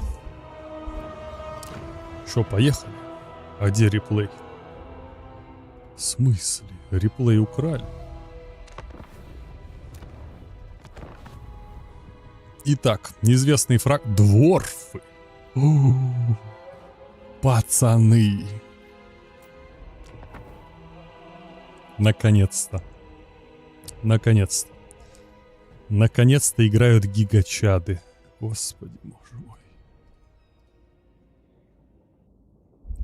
Наконец-то играют гигачады. Тут еще и слейеры. Так, забанили Хаев, Дарков, Вудов и Кислев. Ну, за Кислев, конечно, не респект. За всех... И забанили всех эльфов. Это просто... Я не знаю, насколько крутые игроки. Они невероятно крутые. Они забанили всех эльфов, тебе не матери. И играют на дворфах. Это мощь.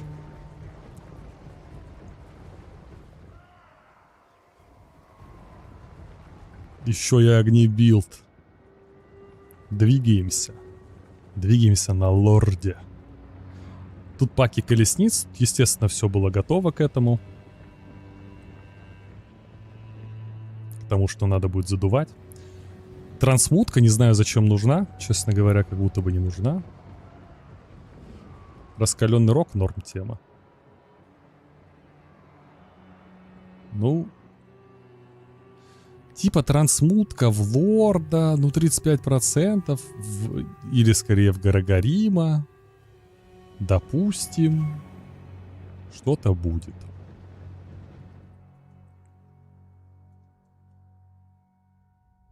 Допустим, что-то будет.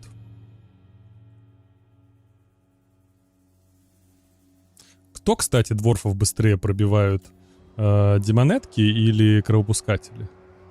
Типа кровопускатели эффективней? На дистанции.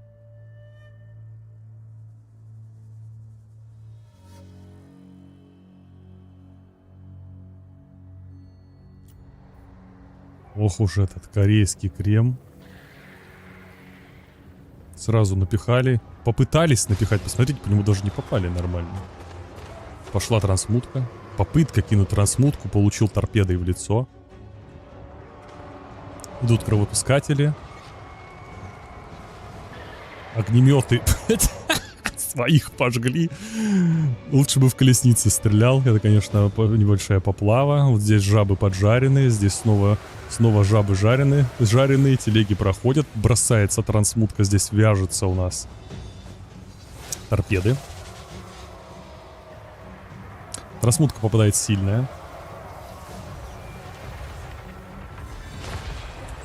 Очень хорошо. Это же Фурий Сланеш с бронебойкой. Получается крайне сильно. Здесь мстители размениваются с кровопускателями. Это, наверное, невкусно. Пехота пробита.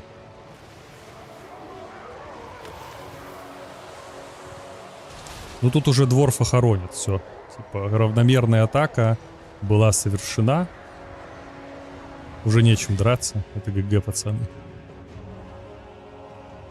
Это ГГ. ГГ зачистка. 1-0. В пользу улиточного крема. Вскрыл, да, это были скавины, как оказалось. Вскрыл на изи.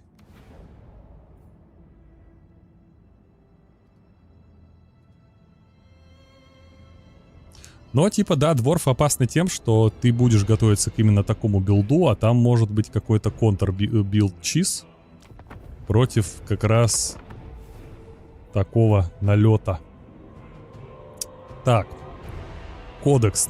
Снейл Крим играет на вампах. Они поменялись.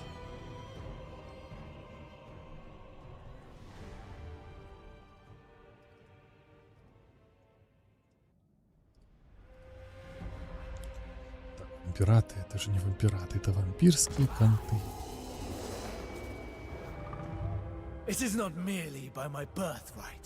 Так, коробочка. Интересно, где в Корее учат скиллу вампирского душения? Которого в целом-то и на Западе особо нет. Наследие корейского душения. Ух ты! Сильно прилетело. Очень сильно прилетело. Там 130%. Влупил. Вот это влупил. Просто на косарь. Маг присел отдохнуть. О, это лорд, кстати, Карштайн. Ветер смерти. Сигнатурный. Пошло поддушево. Ветер смерти здесь может зарылять довольно сильно.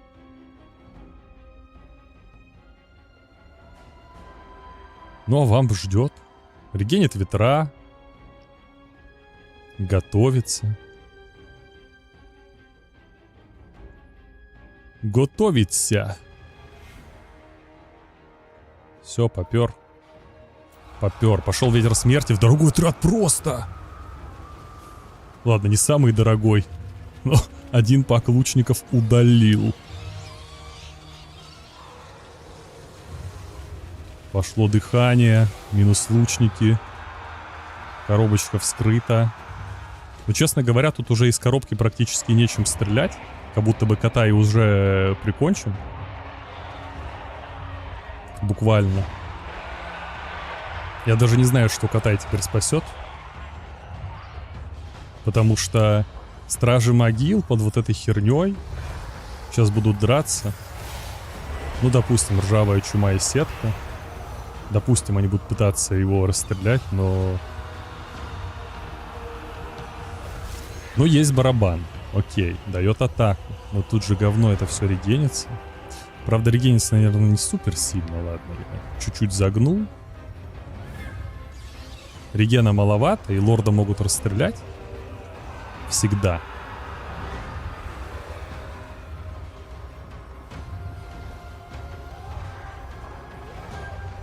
И вам пока бережет спилы, типа не дает нехек, чтобы дать ветер смерти. Ну, лучников не удалило. Тут вообще пацанам повезло. Это был обычный ветер смерти за 15. Не улучшенный. Дыхание в бок.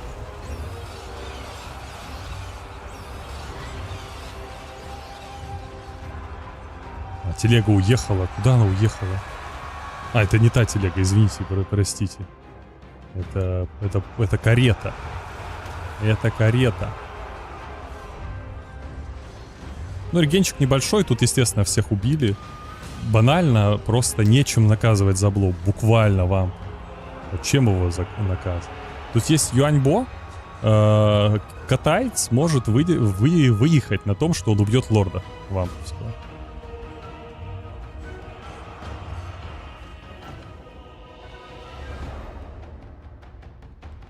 Да, то, что он взял лук, и это ошибка, я согласен. Буквально нужны именно дробаши. Их бы, скорее всего, тоже удалось задуть, но если бы под сетку попал Карштайн, его поудалили нахрен. Вот, а так барабан проели уже практически. Методичненько. Ломают барабанчик. Вампы регенятся. Сейчас будет нехек за нехеком. Или нет? Или я вампа переоцениваю?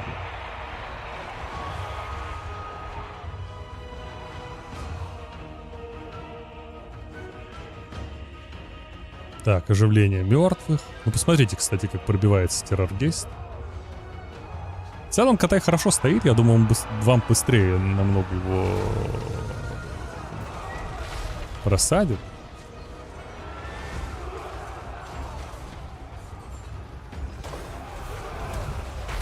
Хороший взгляд Шема. Блин, взгляд Шема на косарь ХП, это, конечно, больно. Но вот это ничего не убьет. По идее. Если бы он еще подхиливал стражу гробниц, этот жлобский вампир. Ух ты! Ух ты! Ух ты! Сразу же зачарованный щит. Hello.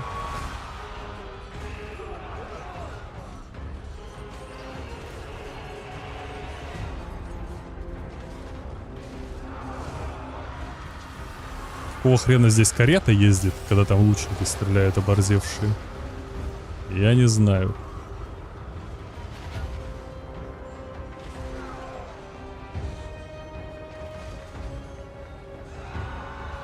Ну и остается один грустный Юаньбо, который может еще на косарь дать Шема. Но не дает. Ну, давай. 9. Блин, мимо 2. Вот это Лакич.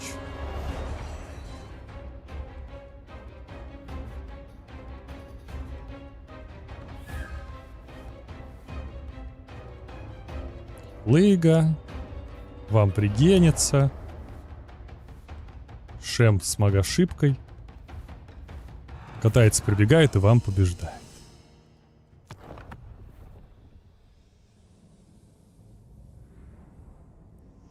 Знаменитый корейский архан. То есть ему писали: здорово, китаец. Он такой: круто. Но я не китаец. Так он ответил.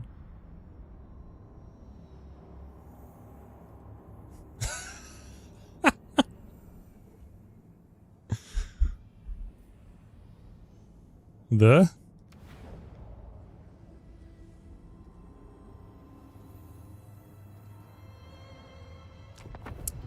Так. Зеленокожие против вампиратов. Господи. Аранесса! Самая знаменитая. Аранесса, действительно.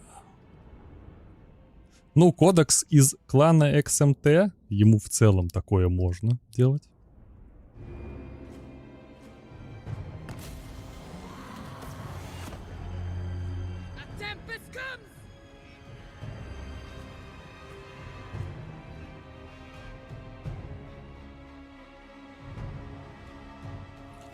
Чорки, ребята. Что вы хотели? 3 пака черных орков. Ветра смерти нет.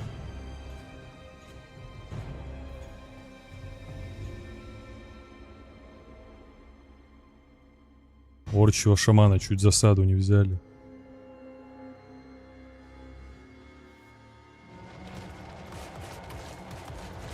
Ух ты! Дробовики передают привет. Пока что нечем их даже задуть.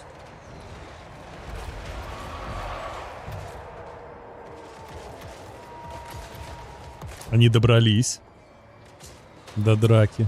Пошла заливочка стрелков, которые сейчас выключат, конечно же, ребят с дробовиками. И практически ничего вампират не взял, чтобы заткнуть орочих лучников, которые, по сути, должны выиграть игру, перестреляв весь бэклайн вампирата здесь, в хламину.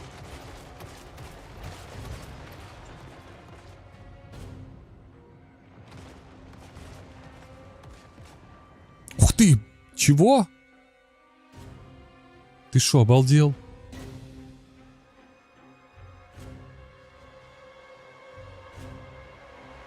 Женщина-рыбак поймала.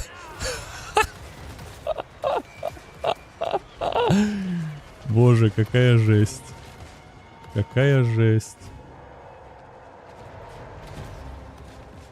А вы помните, как на вампиратах Дарк Феникс Эвенстару застрелил Грома? А?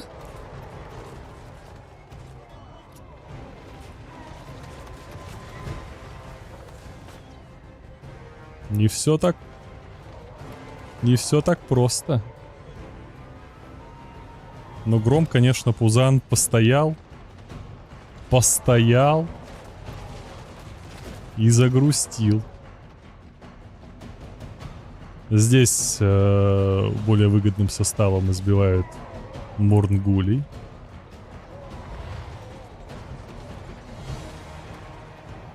Ну, кстати говоря, что-то бэклайн жив. Невероятным образом. У Вампа спокойно стоит, стреляет. Никто их не застреливает. Где этот шаман кукует?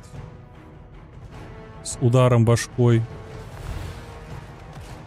Громов Пузан, который мог бы на фулл хп где-то сейчас суету наводить, просто сдох. Потому что стоял. И Маргули высрались, да, из ниоткуда. Ну чё, тут кодекс тащит назад. Любые чудеса могут закончиться, если Гром-Пузан будет просто стоять под дробовиками. Я даже не знаю. Хотя он еще ведет, как бы. Болтометы все еще стреляют. У лучников все еще прилично. Гром регенится. Что важно.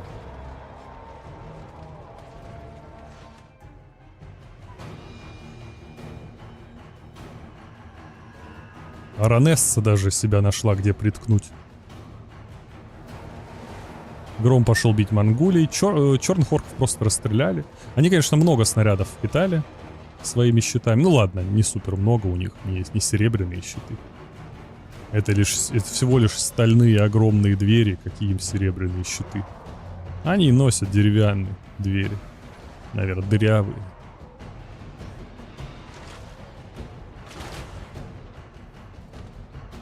Или из говна.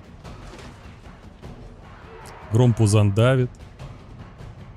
Да, болеем за наших, конечно же. За черного Снейлкрима.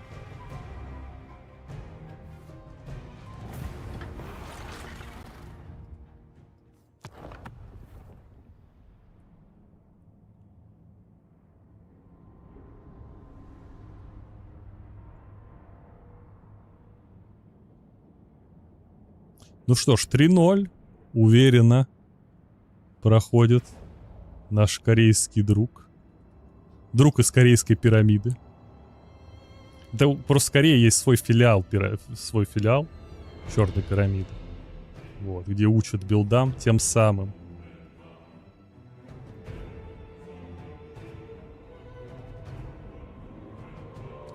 Так, Карадок против Кукинки.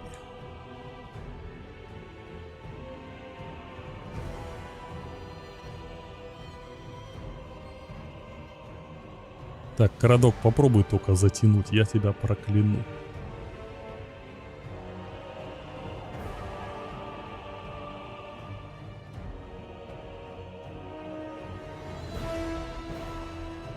Там 5-5 серия. Это по 11 сыграли, сука. Козлы. Так. Темный эльф против хаоса. Сартараэль. Господи, понадоставали из откуда-то вообще.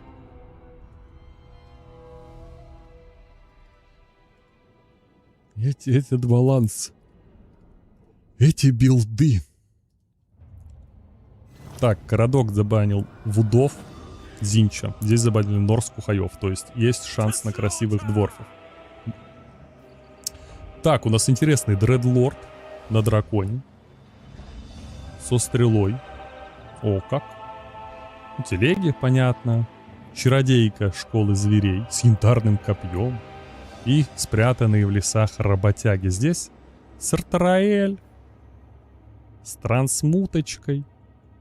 Поддушивают химеру сразу. Лорд не боится. Дальность 125. Арбалетик огромный. Вот, кстати, такой арбалет, как у него, могли бы выдать целому отряду, чтобы весь отряд так стрелял. По 140.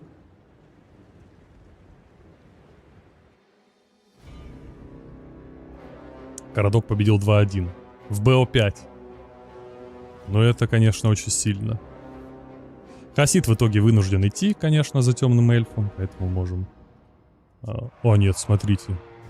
Борзанул немного. Получил в морду. Тут поймался. Пойман был. Так, скорость 87, скорость 90. Провожать их будут до Талова. Пехота уже карадоковская выскочила. Гниющие всадники подошли. Сейчас получат выстрелы. Телеги вовремя одумались. 2200. Ну, еще просто грех не стрелять. Грех не стрелять. Куда ты уходишь, Карадок? Хавай. Вы посмотрите на эту вкуснючую. 2200. Знаю один отряд гоблинов, который на этом поднялся.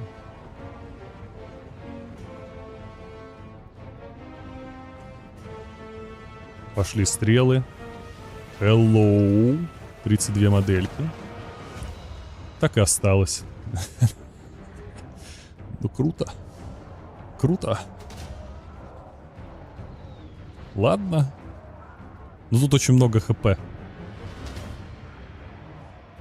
Для этих работяг не самая лучшая получается тема.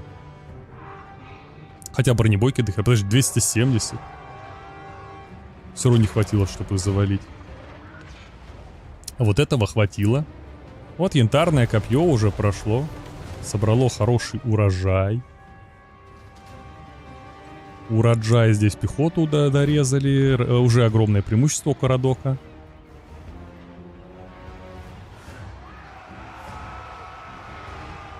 Кукин и Ко. Компания.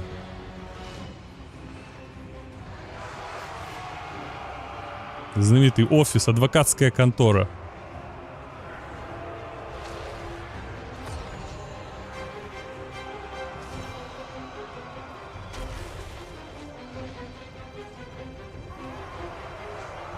Пошло окружение. Окружение хаоситское. Так, а Карадок готов его принять. Карадок не боится его принять. Хаосит уже здесь. Трансмутка пошла. Сколько хп? Ну, хп до хера. Неприятно, конечно, трансмутку принимать, но в целом здесь жизнь. Жизнь заставила терпеть. Так, стрелы темной магии. Опять в этих работяг. В этот раз получилось больно.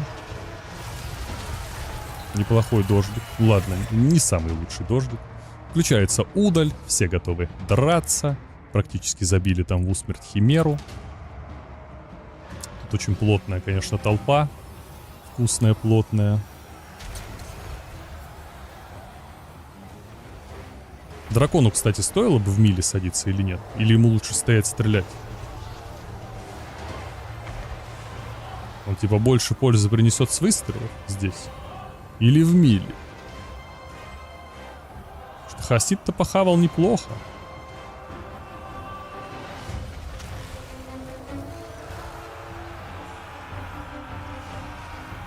Похавал-то Хасид неплохо. Ну, шнайберы, Шнайбер, Кукин и Шнайбер. Адвокатская контора.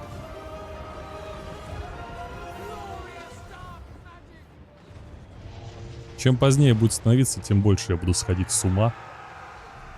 Тут уже Карадок продушил. Еще одна трансмутка. Ах ты хитрый, зинчит. Но это не улучшенное. Да, мощно закайтил в коробке.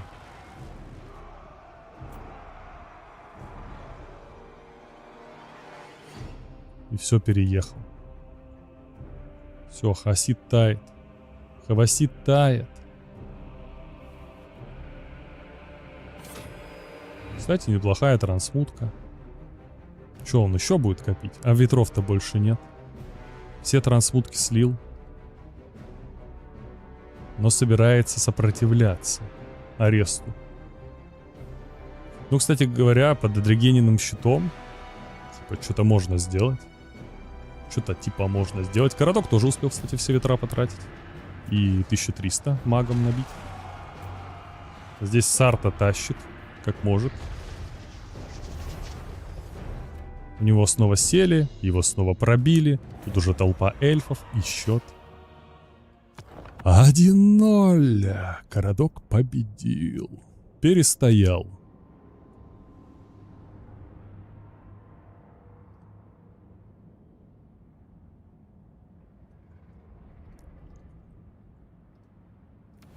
Понял. Булдыга мечтает пострелять в зомбей.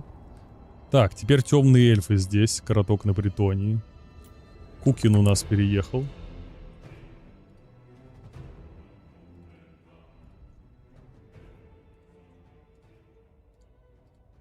Что за прикол первый реплей кидать от одного игрока, а второй от другого? Это какой-то флешмоб?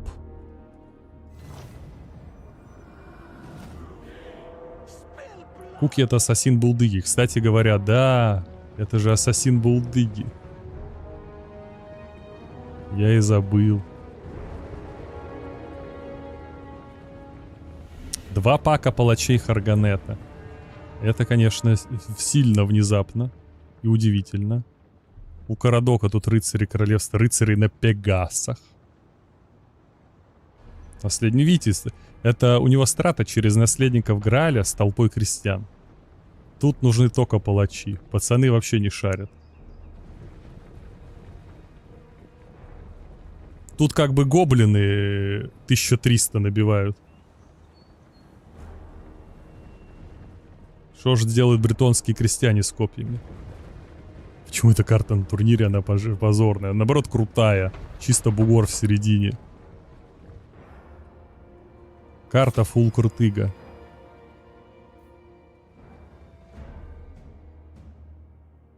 Тертые палачи. Будут, если в спел попадут. Тут нету страшного спела. Тут шипастый щит. Жопастый щит и кровь земли.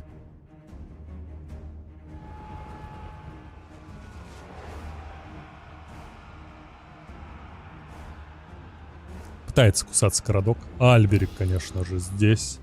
Затаренный на фу. Лорд интересный. Наверное, за 1350. Спасет он в миле размене, да? Против Альберика из борделла. Тут уже подрасхерачили палачей. Кава, гнев Манана.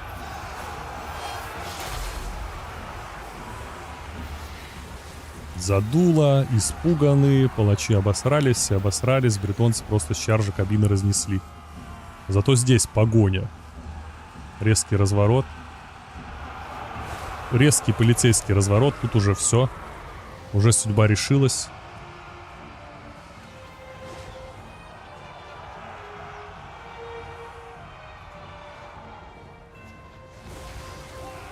Ну и бретонец пошел просто по тылам. Хотя темный эльф тоже решает не отставать. Карадок, кстати, смог вывести кавалерию и разделил противника. Или противник сам решил разделиться. В итоге тут уже смотрите, как Вэлю летит. Просто удален. Удален. Вот такая месть за булдыгу. Абсолютно безжалостно. Просто похавал. Просто похавал.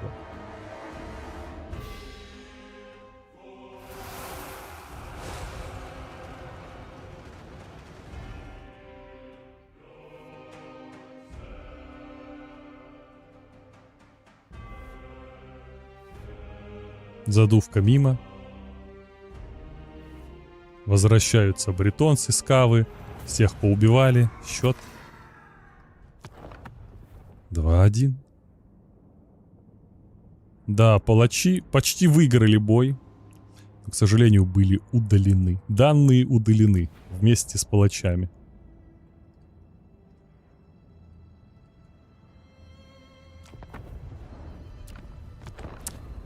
Так, огры против империи. Марк Вульфхард.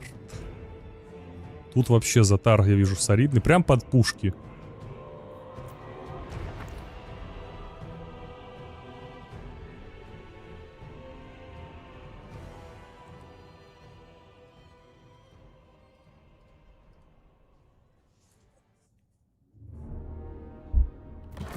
Что-то интересное пропустил, пишет Краблинг. В смысле? Между твоим прошлым сообщением и этим? Ну, блядь, я фракции называл. Не знаю, что, что ты еще ждал.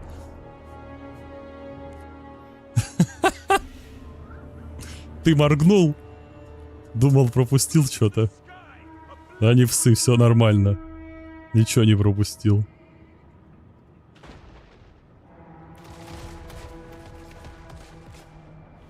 Ну, у тебя не было Берсерк Флауэр, была жесткая заруба.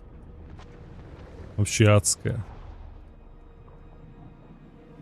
Там было сильно.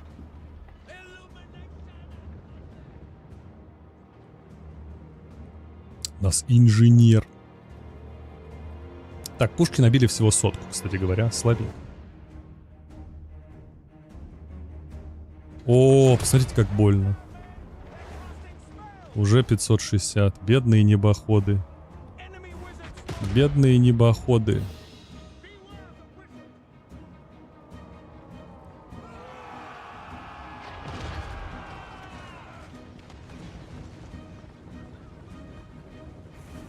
Булдыга воняет вообще. Просто сидит и воняет.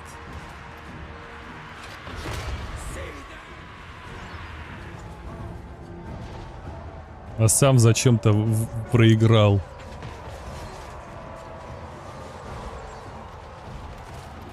Гнусный. Да вы слушайте Булдыгу. Ух ты, бедные копейщики. Бедные жопейщики. Тут сейчас нужно будет остановить. И их остановили.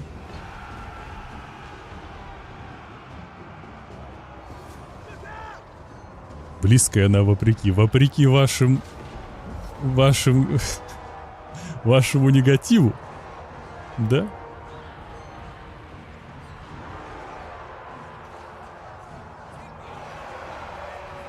Ну, кстати, небоходы прорываются. Огр вообще ничего выдумывать, решил не выдумывать, просто навалился толпой. Каву здесь уничтожили, Вульфред куда-то мимо стреляет.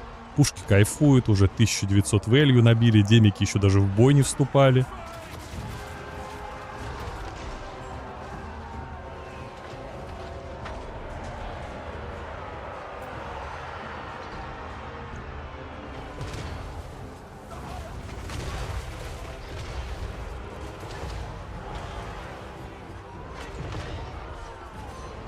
Булдыга токсик, лишь бы насрать на Берса, просто каждый день ходит и льет на него негатив. Вы заметили? Под фон победы Карадока тут уже все.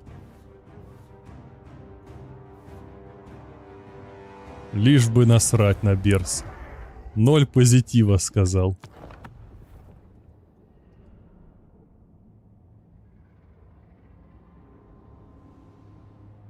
Ну, тут изи победа для Карадока. Собственно.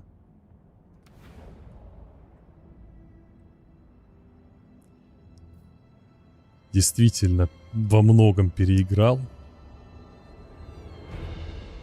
Ладно, хотя нельзя говорить изи победа. Да, это я уже от недосыпа говорю так. Но в целом переиграл.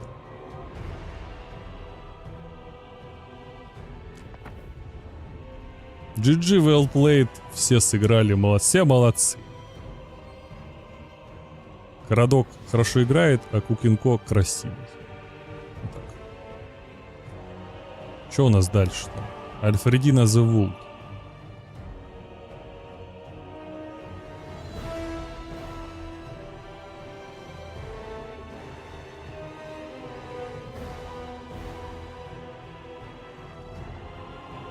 Да, мы сейчас сразу все посмотрим, пацаны. Чтобы у Турина хлеб украсть, всегда мечтал. Как там барский вот этот хлеб с икрой с черной. Наконец-то стащу. Поехали, зеленокожие против Норски.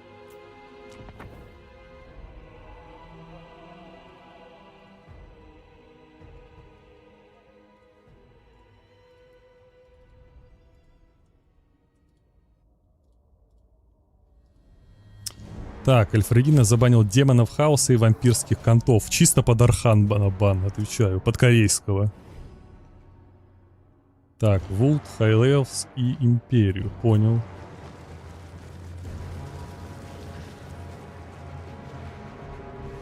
А, ну, кстати, по билдам. Здесь Паучильда.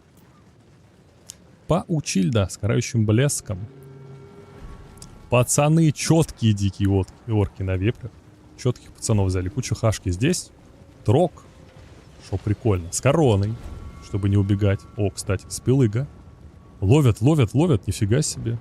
Оверкиллом убили одну модельку, я видел, всеми снарядами. Пауки в миле набежали, чтобы накидывать еще яд, чтобы здесь отряд не убежали. Трок через ледяных троллей. Ну, вот эта паучиха, конечно, троллей разгонит всех, скорее всего. Будет неприятно.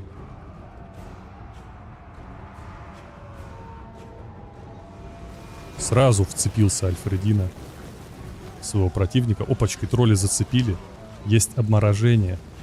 Кабаны 49 скорости, но этого все равно хватает, чтобы убежать.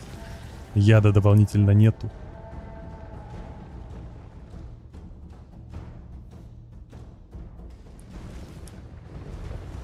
Врыв кабанами.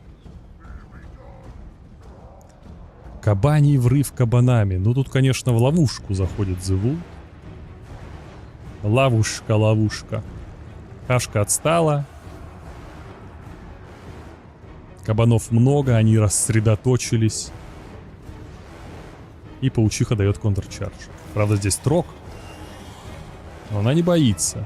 Потому что рядом верные кабаны.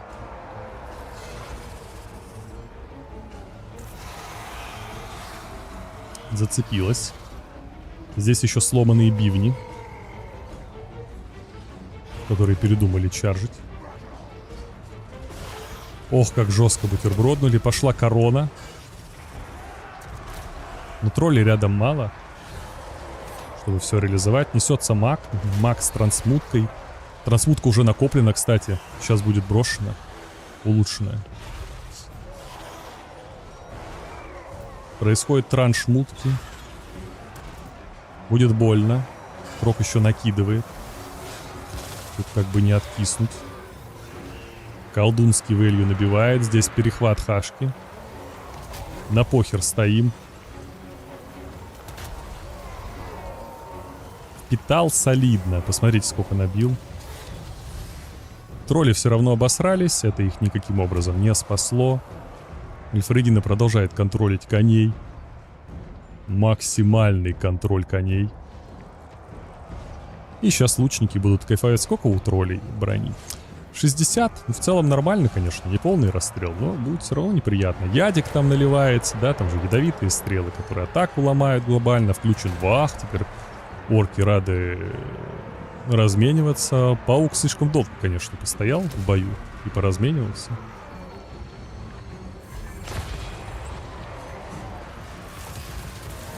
Получилось некрасиво. Троллей пробивает в хламину просто. Дубасят. Как же лучники здесь разваливают.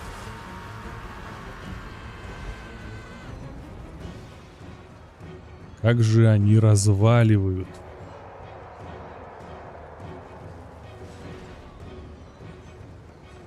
The Wood — это дерево?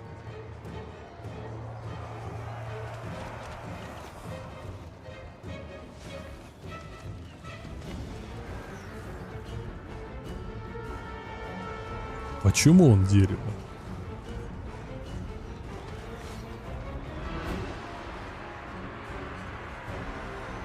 А, его произносят зовут. Все, понял. А Эль зачем? Зовут. Как тебя зовут? Тут размен. Альфредина доедает. Счет 1-0.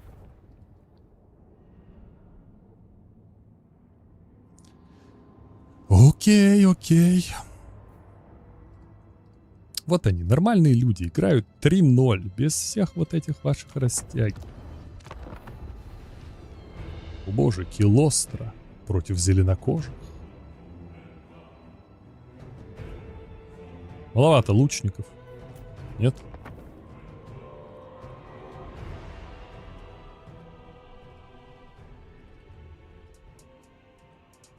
О, у меня даже вентилятор орочнулся, слышите? Слышите? А было все нормально. Вот сучара. Вот сучара.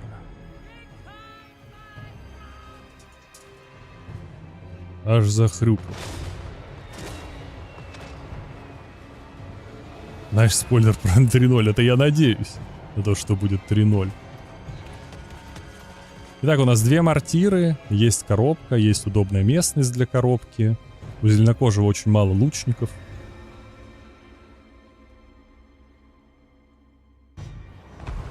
Хотя есть прострелы.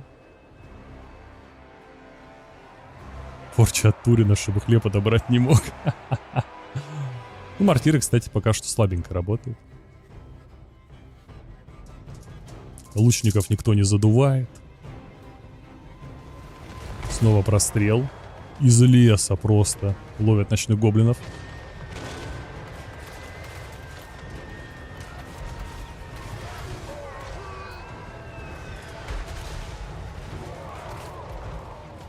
Можно посмотреть тут, пока армии идут. Красиво железнокожий. Наваливается зов прилива. Куда? Куда зовут? Кого зовут? А, ее зовут. Итак, пошел прорыв. Лучники втроем стреляют неплохо. Спокойненько стреляют. Рядом дробовичков нет. Но кавой нормально не почаржишь. Не пошаржишь. Альфредина много уже, конечно, в Элье набил. Здесь туши, которые, если что, остановят прорыв кабанов. Оживших туш 3 пака. 3 пака.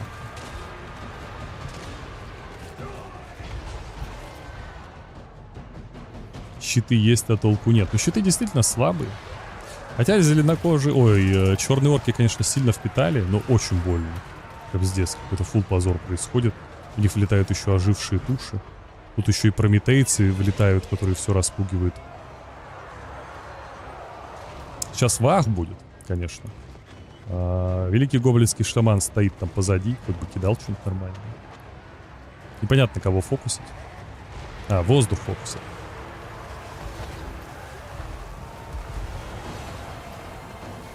Да, мортиры потихоньку набивают. Они ж по черному орку стреляют. Плюс мораль разламывают. Пошли призраки прошлого. Здравствуйте. Кстати говоря, чем он собирался бить всяких призраков? Банально нет обилы на Магурон. Что тоже против вампиратов. Ну, короче, The Vault.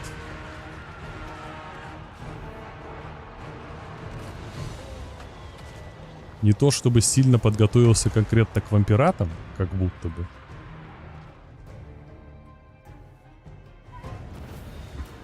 (2-0).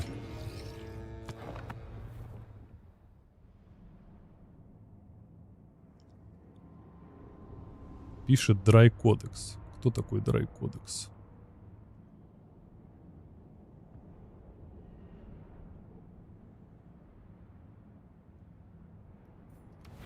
Ты думаешь, он по-русски пишет, Драй Кодекс? Я тоже верю всем. Мне недавно Альфреди написал, сказал, что он в больнице лежит, нужно 2000 рублей на карту ВТБ скинуть. Во Франции. Вот. Я скинул, все нормально, помог человеку. Да. Вот.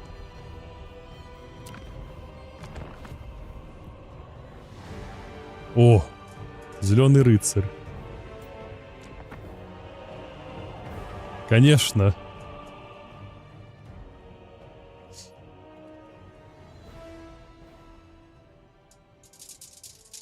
Да нет, компьютер, сука, пошел в жопу. Я сейчас опять начну вскрывать системный блок. Мразь. Перестань шуметь. Краблин говорит, Автолус по билдам для Альфредина. Ты обалдел, 3 пака змей. 3 пака змей не хочешь? Сетра против феи. Фея вместо паладина взяла жесткого зеленого рыцаря. И понеслась просто в Сетру. И передумала. Хотела борзануть немножечко. Потом увидела ксиву.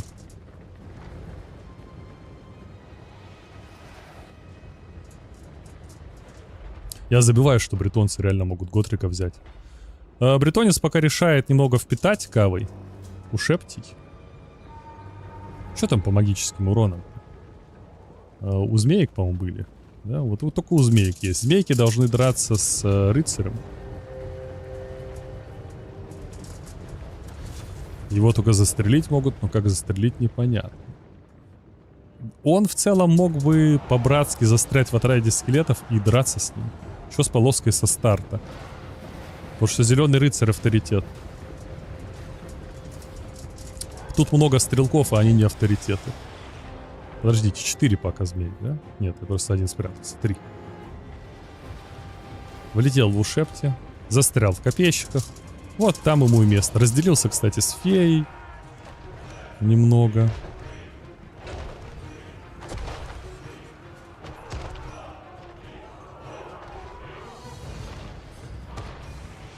Воистину застрял. Вот бедняга-то. Тут пошел расконтроль. В бочину плевок. Здесь ребятки сейчас не успеют повернуться, кстати говоря. Им придется драться. Тут на Сеттеру толпой налетели. А рыцарь действительно стоит, грустит. Ушепти пока нормально стрелять не могут. Здесь хороший плевок. Чаша зелий, кстати говоря. Наконец-то комета попадет. Альфредина ее не видит. Сейчас нормально шибанет. Сейчас нормально шандарахнет. Вот это чаша, конечно. Так, рыцаря освободили. Шепты даже нормально стрелять не успели. Здесь отбились. Тут отбились.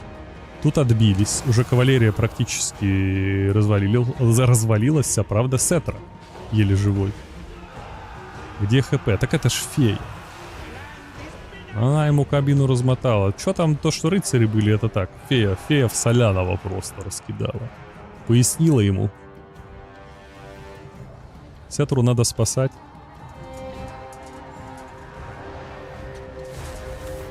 О, конечно, маг-ошибка солидная. Но как спасать Сеттеру?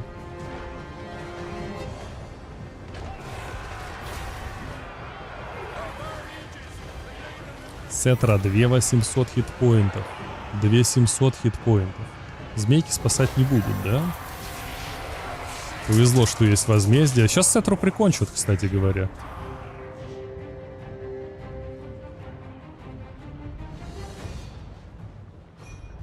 А Сеттеру-то прикончат сейчас.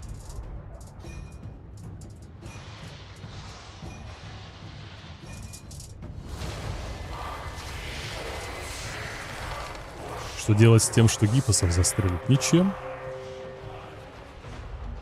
Что делать уже? Уже ничего не делать. Змеи сила. Пошло улучшенное возрождение, кстати, на гипосов. На гипосов моей здесь не будет. Говорит Сеттера. Ну тут вообще жесткий расстрел. Просто жесткий расстрел. А они все впитывают и впитывают. А Сеттера их дразнит и дразнит. Сейчас можно сдохнуть. А моралька практически отвалилась. Но они выдержали. Опачки, их захватила рука. Захватила рука из земли. Она просто... Сеттера просто байтит. Сеттера любит риск. Чисто троллит гипосов. И все, и победил. 3-0. Вот так. Вот так вот.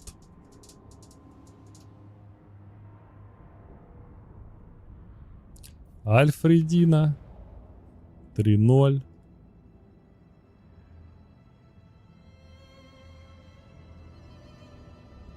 Так. Раз, два, три. Дальше у нас Сипа против Мирового. Ну, погнали, ребятки.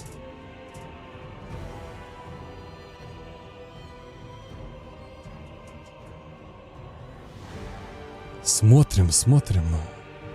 3 явно потных матча. По которым еще и реплеи не качаются.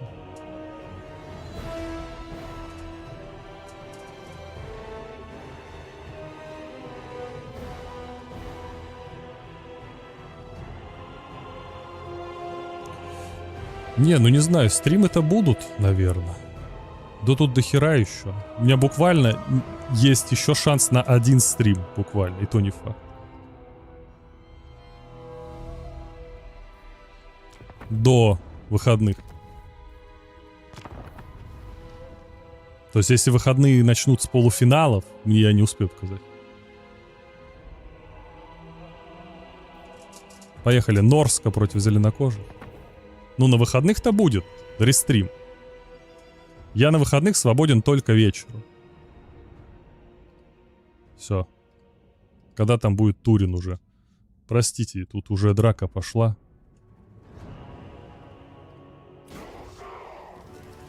Итак, Норска. Норска на Сипе, на Троге. Шаманом, чародеем, металлистом. Мировой на большом вожаке ночных гоблинов. Мировой забанил огров и хаэльфов. Сипа забанил империю дворфов. Все. Выписан сразу из нормальных чуваков Сипа. Что могу сказать? Кто банит дворфов, тот позорник. Найт Гоблин.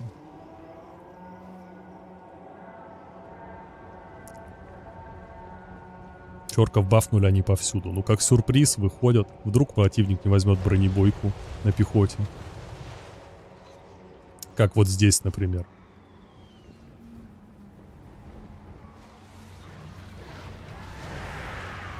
Поймали химеру на грибах.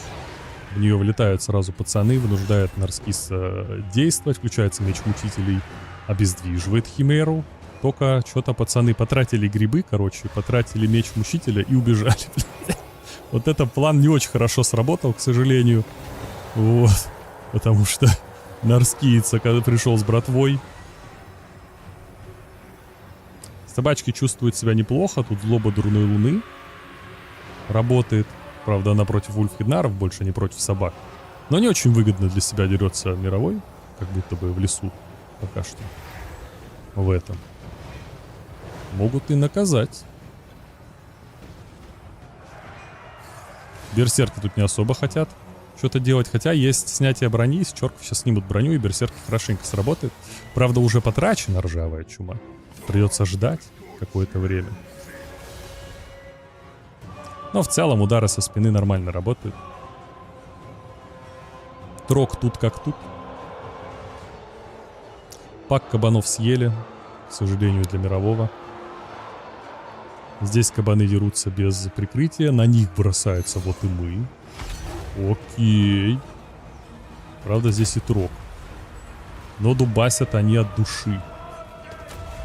Копейщики тоже здесь. Ну вот чорки дерутся. Они включили еще защиту, просто чтобы долго драться. Атака 10, похрен, вообще абсолютно. Опачки, хеллоу.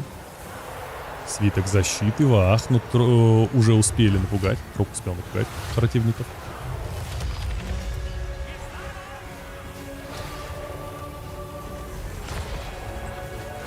Пошли грибочки. А в кого грибочки? А, в ульфхеднаров, чтобы они не ушли. Хороший дождик.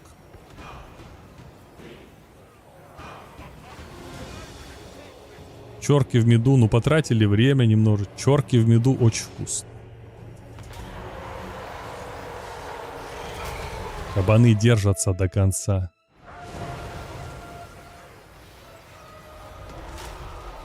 Держатся до конца.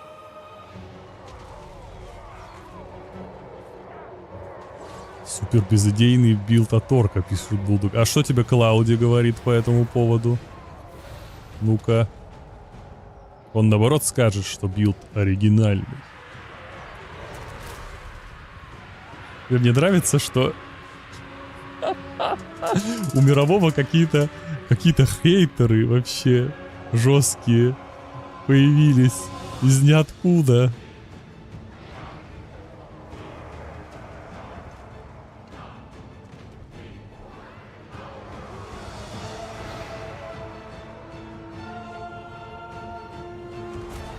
Не, ну Бултыга всех хейтит. Это откуда хейтеры у мирового взялись?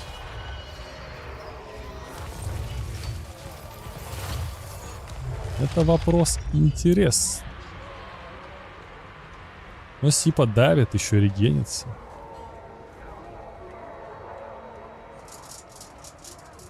О нет, комп ломают. Тут два пака чорков, их сожрут. Бросается еще, а вот и мы.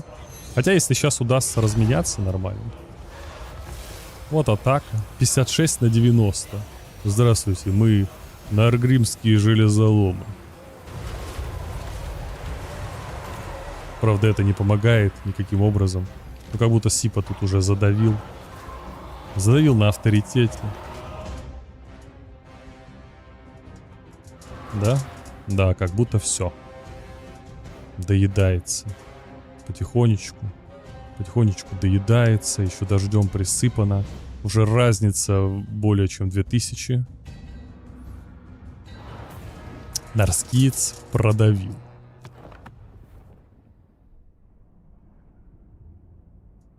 В чем хейт? Так я не про тебя.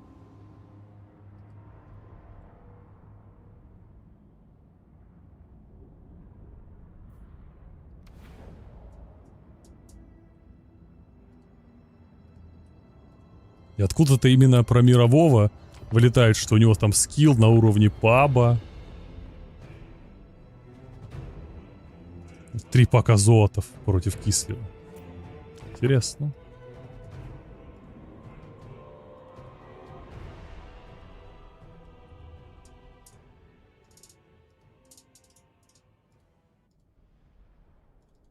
Три пака. Ну, кстати, мировой уже, по-моему, такое брал. 3 пака золотов. Вообще любит золотов очень сильно. Мировой. И верит в них. Сразу Хэллоу, сразу крылатые гусары попадают под обстрел. Ну, тут проблема для эльфов, наверное, в том, что крылатые гусары даже с... Кислевиты вообще даже под расстрелом просто включат плюс мораль и добегут. Ну, кстати, да. Краблин говорит о том, что если Кислев по стандарту пойдет с кучей пехи, вотчеры просто останутся без патронов и проиграют потом. Пошла душка Кавы. Попался дух ветвей. Нет, ты не так сказал. Ты другие буквы использовал. Ты вообще написал, а я сказал.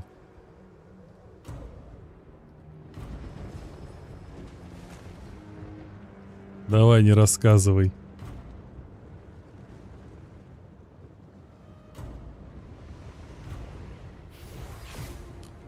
Опачки, сеточка в гусарчиков. Ну, кстати, паки тут... Паки грустят. Какой-то наглый чарж в Вечных Стражей от Сипы. Так, зооты перехватывают. Здесь зооты должны сейчас очнуться. Очнитесь, зооты. Засада со всех сторон. О нет! Кислевиты здесь. Кислевиты на плюс морали. Полный газ давят. Ого, вот это, конечно, влетели на чарже. Здесь порвали Каву. Пошла кровь земли.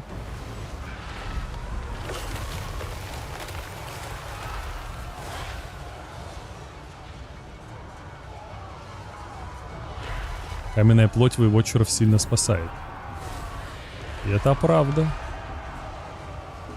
А была она брошена? Нет, потому что зооты булдыжные, они спасают себя.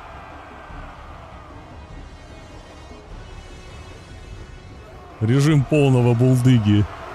Какие воеводчеры? Я сам в опасности.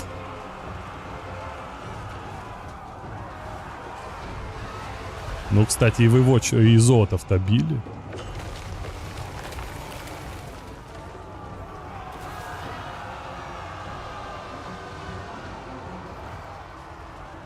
Их-то избивали. Хотя мало набил, кстати говоря. А чё, воеводчеров всех удалили, да?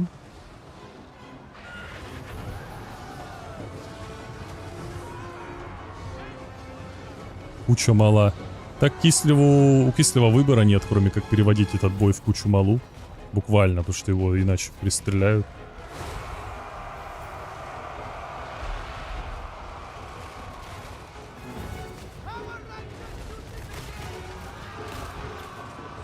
Опачки, пистолеты работают.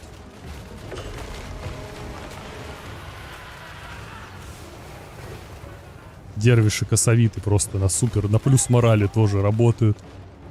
Действуют как надо.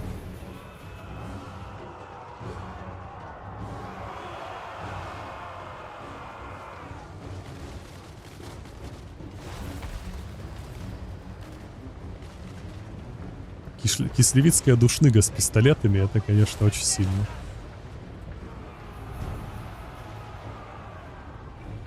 Ну тут фулл пак зоотов с окаменением плоти. Есть 2 пака вейвотчеров. Коцами. Будут фокусить Катарину.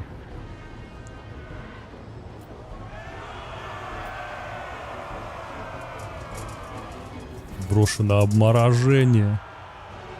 Золото, возможно, еще надеется подхилиться. Выбежали, кстати, вейвотчеры тут куда-то далеко. Были расстреляны в хлам.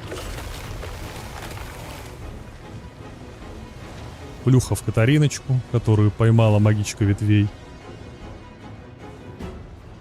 В чем прикол мага эльфа? Ну, во-первых, она дубасит по жопе. Во-вторых, постоянно кидает миазмы. И хилит. Почему она так смешно бегает? Ну, не знаю. Потому что они думают, что это деревяха.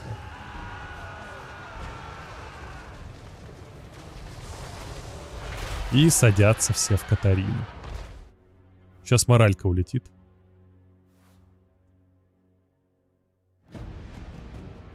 Да, полоска додушивает. Это 1-1.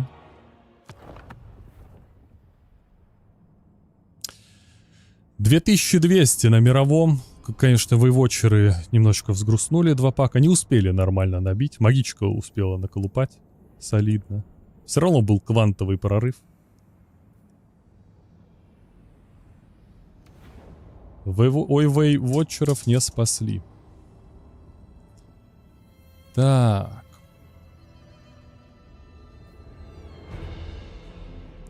Третий рэп. Рэп. И это Бистман Миррор. Великий ревущий шаман Смерть против Моргора Малагора. Не верю в Малагора, ребята, честно вам скажу. Кто берет Малагора, тот проигрывает.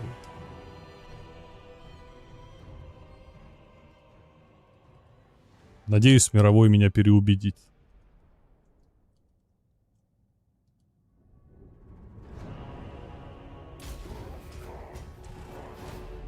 Так, здесь есть калининградские мясники, и там тоже.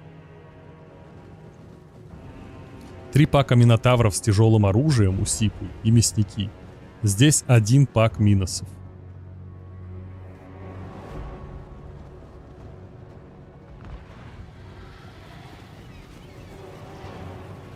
Вот так вот. Пошло душение Малагора с пилами смерти. Кидаться нормально ничего он пока не может. Подошел, а тут продужили. Борзый наглый шаман даже не испугался ворваться в противников. Мясники хотели даже подфармить чуть-чуть, но передумали резко.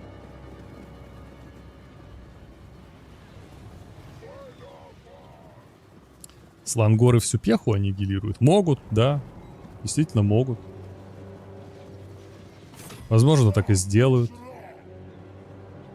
Мировой пошел. Вперед. На антипех вайбе. Правда, тут минусы. И мясники. И еще и колесница. Пошел размен. Лайн на лайн. 1 пак уничтожен. Во 2 пак ворвались. Ему очень грустно, очень плохо. Пока что для мирового все не очень хорошо. Тут мясники на мясников. Фокус минотавров.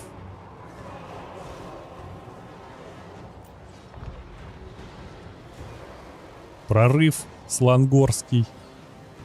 Киндигоры здесь. Выключают лучников. Поддушивается немножечко Малагор. Потихонечку, помаленечку поддушивается, но Сейчас лучников с Сипы могут выключить. Здесь один пак Минотавров помог отбиться, второй несет сюда. Тут минусы уходят. Пока что игроки идут ровно. Тут Минотавры мирового побеждают, потому что их поддерживают стрелки.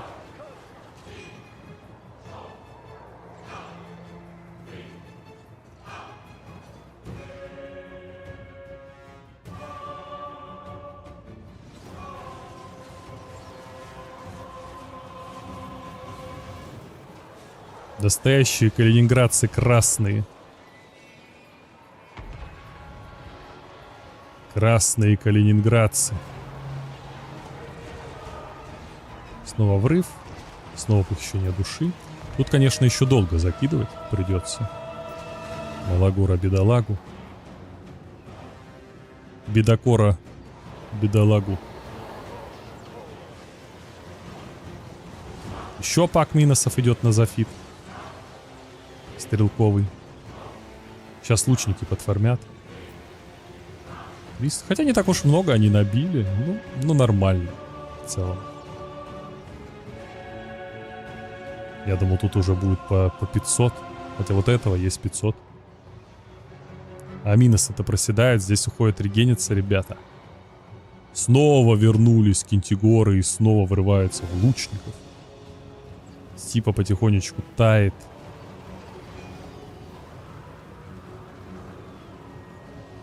И тут, ой-ой-ой, мясники влетают на полный отряд Минотавров с тяжа оружием. Крайне неприятная ситуация, неприятный поворот топора в голове.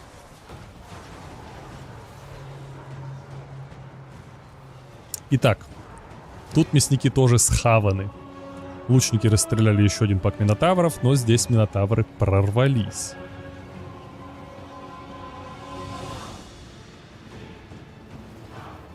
И начинают пугать мелких пацанов.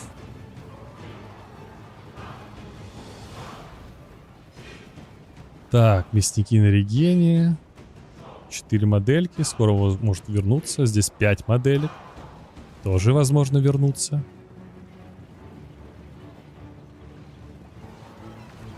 Опачки. Неприятный сюрприз в виде похищения души. Но мирового уже прям очень много. Здесь. А противника очень мало. Тут осталось только минусов расстрелять. Бедный шаман. 1400, здесь 1000. Вот Малагор как будто вот мало набил в реальности. Посмотрите, сколько шаман сделал пользы. Он же козырный.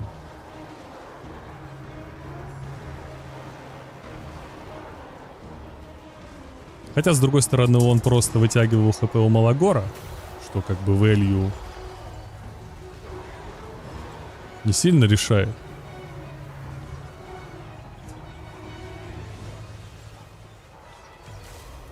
Да, это действительно мертвая value. Пока Малагор жив, это value мертвая.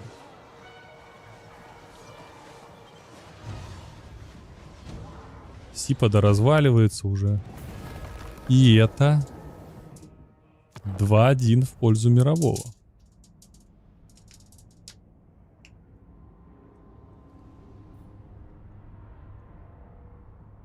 Да, Кентигоры действительно должны были от Бьюна отъехать. Тут согласен. Так и быть, соглашусь с этим новичком на камбоджийском краблинге. Как будто они в Камбодже там понимают что-то в Вахе. Ну, допустим.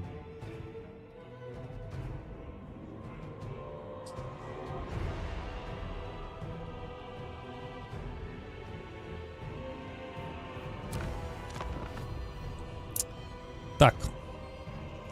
Дарки против Грандового Катая.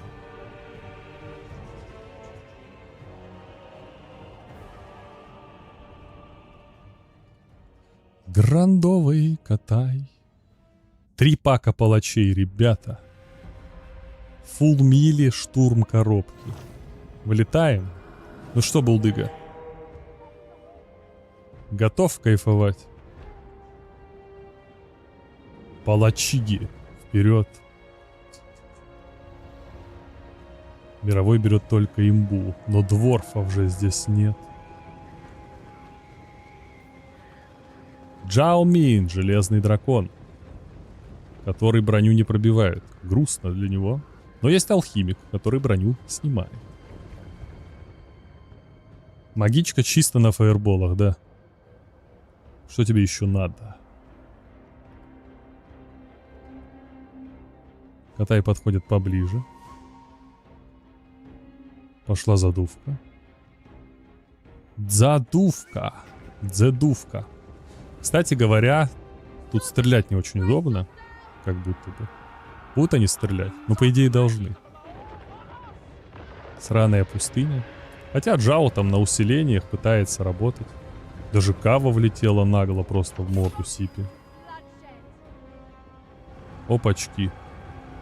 Опачки. Есть пробитие. Конечно же, настреливают палачей.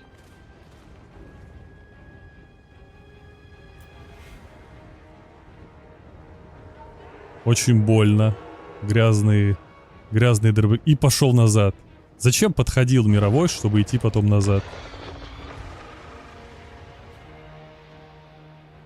Ладно. Мы передумали.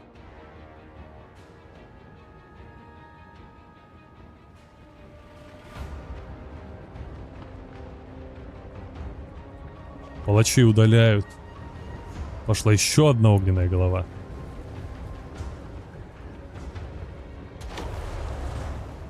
Больно.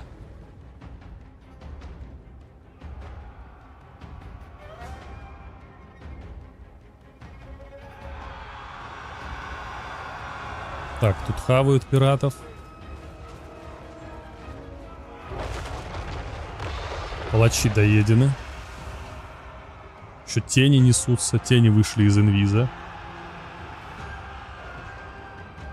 Пошло переключение на новый пак палачей, по которым теперь не получится стрелять.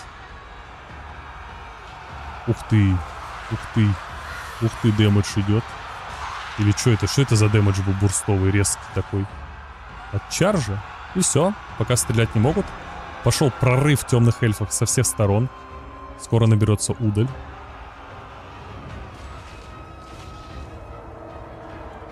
Здесь не удалось съесть ониксовых ребят. Все еще не получается стрелять. Все еще два пака палачей живы. Живы целы. Пошла удаль. А палачи здесь. А Катая плавит. Плавит сильно катается. Уже буквально кайтить нечего.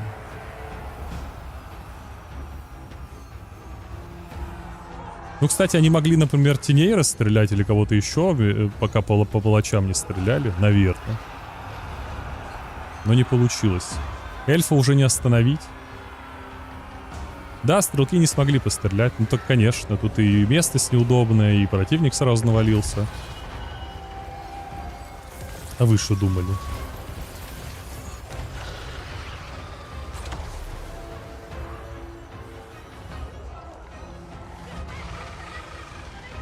Супер палачи.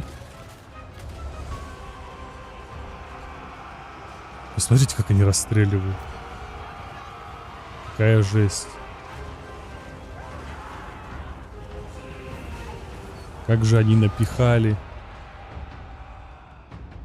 Как же они напихали, как же они давят. Ну тут все. 2-2. Видишь, булдыга, а ты на палачей гнал. А? А? Что ты скажешь? Палачи выиграли бой. Смотрите, здесь они даже полные. 0 потери. 0 потери на палачах. Шо вы, нубасы-паперы, не разбираетесь в игре? Вот и сидите там.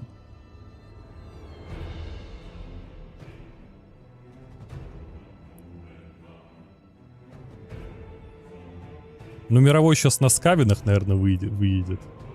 На каких-нибудь.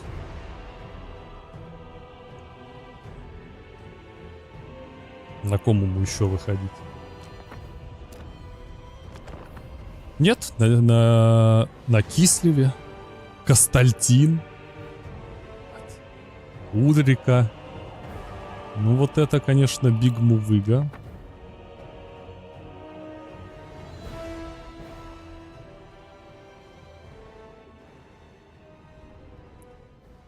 Так. Кастальтин. Рулбрейк? Почему? У кого?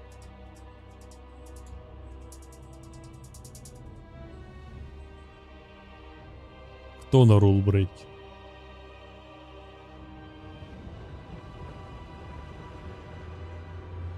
Четыре крыла нельзя. Такой рулбрейк. Ульрика Магмовна и Константин нельзя. 360 юниты. Блять. Типа 6 их? 7? Понял. Можно только 6. А если один стрелять не будет и с позором сольется? Это не будет считаться рулбрейком? Например.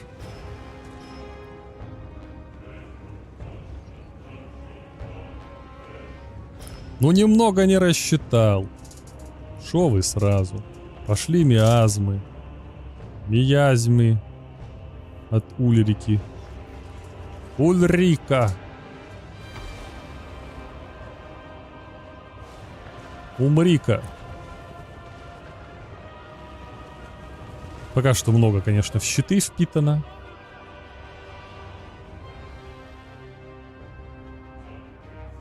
Ух ты.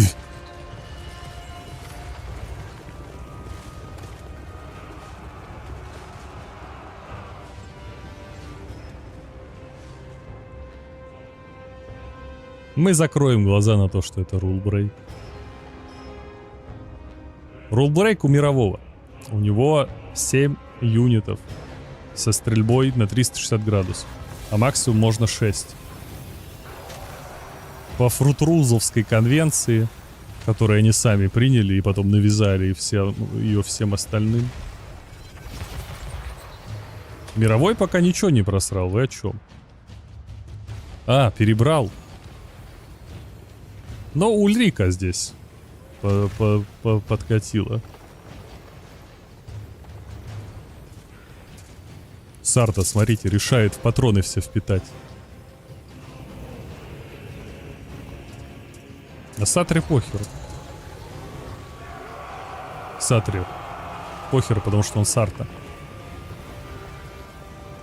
И все садятся в Кастальтина и в Медведей.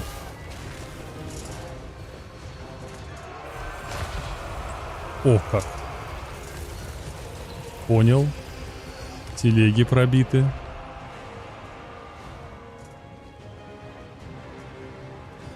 Сарта, работаем. Стрелы мимо. Стрелы мимо. Как же он доджит. Уликра не 360. Нет, сейчас, вот, 180. Вот так, видишь? Круга не видно.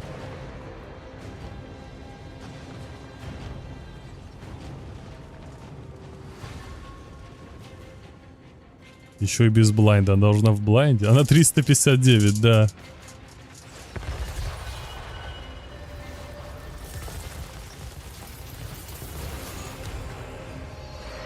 Или 361.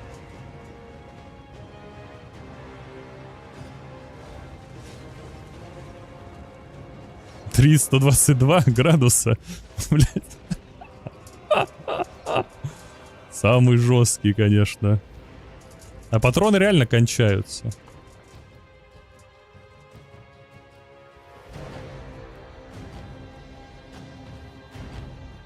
Не, ну перестреливаться таким против щитовой фракции, наверное, не круто.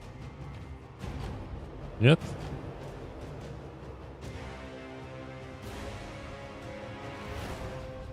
Там Бьюна заролилась. Не знаю. Как смотреть?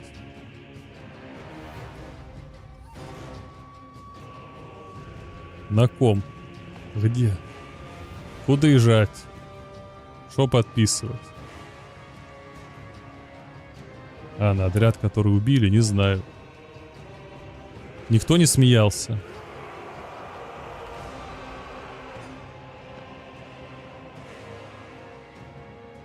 Не, патроны надо беречь, просто смотреть на противника. Сарту поймать не могут, конечно же. Никак наказать его не могут. Вылетает толпа. Тут засада. Подождите. Мишек схавали? Я просмотрю. А, Мишек схавали. Михичи схавали.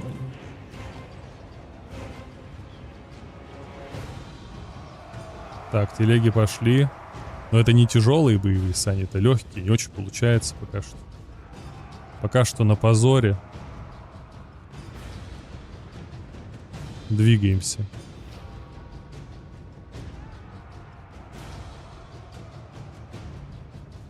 Костальтин как будто может драться, нет?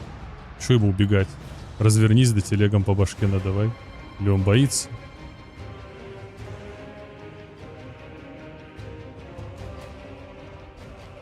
Костальтину-то драться надо. 4 минуты осталось. Костян. Костян, братишка. Ну ты дерись. Ты самый сильный на этом поле. Чё встал? Так, книга тайн. Пахнет жестким позором. Костальтин пошел. Ладно, мужики, давайте. У меня еще служба вечерняя там. Вы это, на утреннюю приходите, только не это. Давай, не пропадайте. И ушел.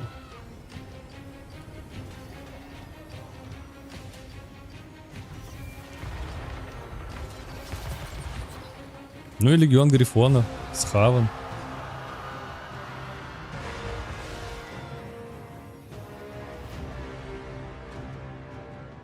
Легион Грифона схаван, пойманы легкие боевые сани.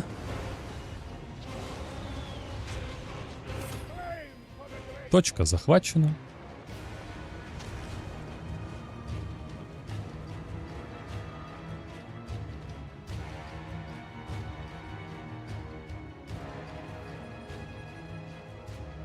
Опять кто последний в бой идет? Костальтин. Чисто попозировать пришел. А нет, он пошел драться. Нет, он не пошел драться. Сука, Костальтин.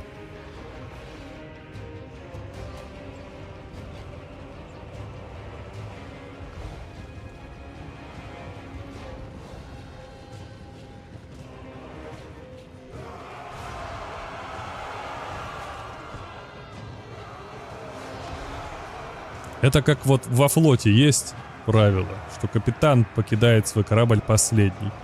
Так и здесь правило. Генерал умирает последним. Все. Все очень просто, ребята. Это честь.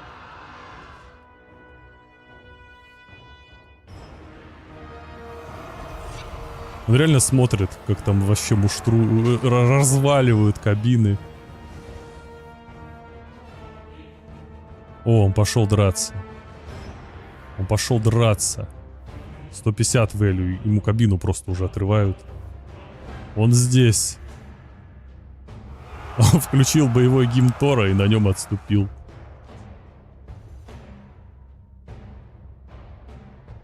Нет. Нет, Костальтин. Ну это все. Тут Ульрика есть, конечно. С хоть какой-то атакой. Пошел хил. Ну что, пацаны, деремся толпа на толпу.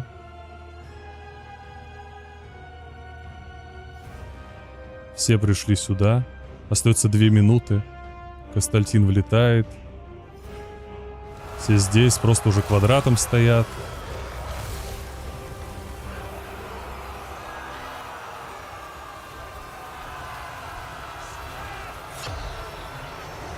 Минута 30.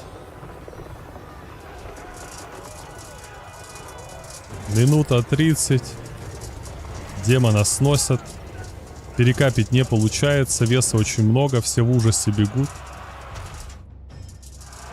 Точка, ребята. Точка тает. Да сука. Проклятый вентилятор говна. Тряска моего кулера видна.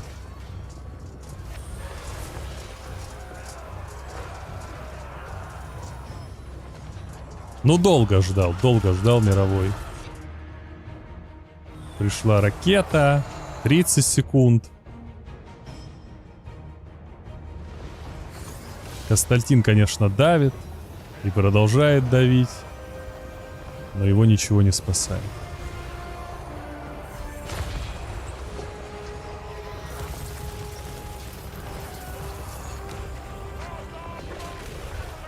Это все, ребята. Это все. Это 3. 3-2 Сипыга.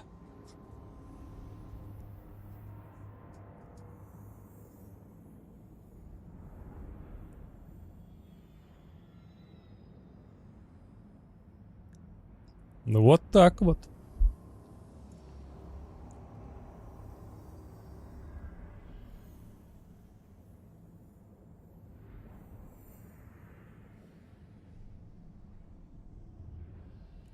Ну, как будто Костальтин мог затащить этот бой.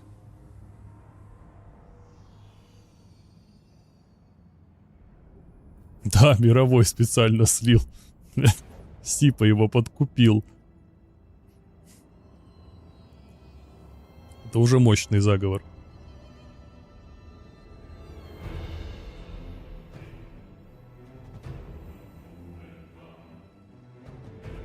Я уже забыл, кто там сколько побеждал. Типа... Что-то типа такое, да?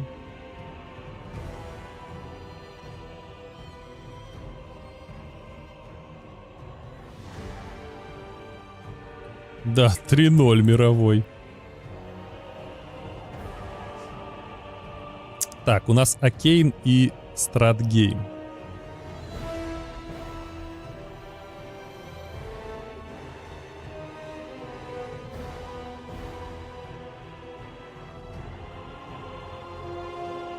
Доминаторы, наши доминаторы в деле.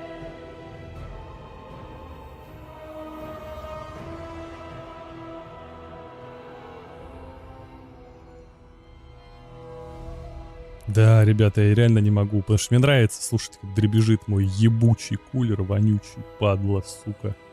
Вот, и кайфую, стримлю для вас.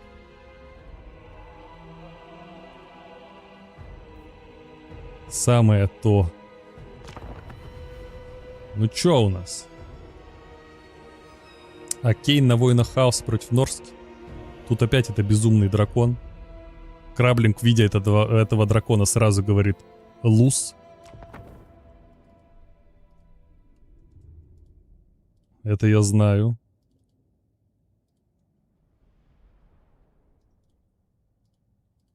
Ну, Акейн опытный хаосит.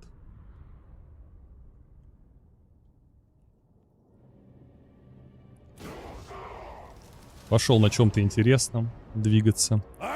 Так, у нас Норска. Раскаленный рог, ржавая чума. Дракон, хладный опустошитель. Якобы сильный, на деле не очень. Хотя, конечно, если он цепанет кого-то и еще потом ударит, то этот кто-то не уйдет. Правда, тут некого практически ловить. Разве что дискачей можно поймать где-то. Где-то там понадеяться. Здесь Лорд Хаоса Сланеш с обилой шпага восторга. Шпагат восторга. Здесь Изон падший.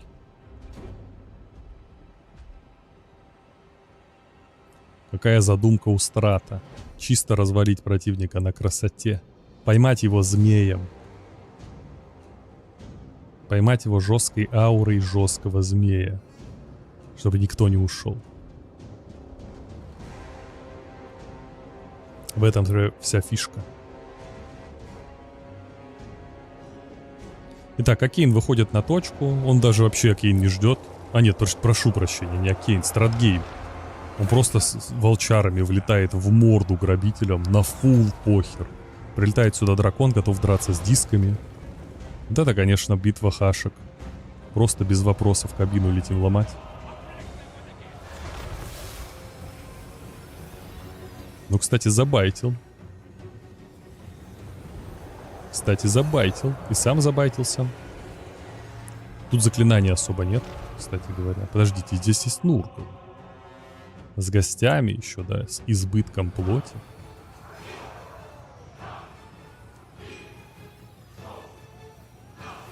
Не, ну Нарскиец навалился реально жестко. Колесницы на Эзоне застряли, это вообще что-то... Что происходит? Колесницы застряли. На Эзоне. На зоне застряли колесницы. Пойманы нарскийские псы. Ну а Кейн пока плюс-минус выгодно для... Ой, линия. Линия. Если бы Нарскиец был порасторопнее на самом деле, волки бы здесь вот так сейчас на перерез просто схавали бы хашку. Но Нарскиец не понимает, куда он зажал Акейна.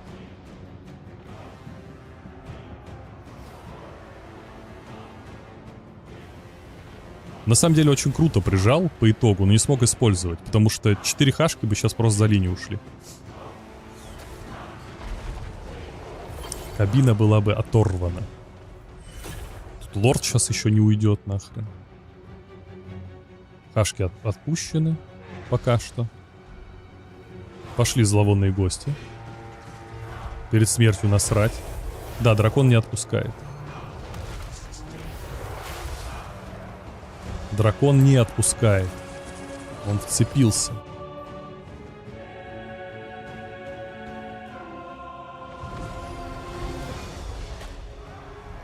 Как убежать от вот этого? Хотя не надо убежать, здесь сейчас все сдохнет. Норска умирает, короче, под шумок. О, избыток плоти, передает привет. И в итоге Стратгейм просто не дожал Акейна. На самом деле мог победить. Прям близок был к тому, чтобы победить, выгнать хашку. 4 пака.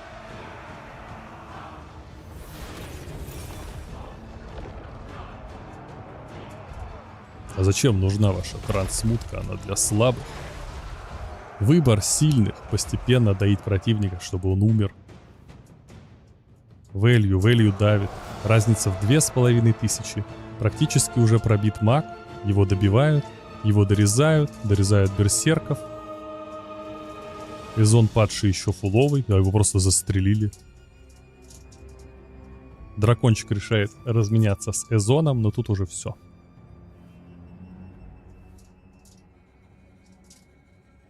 А Кейн заборол. 1-0.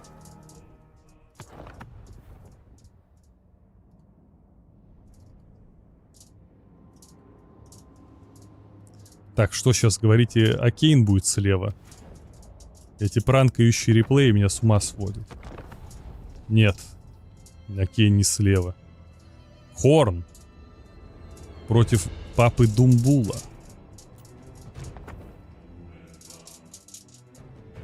Да, Краблинг сидит один в чате душит, люди уже в сообщения боятся написать.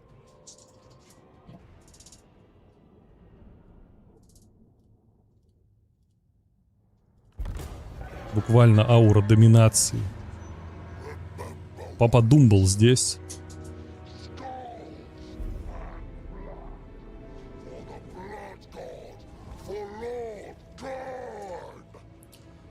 Папа Думбал.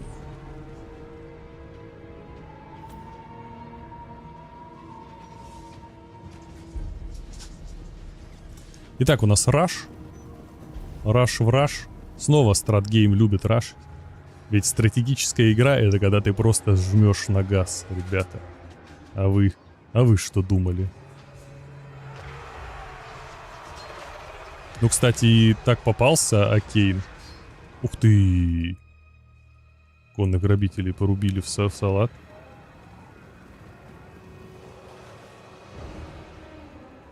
Да, на газ максимально страшный происходит здесь. Стратгейм давит. Носили Хорна. Носили насилие. Тут половина армии еще отлетела.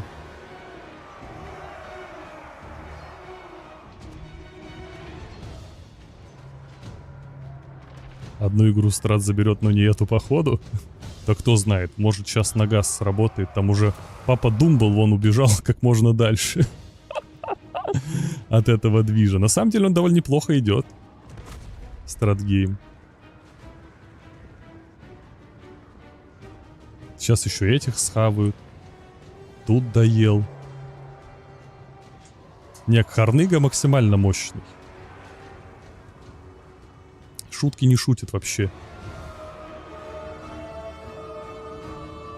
Пошел перехват.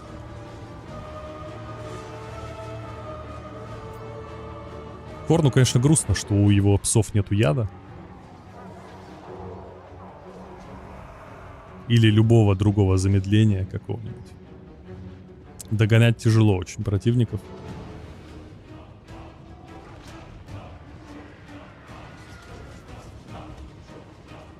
Так, сейчас алибарды добегут. Акина просто разбросала. Еще он у линии дерется. Хотя тут и тоже есть зверолюды, которые тоже у линии убегут. Но есть и демоны. Кабина отлетает. И собиратель черепов сейчас будет убивать. Все, пошла драка. Фурии летят долго. В итоге Стратгейм просто 4 отряда своих забыл. Здесь и сражается против Акейна. Включается у нас Рок Хорна.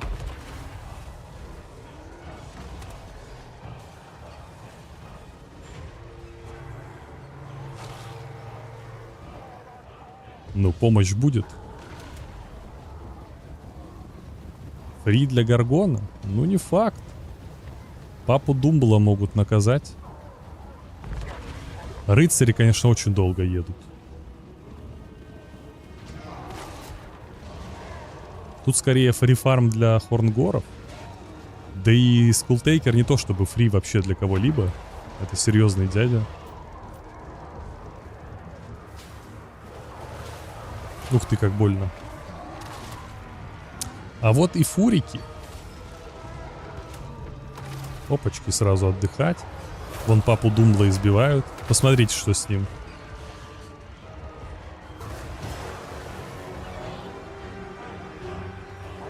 Не, ну тут за Стратгеймом уже. Сейчас Гаргон за линию уедет. Папу Думбла вон гоняют. Даже не знаю, что должно произойти, чтобы Акейн здесь вырулил. Тут и рыцари Хорна буквально. И алибарды.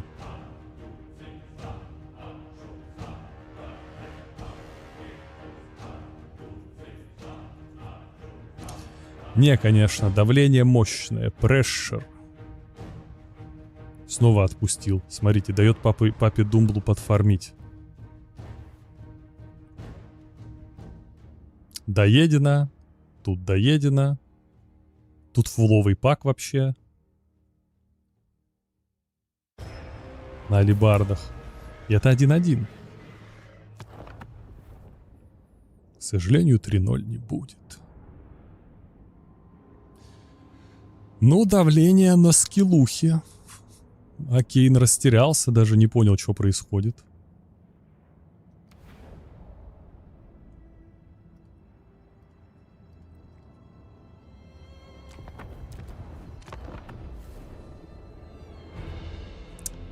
Так. Ящеры от Акейна против бистманов здесь. Понял. Понял. Раку. Ладно, смотрим.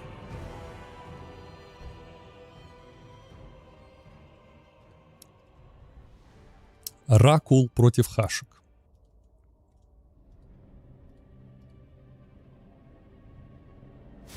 Фругар это же Авталус. Да нет, ребята.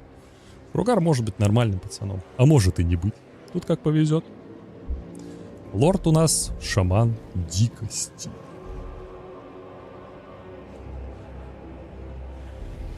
Два жестких ящера. Вот Оракул редко окупается на самом деле. Типа с хашками поплеваться. Он готов поотгонять всех. Хотя тут и саламандры в целом хашки. Хашек поразгоняют. Кайфовая карта для беста. Можно прятаться в этом лесу, из него нападать.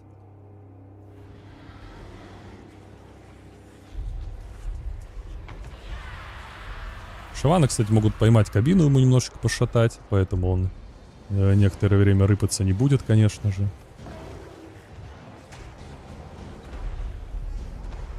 Кентигоры на смелости тут, конечно, ворвались. Странный мув, честно говоря. Кентигоры просто на смерть пришли. Зафидить. Куда? Ну, ладно. Зафижено. Еще понеслись. Здесь обход. Оракул пошел на перехват. План перехвата Оракулуму.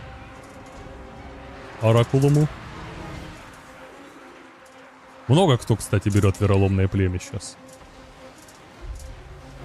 Тут всех гоняют. Пошел еще обстрел. Оракул реально пошел фидануть. Прям жестко пошел фидануть. Подзастрял немного Круггар.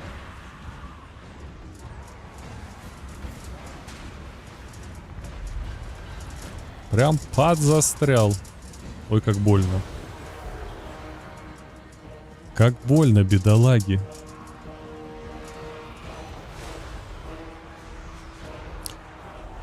А пацаны все равно берут... Вот, заманили ящера в лес, у зверолюдов в лесу. Да куда ты выходишь из леса? Дерись в лесу. Штрафа-то нет к атаке у зверолюдов. У ящеров есть. Поэтому их в лесу дербанят. Мясники просто зафидели в завров с копьями. И в стрелков даже, да. Тут Оракул уже 1300 набрал. Стрельбой по миносам в том числе. Пошло вероломное племя. Кучу пехи. Много ли оно набьет? Вот вопрос. Ну, как будто, учитывая, как стратгейм нападает, тут ему уже капздец. Шаман пришел, зафидел. Тут я не знаю, что должно произойти, чтобы Окейн отлетел. Очень много ошибок от страта. Странных. Хотя по точке, может, выиграет. И по вэлью удивительного они рядом. Ух ты, вот это влетело в кабину. Бедолаги. Зато ответный чаш тоже серьезный, нихера себе. Конечно же, мимо плевок. Пацаны думали, что они бессмертные.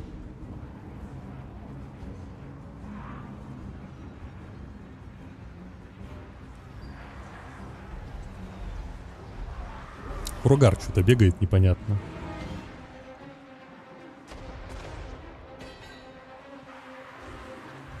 Что ж ты бегаешь-то непонятно, друг мой?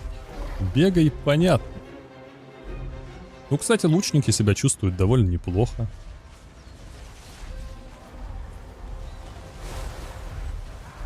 А вот и кровь земли, которая может вытащить этот бой.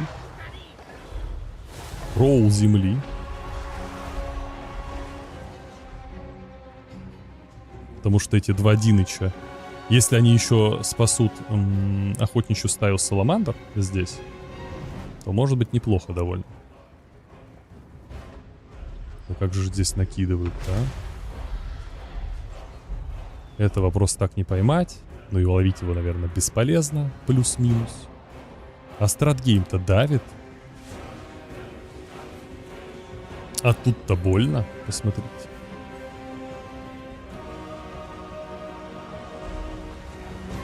Получил полевок.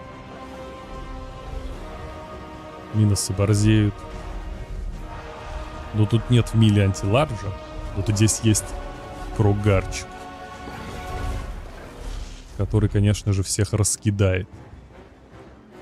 Еще одна кровь земли пошла в работяг. Минус минусы. Здесь удалось отбиться.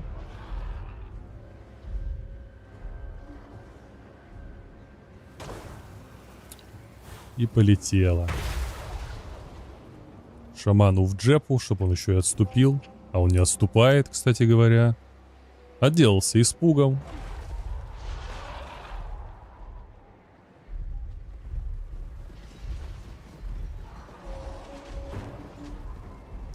И длани больше не будет. Но шамана нормально подойти не сможет. В любом случае, потому что здесь плевака.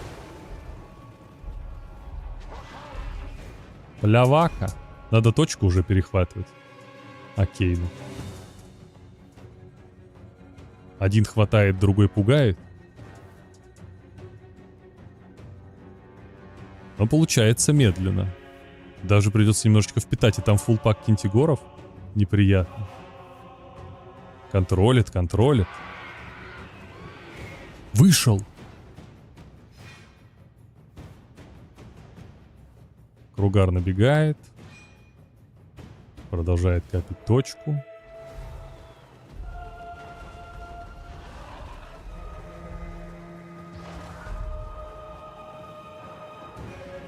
Это теории Ютуба. Да это из Ингрим пишет, Краблинг. Ты посмотри, кто пишет. Что, с ума сошел?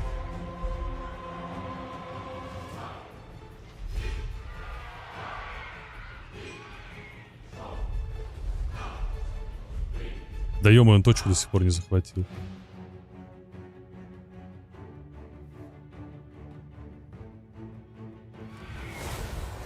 Из Ингрим же у нас все сообщения серьезно пишут всегда. Точка перехвачена. Поплава остановлена. Мне нравится, что у стратгейма просто ветров до жопы. Но вот сейчас, кстати, Трейтер Кин может затащить. Ака, вероломное племя. Особенно если его мощно кинуть на усиленное. Там панели пропал.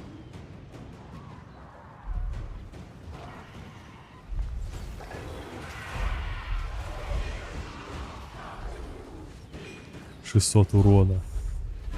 Ну в двоих. Чё не затащит? В Кругара 600 урона нормально затащит. А если кинуть 600 и еще 600?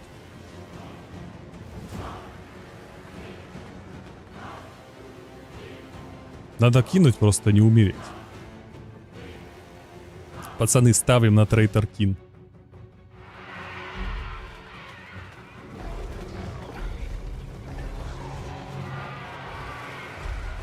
Хила больше не будет. Лучники просто зарешают. Лучники просто зарешают.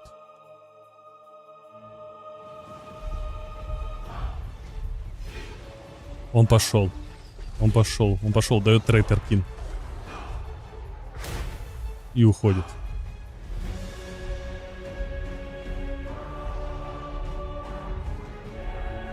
Трейдер Кинг. Сейчас будет еще один Трейдер Кинг.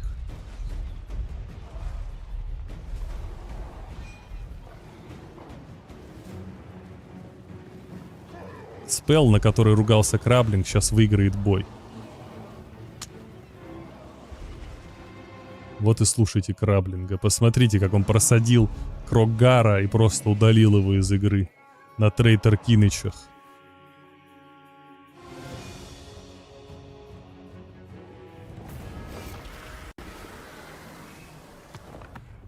Два один.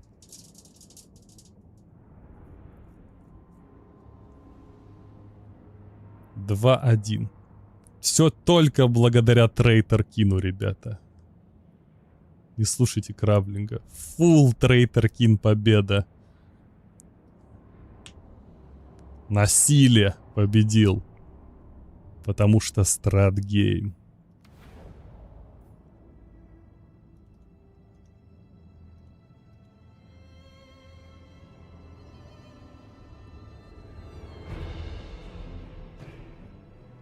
Да, теперь всегда берем Трейдер Кин. Слушайте, что говорит Краблинг, и делайте ровно наоборот. Вот вам стратегия победы. Так, огры против Норски.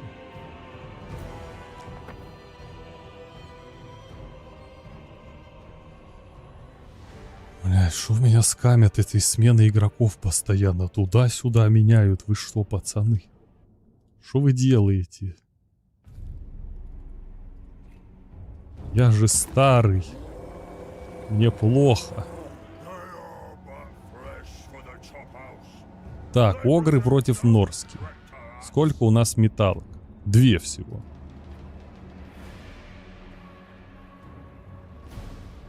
Грабители, немножечко дротиков. 2 пака вульфхиднаров. Мантикора. Окей. Окей. Как будто даже немного маловато антиладжа, нет?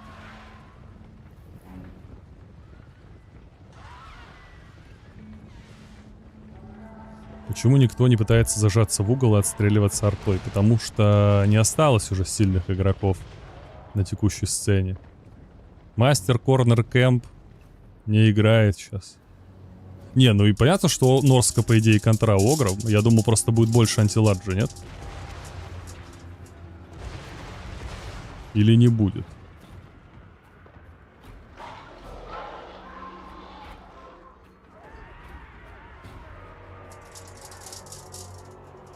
Или будет, или не будет. Или не будет. Опачки. Свойства рыцаря ужаса, здравствуйте. На кровогрифах. Вульфхиднары на безумии просто ворвались в Солянова. И мне немножечко грустно. Здесь гноблары держат удар. Эшинский парень пока держит удар плюс-минус. Так, хозяин бойни со смертью. О, еще псы. Еще и псы. Подождите, это чьи псы? Это псы шамана-чародея? Это он своих грабителей просто порубил псами гиены, ладно.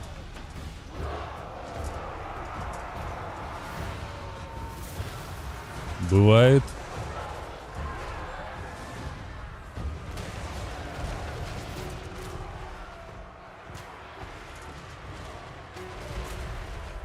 Тут один пак агрет. Ну, кстати, довольно нормально обороняется здесь стратгейм. Пока что отстреливается от всего. От всего плюс-минус.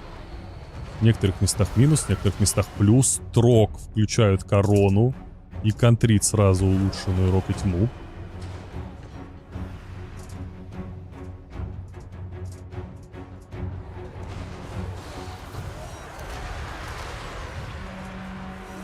Хорош. Горош. Законтрил на троллях. Правда, тролли все равно много набить не успели. Но людоеды с тяжоружием за 1400 сливаются с позором, так и не нанеся достаточного количества урона.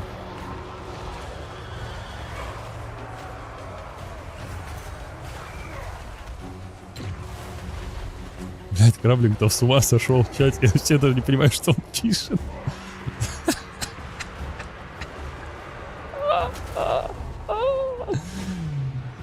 Просто псих. Скоро фотки людей начнет кидать в чате. Всех, чьи билды ему не нравятся.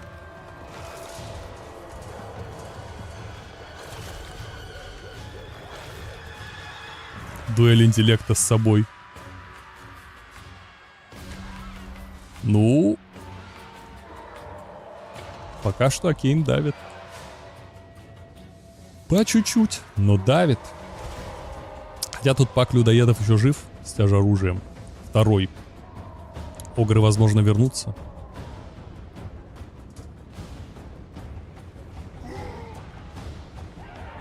Да он пьяный, в смысле? Ему 13 лет, он не может быть пьяный.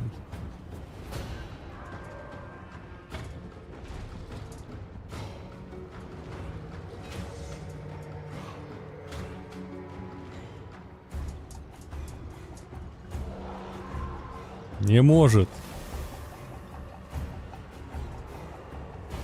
Здесь камбоджем бьем с 9. С 9 до 7. Кстати, вернулись грабители с дротиками. Это неприятная новость для Огра. Сейчас может случиться небольшая поплава. Их просто разрывают здесь. Как же больно. Как же больно. Гиены.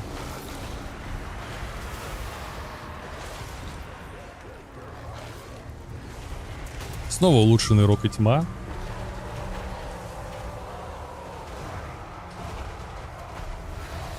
Корона, да, собственно, то, что мы видели, перезаряжена.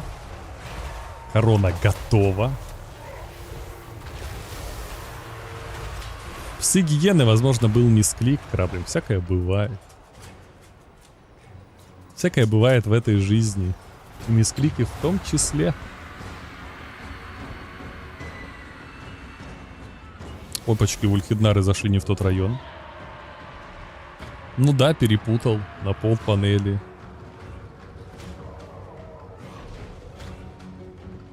А чё нет? Я бы мог так сделать, мискликнуть. Я иногда даже не читаю. Поэтому верю.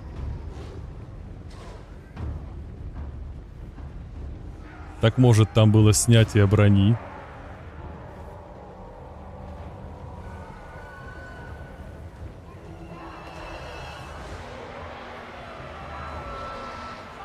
Не смешно, что Скраблинг с Булдыгой поделили чаты и срут в 2 разных, не пересекаясь.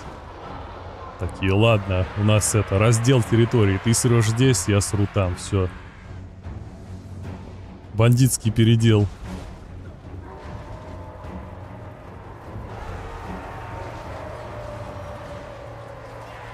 Причем Краблинг стримит на Ютубе, но срет на Твиче. Вот, подумайте.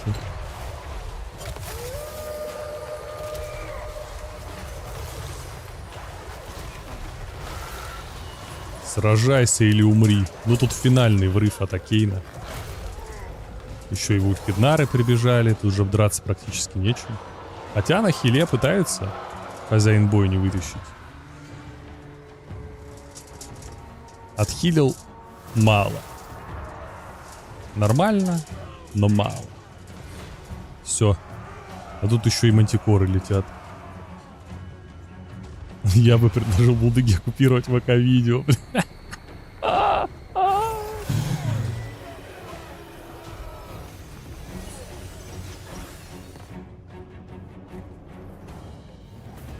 Джуджумба, ребята.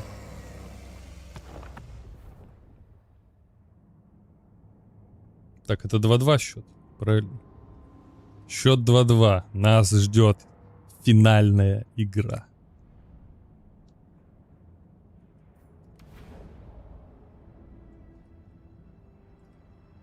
Финальный азар Уба.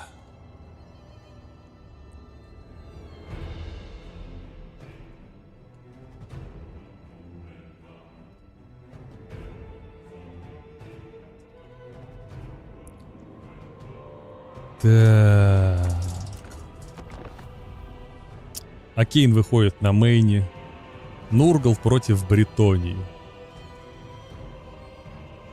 А чем тут? Что, Бретонию поплавит сейчас или не поплавит? Бретонец как будто растерялся. Или взял норм. Он ожидал спам мухами или что?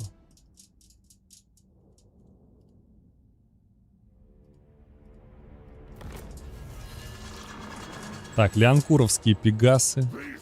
У Акейна лорд Нургит. Чисто на мощные. Выходит 3 пака рыцарей гнили. Бароны трясины.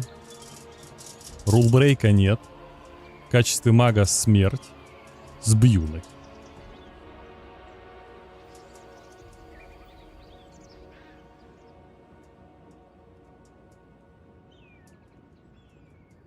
Автолус у кого? У Акейна? Или у Бретойна? Пегасы не могут победить. Пегас это фул позор. Смерть. Хуже пегасов только банит дворфов.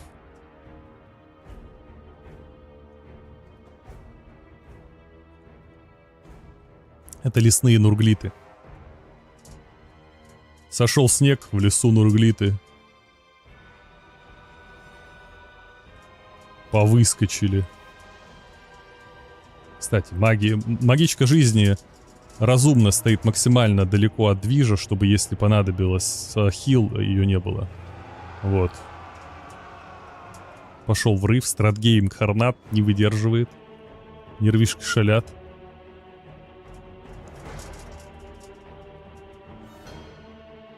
Нервишки шалят.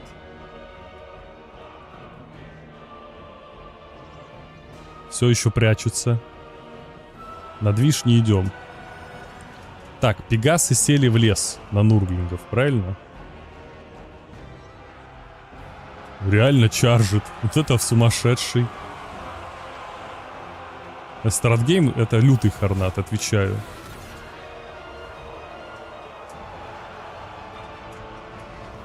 Это как Impepeable, только играет получше. А куда, бретонец? Садишься в лес? Ты что? Ты что, сошел с ума? Пегасов тут испаряет бьюной. Главное помнить. Не хилить, пацаны, не хилим. Все ядро армии здесь. Не хилим. Деремся. Хил не нужен.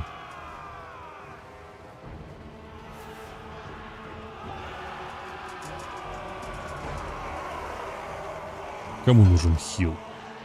Во, она пошла.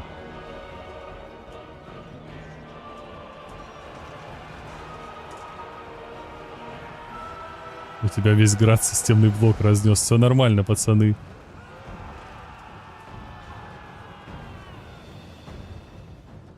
Все нормально.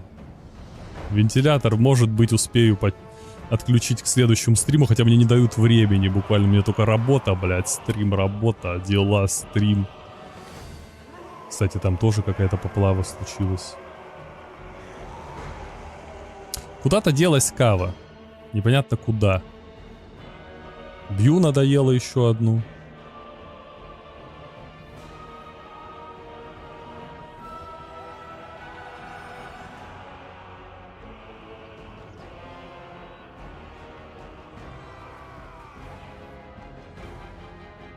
Какие-то катерии. На этой неделе 0 шансов, что будут какие-то катерии. Забудьте. О, магичка пришла помирать.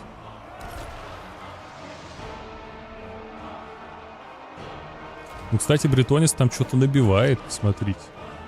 Вэлью-то набивается, Валуя-то набивается, Луан садится драться. Гляньте, бретонец попер.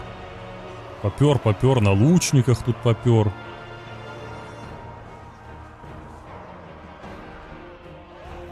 Ля пошел. Рыцари гнили здесь, обосрались. Но правда все. Оперение скоро закончится. Магичка еще не слита. Но Нургал еще хил не подрубал. О боже, лучники бедные.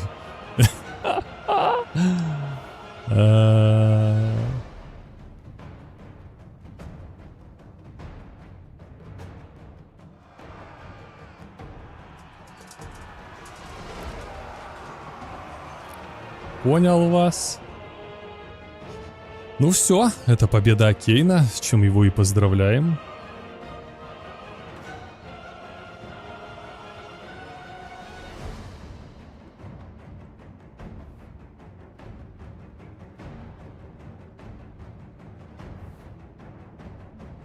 Продавил.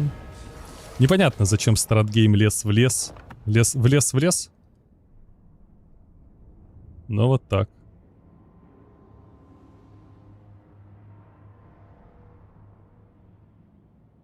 Фул безумие.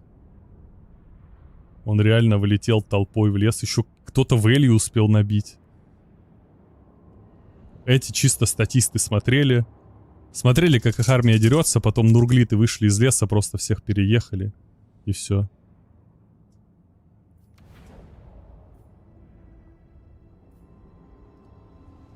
Вот так.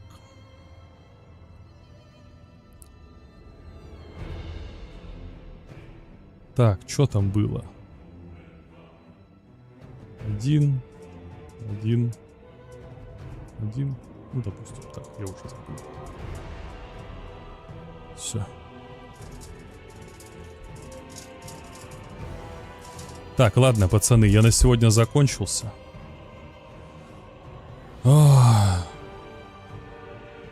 Будет еще, видимо, один стрим. Да.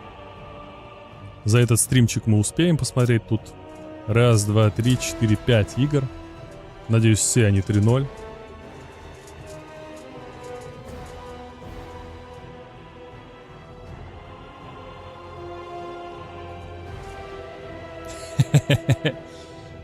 Все. Я в баре живу, Краблинг не может со мной играть. О чем речь?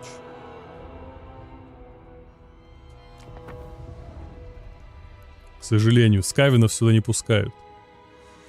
Фух, заканчиваем. Постараюсь, конечно, что-нибудь придумать. Не знаю, как это делать стрим еще. Пытаемся выжить. Все, ребятки. Вам спасибо большое за просмотр. За донат спасибо Ржака, ДКМН, Аноним. Увидимся с вами на следующих стримах. Всем пока.